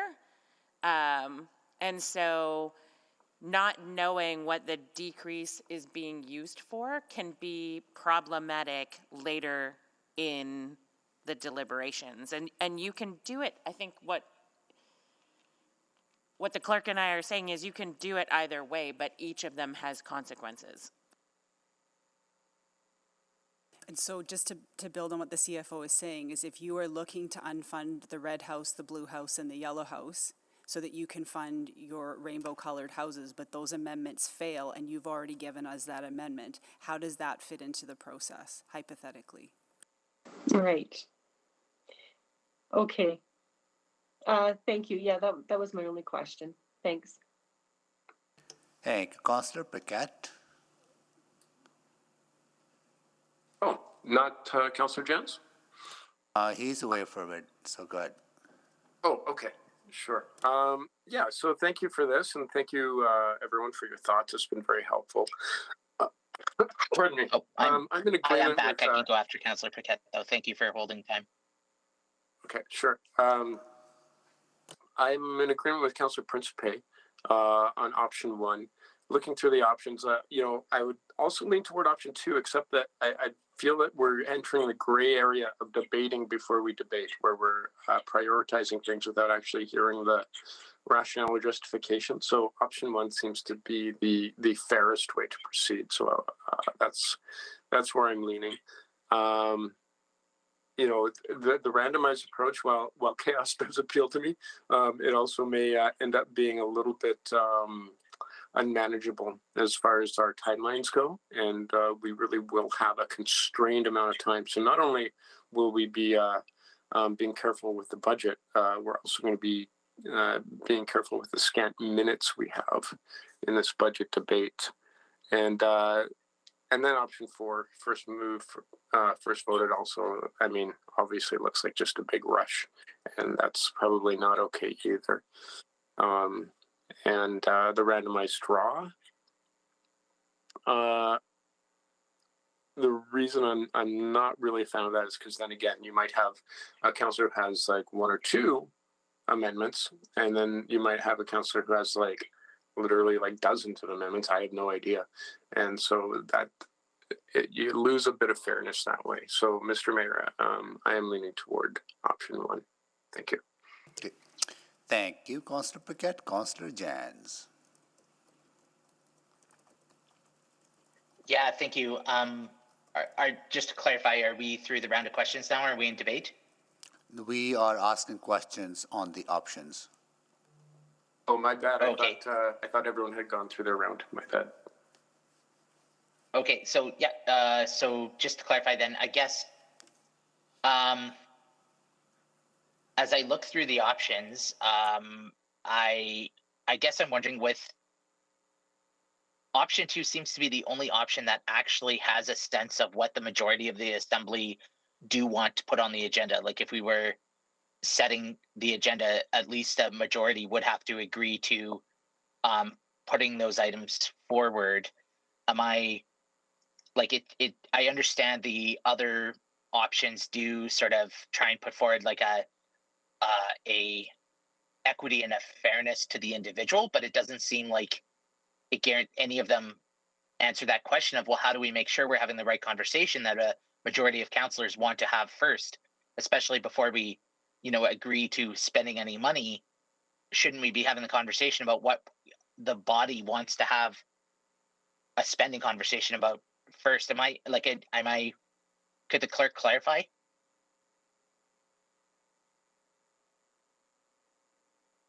Can you restate your question, Councillor Jans, please?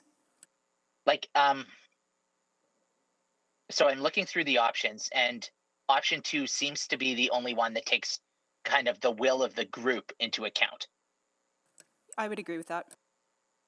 Okay. The other ones are more the prioritization of random chance. Is that? And decision, option 1 is very much gives the decision making to the elected official as to what amendments they want to put in the order that they show up in the 1 to 13. Right. So, and I guess, yeah, my preference would be option 2 with the dots, but then if we don't do that, how would do we ever have a situation where we have duplicates, like people want multiple amendments that are a similar nature? Yes. And how do we address that? You deal with the first one on the floor at the first and then see what the outcome of that is and then work your way down the line. Okay. All right. Yeah. Well, that would be, I guess, thank you, Mr. Chair. That would be my preference. Go with option 2. Thank you. Can you move the second round? So moved. Need a seconder? Second. Councillor Rutherford, seconder, please vote.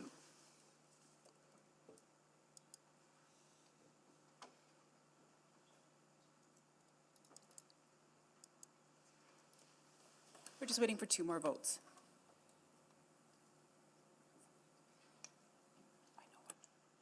We're just waiting for 1 more. I'm a yes. Thank you. We have all the votes.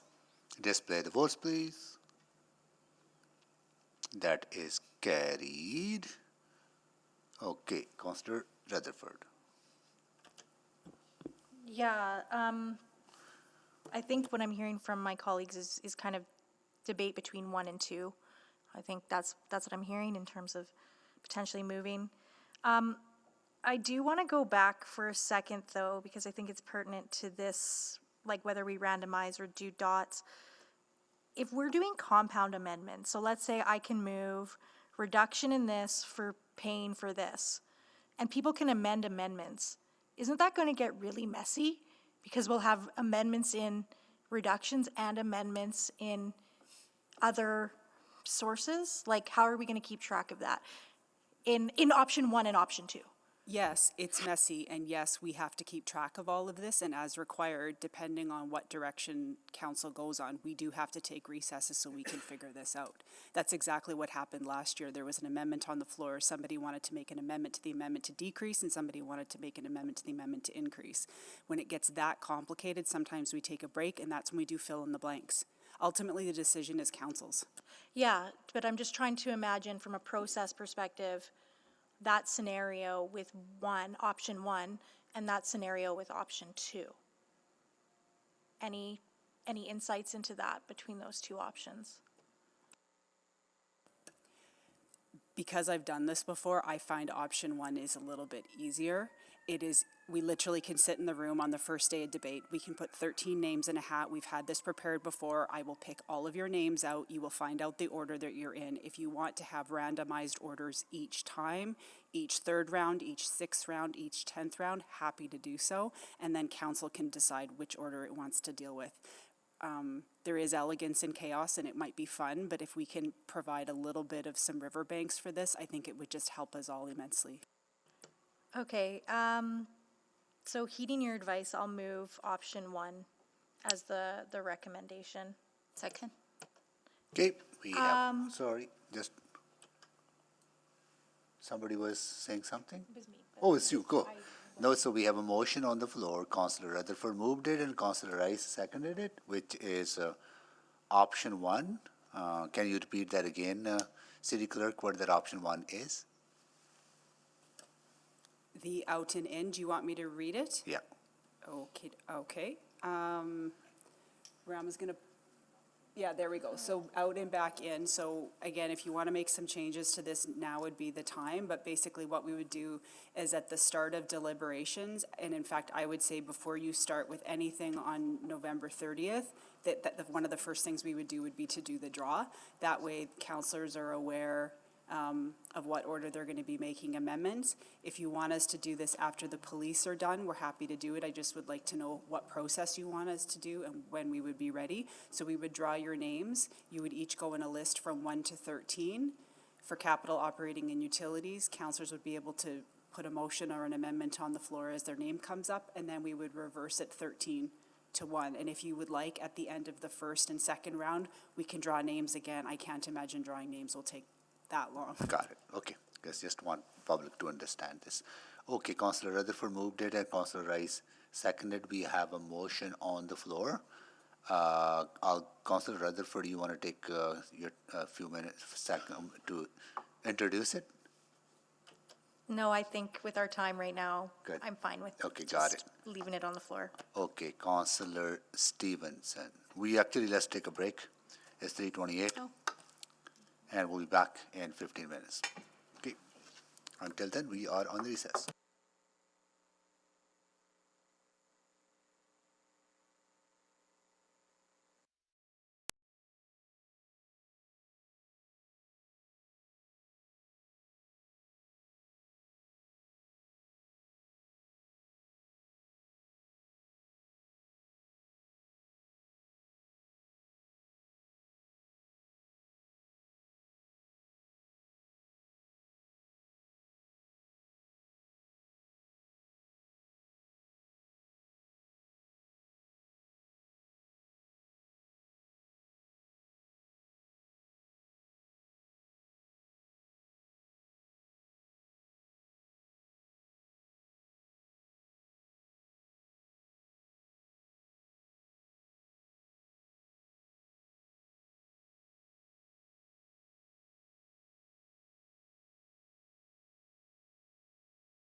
All right, we are back. Would like to call this meeting to order. Do a roll call. Councillor Wright. Good afternoon. Councillor Knack. Good afternoon. Councillor Principe. Hello. Councillor Stevenson. Good afternoon. Councillor Paquette. Afternoon. Councillor Tang. Good afternoon. Councillor Hamilton. Good afternoon. Councillor Rutherford. Hello. Councillor Salvador. Good afternoon. Councillor Cardmill. Good afternoon. Councillor Rice. Here. Councillor Jans. Councillor Jans. Okay. Councillor Stevenson, you're next. Well, thank you. Yeah, just with option one, I mean, something that strikes me is just that we will never know, or we won't know what's coming next. Correct? Like we know what motions the councillor has moved, and we can guess from that list, but we don't really have a sense of what's happening. That's correct. And how does that work for administration, just in terms of having the right delegation? Like, does that mean just everyone is completely on all the time? We are with you for the duration. Yeah. And does having more certainty in which motions are coming up next help alleviate some of that pressure? I would defer to administration on that. So the majority of the time you will see the city manager and the deputy city managers here along with the budget team who would be here anyway. In the background, we then just reach out when is required. And so our teams do know that they don't necessarily have to be available all the time, but they need to be reachable to be called in when necessary. Yeah, but does having a sense of the order in which motions will be dealt with give a better sense? Well, to some degree, but we also don't know how long the debate will be on each motion. Okay. No, that's helpful. That's a good point. Yes, I don't want to prolong this. I think for me the biggest thing, I do feel very strongly about doing decreases before increases. So just wondering what direction is needed to achieve that. I would suggest defeating the motion on the floor, and then you could put option 4, I think it is, or 3 or 4 on the floor. Or did you Can it not be accommodated within option 1? If you want to make that amendment. So if you want to deal with decreases, are you wanting to deal with decreases randomized 1 to 13? Or are you, like, what's on the floor right now is I draw 13 names out of a hat. If you would like that to be within that order, councillors would then be forced to deal with amendments that are decreases only. I would read from that, then we would not be able to accept compound motions. They would have to be very distinct. So if you wanted to decrease a blue house, that would be one amendment. If you wanted to then fund the red house, that would be a separate amendment, and that increased amendment would be dealt with after all the decrease amendments. If that's your intention, we're happy to draft you an amendment to this, or if you would like this option to be defeated, vote against it, and then you could put the other option on the floor. Okay, yeah, I mean, happy for it to be an amendment, but also okay to come back for another round so others can speak and consider that as well. Councillor Hamilton. Thank you. I was just gonna, I heard Councillor Wright's concerns about the out and back option and that it would be the same pattern. And then if you were in the middle, even if you were 4 or 5, you're always 4 or 5. I liked that sort of 1B option, but I also hear Councillor Stevenson's concern, and I think it's legitimate, about having staff on the ready all the time. So now I'm torn again. But maybe I'll put, you know what, I'm going to go with my original preference to put 1B on the table, which is that it's sort of I'm going to say a revolving order. So if you are 1 next, you go to number 13, correct, Madam Clerk?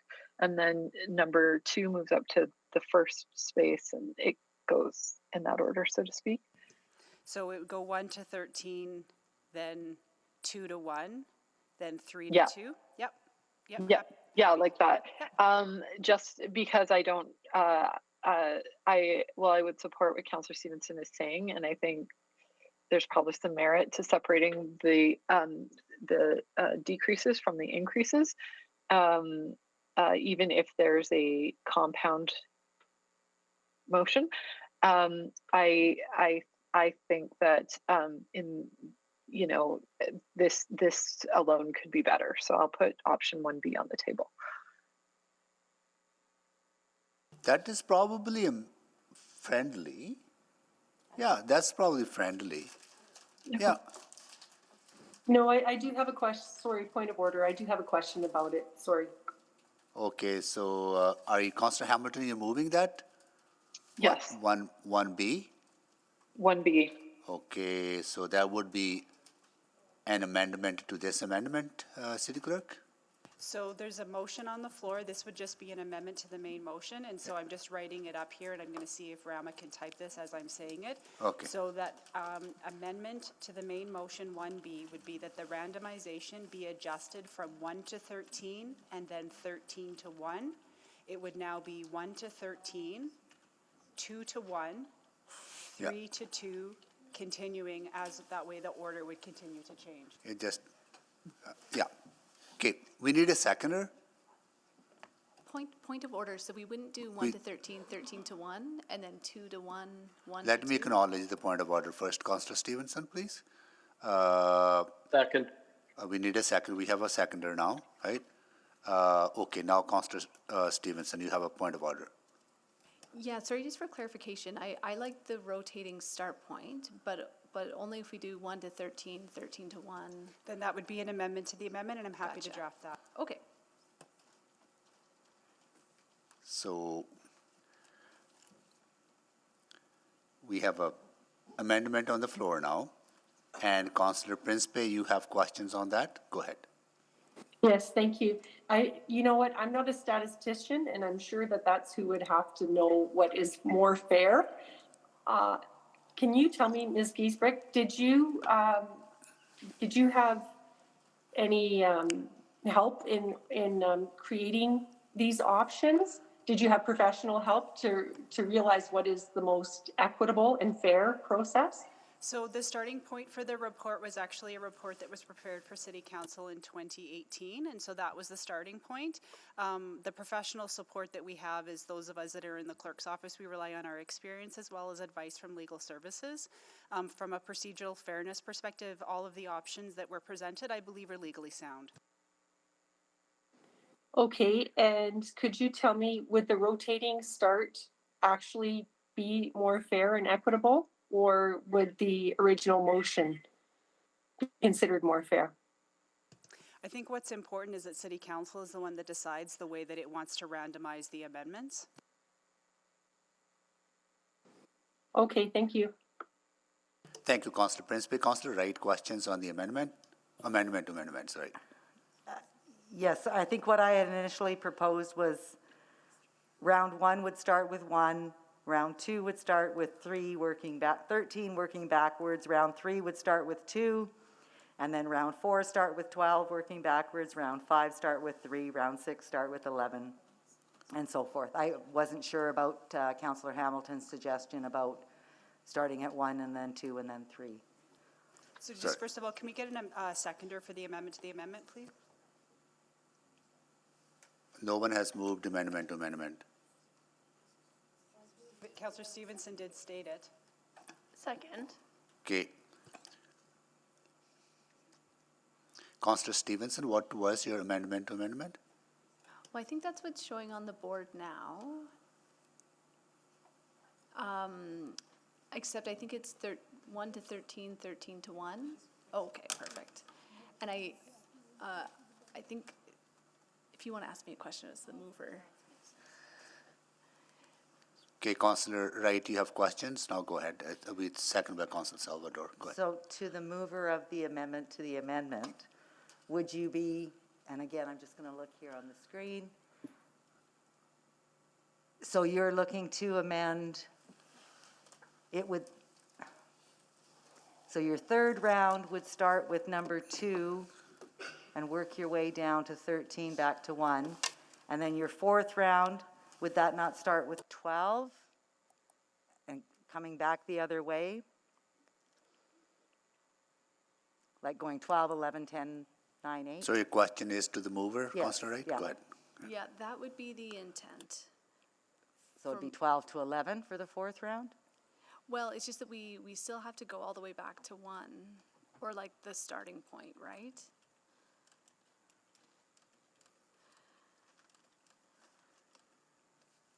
So that would go 12, 11, 10, 9, 8, 7, 6, 5, 4, 3, 2, 1, and then 13. So it would end up on 13 for your fourth round. If it's already confusing enough here, just imagine the process we would have to go through to follow this. So keep it simple, I would suggest, and go with option 1. With the, anyway, just my, Councillor, but we have a motion on the floor. Councillor, are you done, Councillor Wright?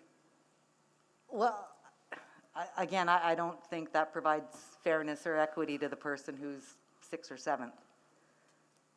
If we just go with the straight original option 1. Okay. All right, Councillor Cartmel. How to phrase this in the form of the question. So I wonder,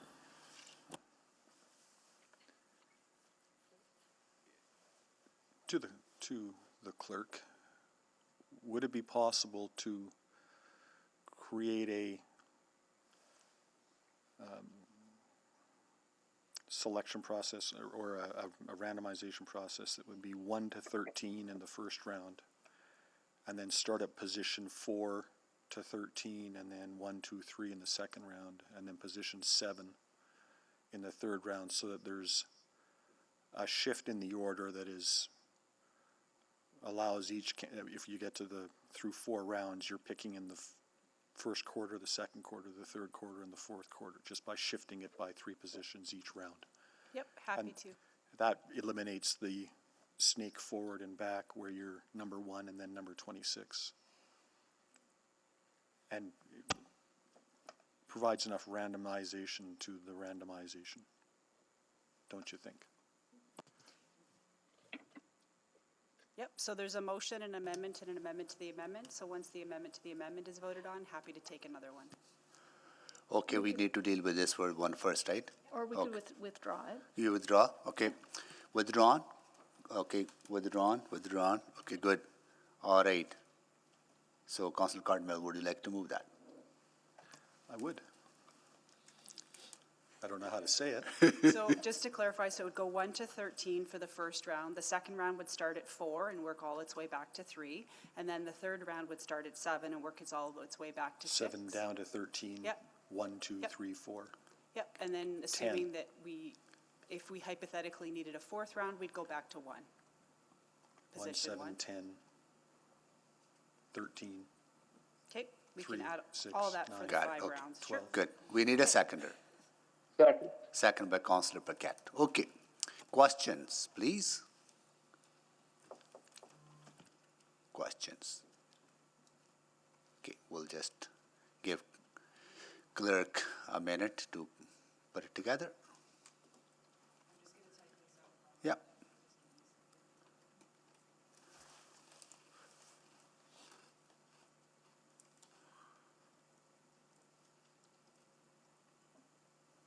Assuming this carries forward for operating capital in both utility budgets? Yep.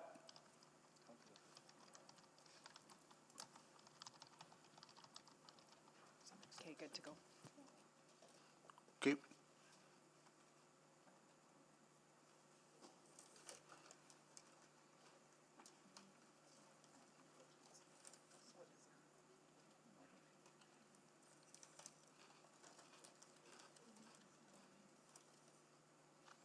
Here we go. Round 1. Councillor Cartmel, you want to read that into the record, if you don't mind? Sure, I'm going to suggest a randomization process that randomizes, first of all, each councillor's starting position number, and then has successive rounds of amendments, with round 1 starting at position 1, round 2 starting at position 4, round 3 starting at position 7, round 4 starting at position 10, and round 5 starting at position 13. Got it. Okay. This is second by Councillor Paquette. I see no questions. Please vote. Oh, Councillor Wright? Again, not working for me to sign up. So will it be a different randomization for each of capital, operating, and utility, or will it be the same that will be carried out?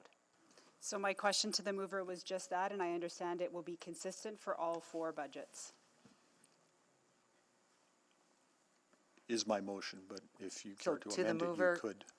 would you accept a friendly amendment that it be randomized for each budget? Sure. Okay. Thank you.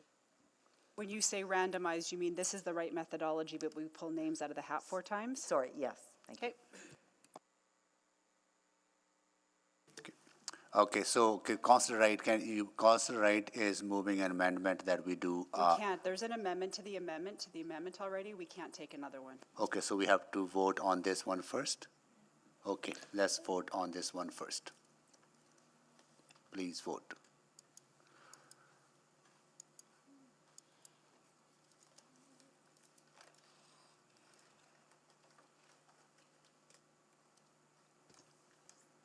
Just waiting for. In favor. Thank you, Councillor Jones. We have all the votes. Display the votes, please. That is carried. Now, Councillor Wright, do you want to amend that? Go ahead. Councillor Wright. Yes. So I would like to amend that it's a different selection for, a different methodology for each of the different operating budgets. A new draw for each one.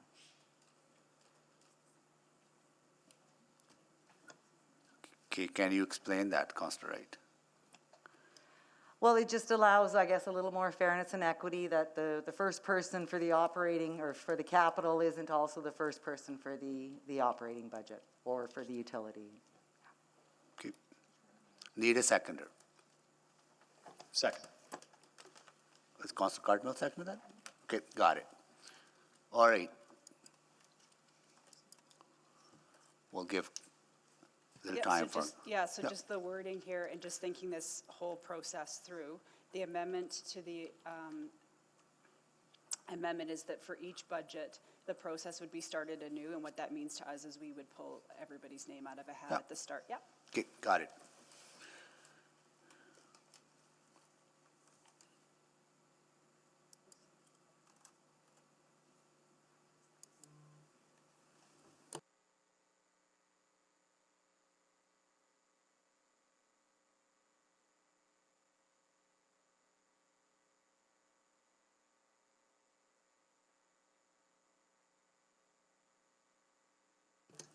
All right, here we go.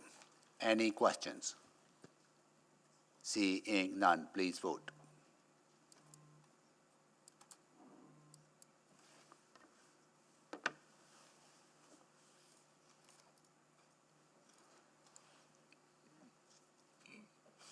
We're just waiting for one more vote. In favor.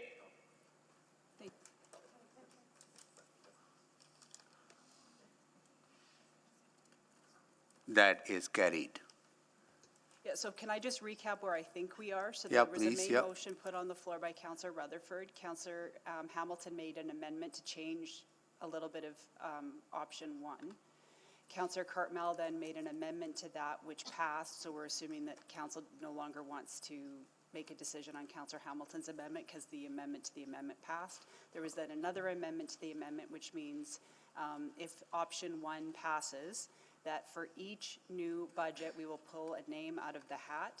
Yeah. For each round, the order in which councillors or the mayor will put forward an amendment will be as was presented by Councillor Cartmel. Is Yep. that your understanding as well, Mr. Mayor? That is my understanding. I think that might be satisfactory to Councillor Hamilton as well, because that was randomization of the draw was the intent, right, Councillor Hamilton?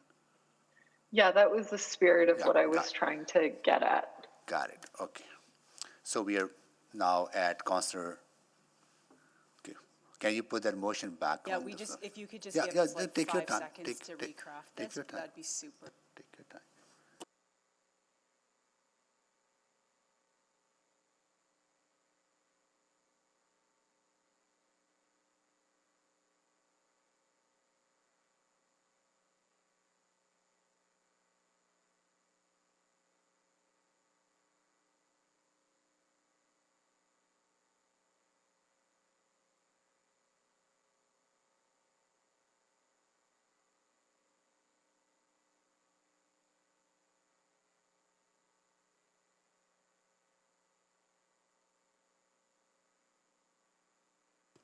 We're good to go, Mr. Mayor. Please put that on the screen. Here we go. All right, so we have a motion on the floor now. And Councillor Stevenson, you have further amendments to this, or what is it? Yes, I'd like to propose that decreases are dealt with first, followed by increases. Second. Okay.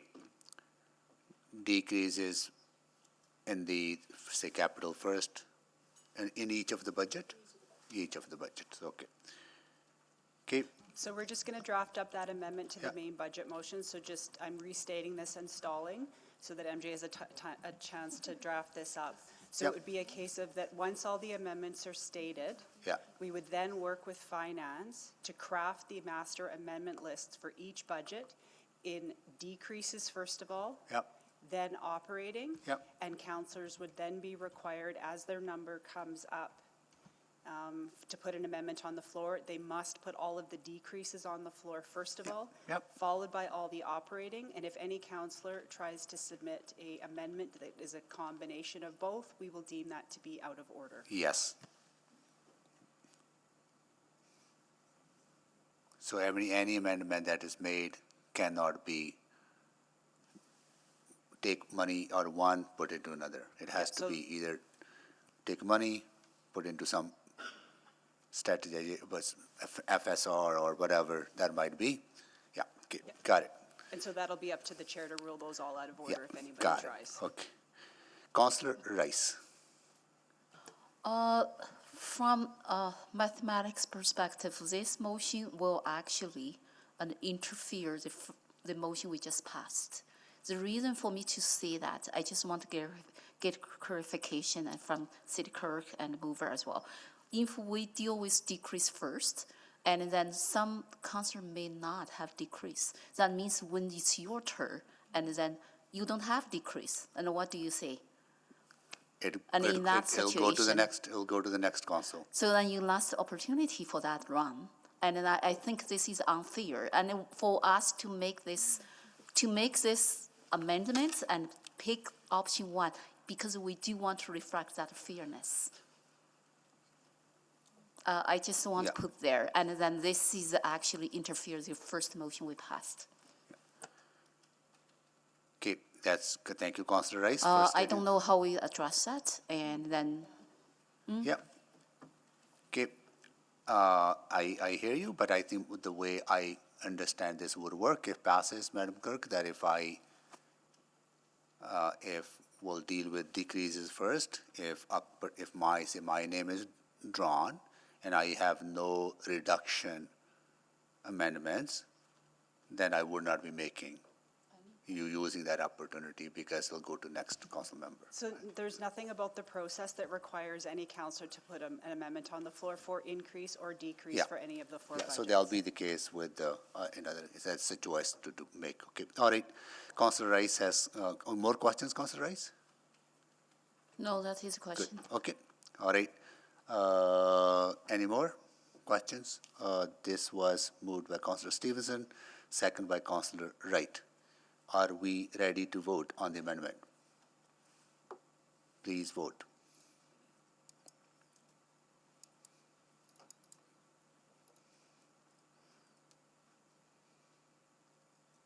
In favor.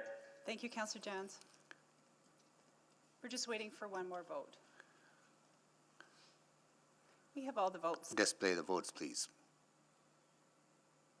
That is carried. All right. Now we have Here we go. Motion as amended. Councillor Rutherford. Questions? Motion? No? No, I had a question on the amendment. Okay. Councillor Wright. Motion as amended. Questions? I have one other question. So if we're approving this motion, does that also approve the waiving of making a motion to go to a second or third round? Sorry, could you say that again? By approving this motion here, in the report, it also notes to waive the ability to pass motions to permits councillors to ask questions. Those are all additional procedural motions that you'll pass at the start of the budget deliberations. Okay. This has absolutely Nothing to do with it? Okay. All we are talking about right now is the randomization process and the order in which amendments will be put on the floor. Full debating practices still continue. Okay. Yep. Perfect. For sure. Thank you. Thank you, Councillor Wright. All right, we have a motion as amended on the floor. Please vote.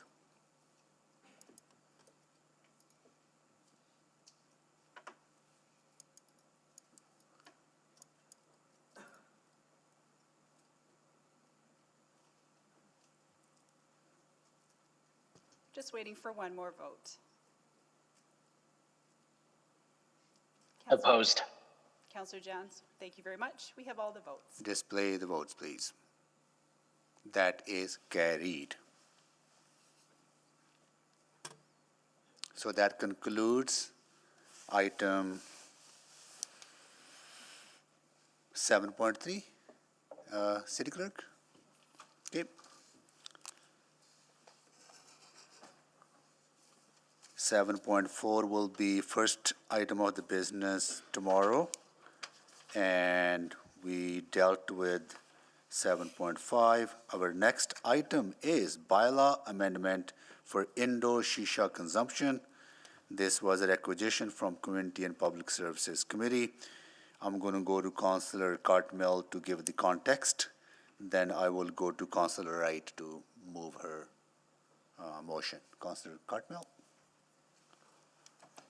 Thank you, Mayor Sohi. I'm just opening my notes here. This motion was made by Councillor Wright, first of all, at Community and Public Services Committee last week. And we did hear from speakers at that meeting. And those speakers expressed the concern that when this bylaw was first put into place, that they were effectively advised that if there were technological advancements that could be put into place, that they would have the opportunity to return to council and have those considered and perhaps have the bylaw adjusted accordingly. So those arguments were put forward by the speakers at committee. As chair of the committee, I could not get a read actually on what committee members wanted to do with respect to that motion, but there were other councillors, not members of committee, that expressed an interest in hearing what was being offered by way of technological advancements. So this item was requisitioned to council, and it's here before us today. And I'll leave it there. Thank you. Thank you, Councillor Cartmel, for that introduction. I'll go to Councillor Wright to move her motion, please. Okay, so for the record, I would like to move the original motion that I gave notice on, and that administration engage with stakeholders, including Alberta Health Services, and provide a report with recommendations on potential bylaw amendments for indoor shisha consumption. And Motion. I need a seconder. I will second it.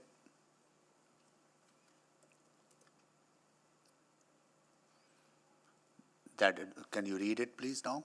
So for everyone's record. Councillor Wright. that administration engage with stakeholders, including Alberta Health Services, and provide a report with recommendations on potential bylaw amendments for indoor shisha consumption. Thank you. Can you make the introduction, please? As Councillor Cartmel outlined, that I think with the last council's decision, the Shisha industry was sort of tasked with going away and doing the work. And I think they've done the work now, and I think it's an opportunity for it to come back to committee and to council to have that work assessed through administration, also with a more comprehensive and fuller GBA and cultural analysis as well. Thank you. Questions? Colleagues, questions on the motion? Councillor Principe, can you take the chair, please? Yes, I have the chair. Thank you. So to administration,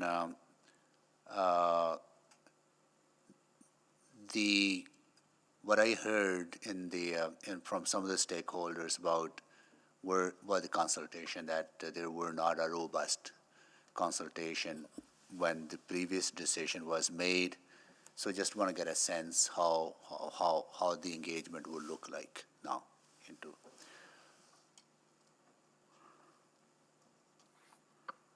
Mr. Mayor, there was engagement done when there were original amendments done in 2019, when council decided to ban the smoking of all tobacco and tobacco-like products indoors. So there was an amendment to the public places bylaw. So there was fairly robust engagement done at that time. There was subsequent work done in 2020 when administration looked at further amendments to permit shisha smoking indoors. I'll just look to Citizen Services, who led the original engagement work, if there would be more to share on that. There is no more engagement that I'm aware of from Community Services. Okay, so but with this motion, if passes, you will engage with the stakeholders, right? Would this also allow you to conduct some analysis around other municipalities in Alberta that do allow shisha lounges? I know there's some in the region. I think Calgary allows it.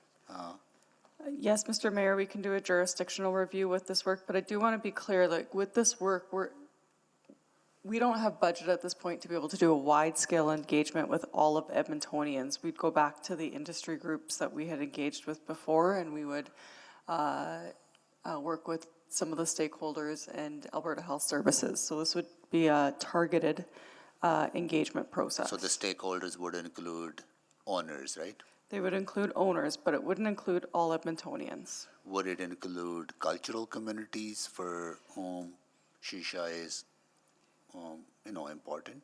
Yes, we will try to target some of those as well, but it'd be a targeted engagement is the point I'm trying to make. Got it, okay.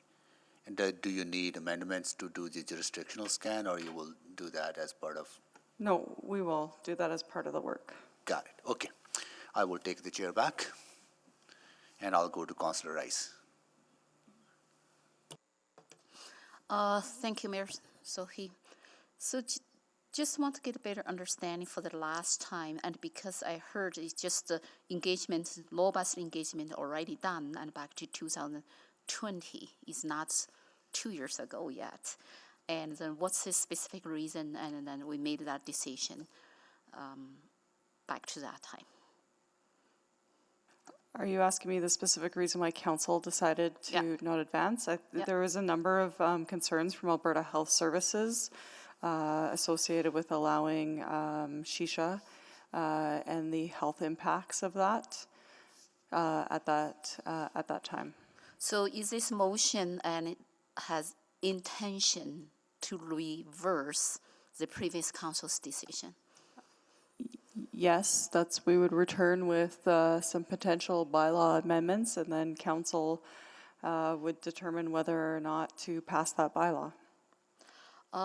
Okay, so another question is, did we have any feedback or any concerns from existing business, and if we implement this, and how this impact existing business? Kim, do you have any insight on, from previous engagements, what we heard from businesses? So I think because the bylaw took effect in 2020, it was around right before or just after COVID had started. So all businesses across the city of Edmonton were impacted. What we did do is administration received a motion in 2020 to look at how the activity could function with mitigation measures put in place. So that report was brought to committee in 2021, and it was identified that there were still concerns regarding occupational health and safety with the inhalation of smoke or water pipe product. So at that 2021 meeting, the report was accepted for information, and the industry was advised to engage with the province about potential areas they felt that could mitigate issues further. Is there any condition or any situation changed and to impact that concerns removed? And I heard very clear and from that concerns, and is there any condition changing right now? Councillor Rice, I think that's the work of this motion, is for us to work with the industry and understand if some of the risks that were previously identified can be mitigated. And then for the bylaw to reflect those mitigations. It's our understanding from the industry that there's potentially some new ways of doing things that could mitigate some of the risks, but we'd have to do that work. And specifically right now, if you look at our existing business and how we returned our business and in our city, that is a big challenge for us. And also that is an opportunity for city to have additional revenue stream to offset some tax increase. And then I do worry about the impact and for our existing business and how do they look like. So that information will be included in this report, or? We will not do a full scan of all existing businesses and the impact. I think we're talking about a handful of businesses here that might want to start up if this was an allowed business use in our city. And so I don't see a large impact to the overall business community as a result of this bylaw. So also as I heard, and we don't have budget planned and for this work and as well, right? We don't have budget, but Kim, are you able to speak to the work capacity or the capacity of the team to do this work? So Councillor Rice, we have to make some adjustments to our work plan, but as Ms. Stephanie noted, doing that robust engagement with Edmontonians is not something we can accommodate with this motion, but that would be a future work once we got further direction from committee when we bring back this next report. How this integrated into the priority consideration? And then we have so many other priorities and in place right now. Councillor Rice, we can do this work within our existing, we can do this first level of work within an existing first level, okay. Existing priorities. We'll then bring bylaw amendments forward to you, and at that point you can decide if you'd like us to do further work or if you would like as an assembly to decide on the bylaw amendments and proceed with them. Okay, thank you. That's Councillor my Rice, question. this is Michelle Cliff here. We would roll this up as a part of our current ongoing work to look at all of the public spaces bylaws. So we have a current, our plan is to bring back an entirely new bylaw about Q3 2023. We could roll this up as a part of that process to make sure we're taking a fulsome view of those bylaws. Okay. Thank you, Councillor Rice. Councillor Paquette. Just to speak, Mr. Mayor. Okay, Councillor Wright, you made the introduction, but you haven't I haven't asked questions yet, right? So thank you, Mayor. Sorry. I do have a few questions just in regards to the stakeholder engagement. I'm looking at the report, the Leger report that was taken back, I guess, in 2020, I think it was, where it outlined that the majority of respondents were white. 77% were not visible minority. They weren't immigrants, both parents being born in Canada, 59%. And I just want to make sure that we are looking at more more extensive and robust engagement with stakeholders if they are brought forward from the industry. Councillor Wright, we will not be doing a more robust engagement, because when you say the word robust, to me that means that we're doing a full GBA plus approach with many Edmontonians. What we're suggesting we would do here is a targeted engagement process with the businesses or with the Shisha community and some of the cultural groups to understand if we can mitigate some of the health impacts that were identified by Alberta Health Services and OH&S impacts that were identified as part of our previous engagements. So if those various stakeholder groups come forward to you, you'll take their... Absolutely, but we'll only be working with those various stakeholder groups. Okay. Okay, thank you very much. Okay, thank you, Councillor Wright. So that concludes the questions on the motion. Now to speak, Councillor Paquette. Oh, thank you, Mr. Mayor. Yeah, I'm going to support this motion. If memory serves, I was actually the chair of Community Public Services Committee when all of this was being discussed, and the history that was delivered here today is accurate in that there was a will from committee to look at this, but there was one hang up, and that was sort of the HVAC systems or the mitigation concerns. We voted not to move forward until we could get those answers coming back, which it sounds like they're now ready for.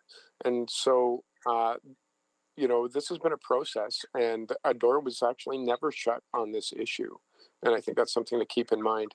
And so I would hope that the council supports this so that it can go back to committee and get another shot at mitigating those concerns. And I, for one, am intensely interested in seeing what the results are. So thank you, Mr. Mayor. Thank you, Councillor Paquette. Councillor Tang.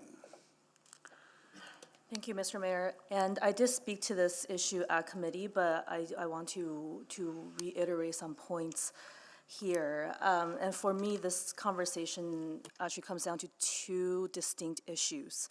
You know, number one is the issue of allowing, you know, a practice in restaurant. But for me, the other issue, and which is more, I think, critical here, is that how are we approaching our policy development through that GBA plus lens. We've had a number of issues in the past year that have come forward around whether it's drinking alcohol in the park or shisha in the restaurant. And having been through both of those, I do feel that there are some gaps in terms of which voices were louder and were more prioritized. And I think it is fair in this case that if people walked away understanding that they were given direction to pursue and understanding and do some research around the HVAC and modeling, then and they went away and did that on their own dime, that I think they deserve a fair chance to be heard. I've also said during committee that I will continue to uphold the principle that guide my decision making when it comes to public health issues. But I do think in this case, I think it's about making sure equity-seeking communities are have the opportunity and the due process to present their case and present their information. And I am very cognizant of the debate that this will bring, and depending on what happens at this next checkpoint, which is then when the various options bring forward, sort of the broader implication on perhaps on other, on other related practices. I'm very cognizant of that, but I think for me today, the decision point is around should everyone have the due process to be heard. And I think for this council, if equity is part of our central values, then I think then we should. Thank you, Councillor Tang. Councillor Hamilton. I just, I understand why, and I think there's been some really good points made about why this council would like to revisit that decision. And I will admit that at the beginning of last term, when council started to discuss this at Community and Public Services, I was skeptical about that initiative. However, now 5 years out, I'm cognizant that entertaining for a third time in 5 years the pretense of continuing to allow tobacco consumption indoors is, I think, not in the interest of public health. And what persuaded me at the time was in fact, I'm going to say the GBA plus lens, that the people who had the least control over their environment and the least say in that were often young people, women, and people of color who were employees in these places. We're not talking about we're not talking about private residences. We're not talking about places that people necessarily have a choice to be at if occupational health and safety apply. So I respect that council would like to see additional information on this, but I feel that over the last 5 years, we're given adequate, not just adequate, but overwhelming data as to why the practice of smoking tobacco indoors should be prohibited, and Shisha should not be exempt from that, including comparative cultural examples in other nations. So I'm going to have to decline to support this motion at this time. Thank you. Thank you, Councillor Hamilton. Councillor Rice. Thank you, Mayor Sohi. I really appreciate my colleagues bring some good points, and from that equity perspective. However, I ask myself a big question. So for doing this work with other work already very tight with our limited resources, what's the problem we really want to resolve here? So is this problem is a significant impact and on our current prioritizing process? And then from public health perspective, I heard very clearly, and we do still have concerns from different groups. So not only one group. And also, I heard very clear from city administration, we don't have budgets. We're not planning to do the really robust, wide, enhanced engagement. So with that results, what type of data and we're based on to make the decision, even though this report come back? And I just want to be very short and simple. I will not support this motion at this moment. And I do think our time, our energy, and needs to focus on the big issue, and then also focus on our city's outcome, what we really want to achieve. And then this motion cannot provide that clear outcome and to answer my first question. Thank you. Thank you, Councillor Rice. Councillor Jans. Yeah, thank you for this. I recently learned that gas stoves inside of our homes are also tied to some toxic chemicals and carcinogens, and the gas that even when they're not on, they could be very harmful. And I recently learned about the microplastic barrier in paper cups that also, when boiling water is applied to it, can be very toxic and very harmful. And I think there is a whole slew of things just right below the surface that we haven't quite processed in terms of our public health needs for our community and exposure to significant carcinogenic and disease and other harms for especially our youngest Edmontonians and children. And I'm feeling very dark and despondent about many of these pieces. That being said, that's not what the motion is in front of us today. It's about process. It's about continuing to look at a conversation, as Councillor Paquette said, that was underway, and looking at merely some recommendations and continuing a conversation. So I'm interested in hearing what they have to say. So I would vote in favor of the motion. Thank you, Councillor Jans. Before I go to Councillor Wright, Councillor Principe, can you take the chair, please? I'll take the chair. Thank you. During the election, I heard from a number of businesses who were impacted by the previous decision, and they had to shut down their business, even though they had invested quite a bit of money in having more ventilation and the changes that they made to their businesses. So I heard about the impact of the bylaw and on the businesses. I also heard that that technology has evolved. That now there's a potential you can actually create spaces that can allow non-tobacco based Shisha usages in those establishments. I think having this information come to us to look at some of those best practices, for me, absolutely health and well-being of the employees and people who would work if this passes or approved in the future.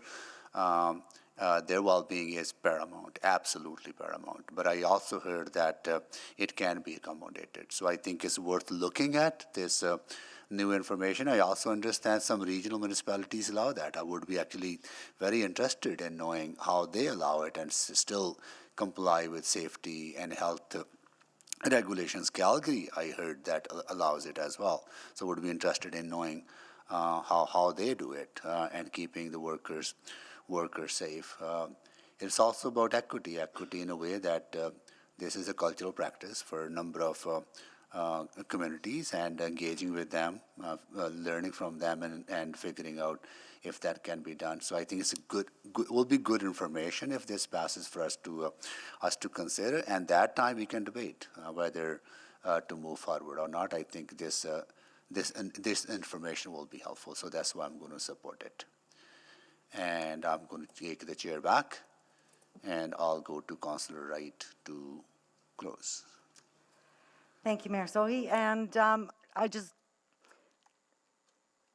in closing on this, the debate or the question before us is not in regards to the health and safety. I think what it goes to is that it is council's reputation. The industry was sent away to do the work. They've done the work, and I think now it's their opportunity to present that work back to us, to show, what systems that they've got in place to help mitigate those risks. And at that time, that's when we can debate that. I also just wanted to clarify a couple of things. It is not tobacco. It is Shisha, and that's not covered in the Provincial Tobacco Act. That only specifically goes to tobacco and cannabis. So that's what allows other municipalities in Alberta to continue to allow this industry to survive. So I do ask my colleagues to support this motion, and looking forward to a good debate when all the information comes before us. Thank you, Councillor Wright. So please vote.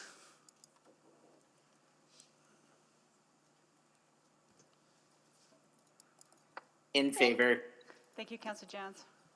We have all the votes. Display the votes, please. That is carried. No, can't clap. No, can't clap.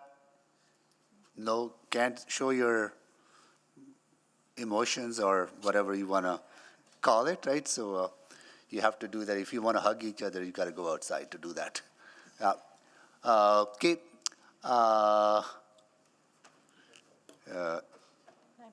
Okay, now we have our next item is, it's need to go into private. Can someone move that? So we go into moved. private. Councillor Rice moved it. Second. Councillor Tang seconded. Please vote. Sorry. Just hold on. Sorry. Sorry, I think there's one item that might be time sensitive for Councillor Paquette Councillor Paquette sent me a message that we still need to do that motion, so. Yeah, Okay, so you want to do that, notice the motion first? Yeah, I think I need to make a motion without customary notice to allow Councillor Paquette to make a motion related to. And you'll okay that, Madam Clerk, that we step the agenda and go to?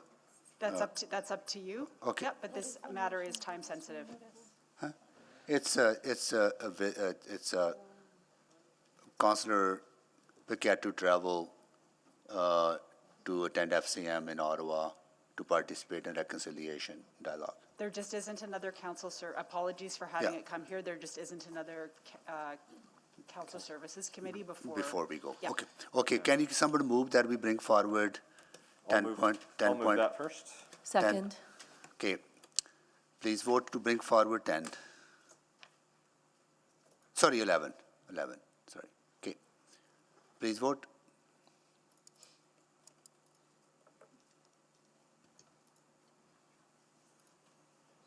Councillor Jans? Councillor Jans? We'll show Councillor Jans as absent. We have 12 votes. No, sorry, I'm here. Yes, I'm in favor. Thank you. We have 13 votes. Okay. That is carried. Councillor Knack? Yes, thank you. So I will make a motion to allow Councillor Paquette to make a motion without customary notice related to the travel for the Big City Mayor's reconciliation meeting upcoming. Okay. Second? Second by Councillor Stevenson. Please vote. In favor. Thank you, Councillor Jans. We have all the votes. Display the votes, please. That is carried. Councillor Paquette. Oh, thank you, Mr. Mayor, and thank you, Councillor Knack and for all of council. The motion is that the costs associated with travel to and attendance for the Federation of Canadian Municipalities Advocacy Days and the Big City Mayor's Conference Reconciliation Meeting for Councillor A. Paquette from December 2 to 8, 2022, from the Office of the Councillor's 2022 Common Travel and Conferences budget for an amount not exceeding $3,000 be approved. Thank you, and Mayor A. Sohi will second this. Thank you, Mr. Mayor. Okay, you want to make the introduction? Well, I mean, I think it was already made. This is a special meeting that convenes big city mayors and and some Indigenous advisors, and in this case, an Indigenous councillor, to get on the same page as far as reconciliation goes, so we can speak with one voice with the federal government. Some of the things that are on the table, obviously, are the challenges of urban Indigenous care and action that may be required from the federal government, seeing as the landscape of the Indian Act and of treaties has been changing in recent years, and big cities, and most particularly Edmonton, have seen those challenges grow, and some of the economic ways that we can move forward as well. Thank you.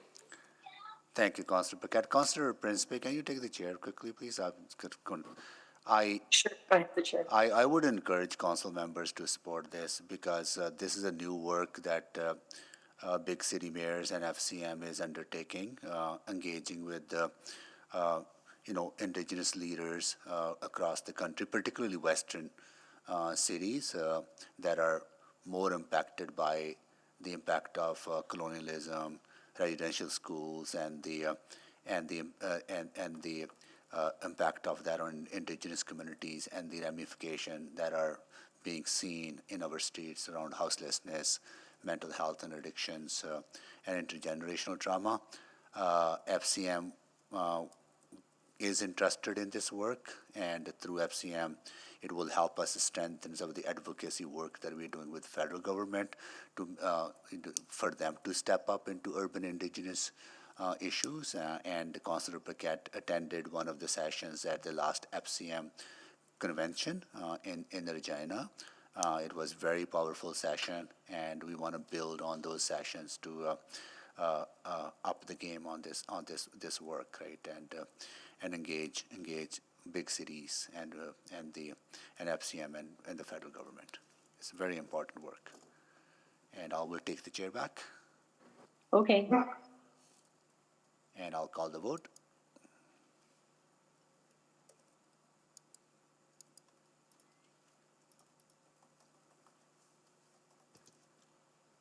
In favor.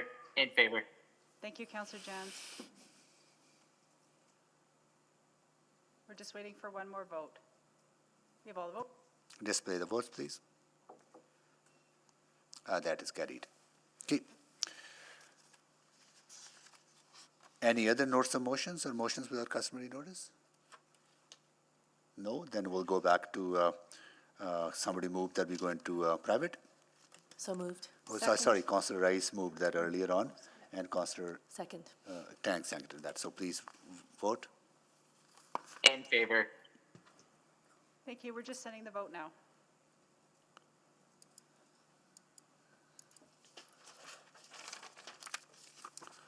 We have all the vote. Display the vote, please. That is carried.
Yeah, so the doors are going to open when they open, but we're back online.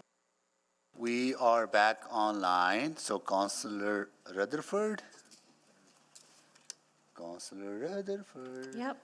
I would like to move that the instructions as outlined in attachment 1 of the November 14, 2022 Office of the City Manager Report, OCM 01501, be approved, and that the November 14th, 2022 Office of the City Manager Report, OCM 1501, remain private pursuant to sections 24, advice from officials, 25, disclosure harmful to economic and other interests of the public body, and 27, privileged information of the Freedom of Information and Protection of Privacy Act. Okay. Second. Second by Councillor Rice. Please vote.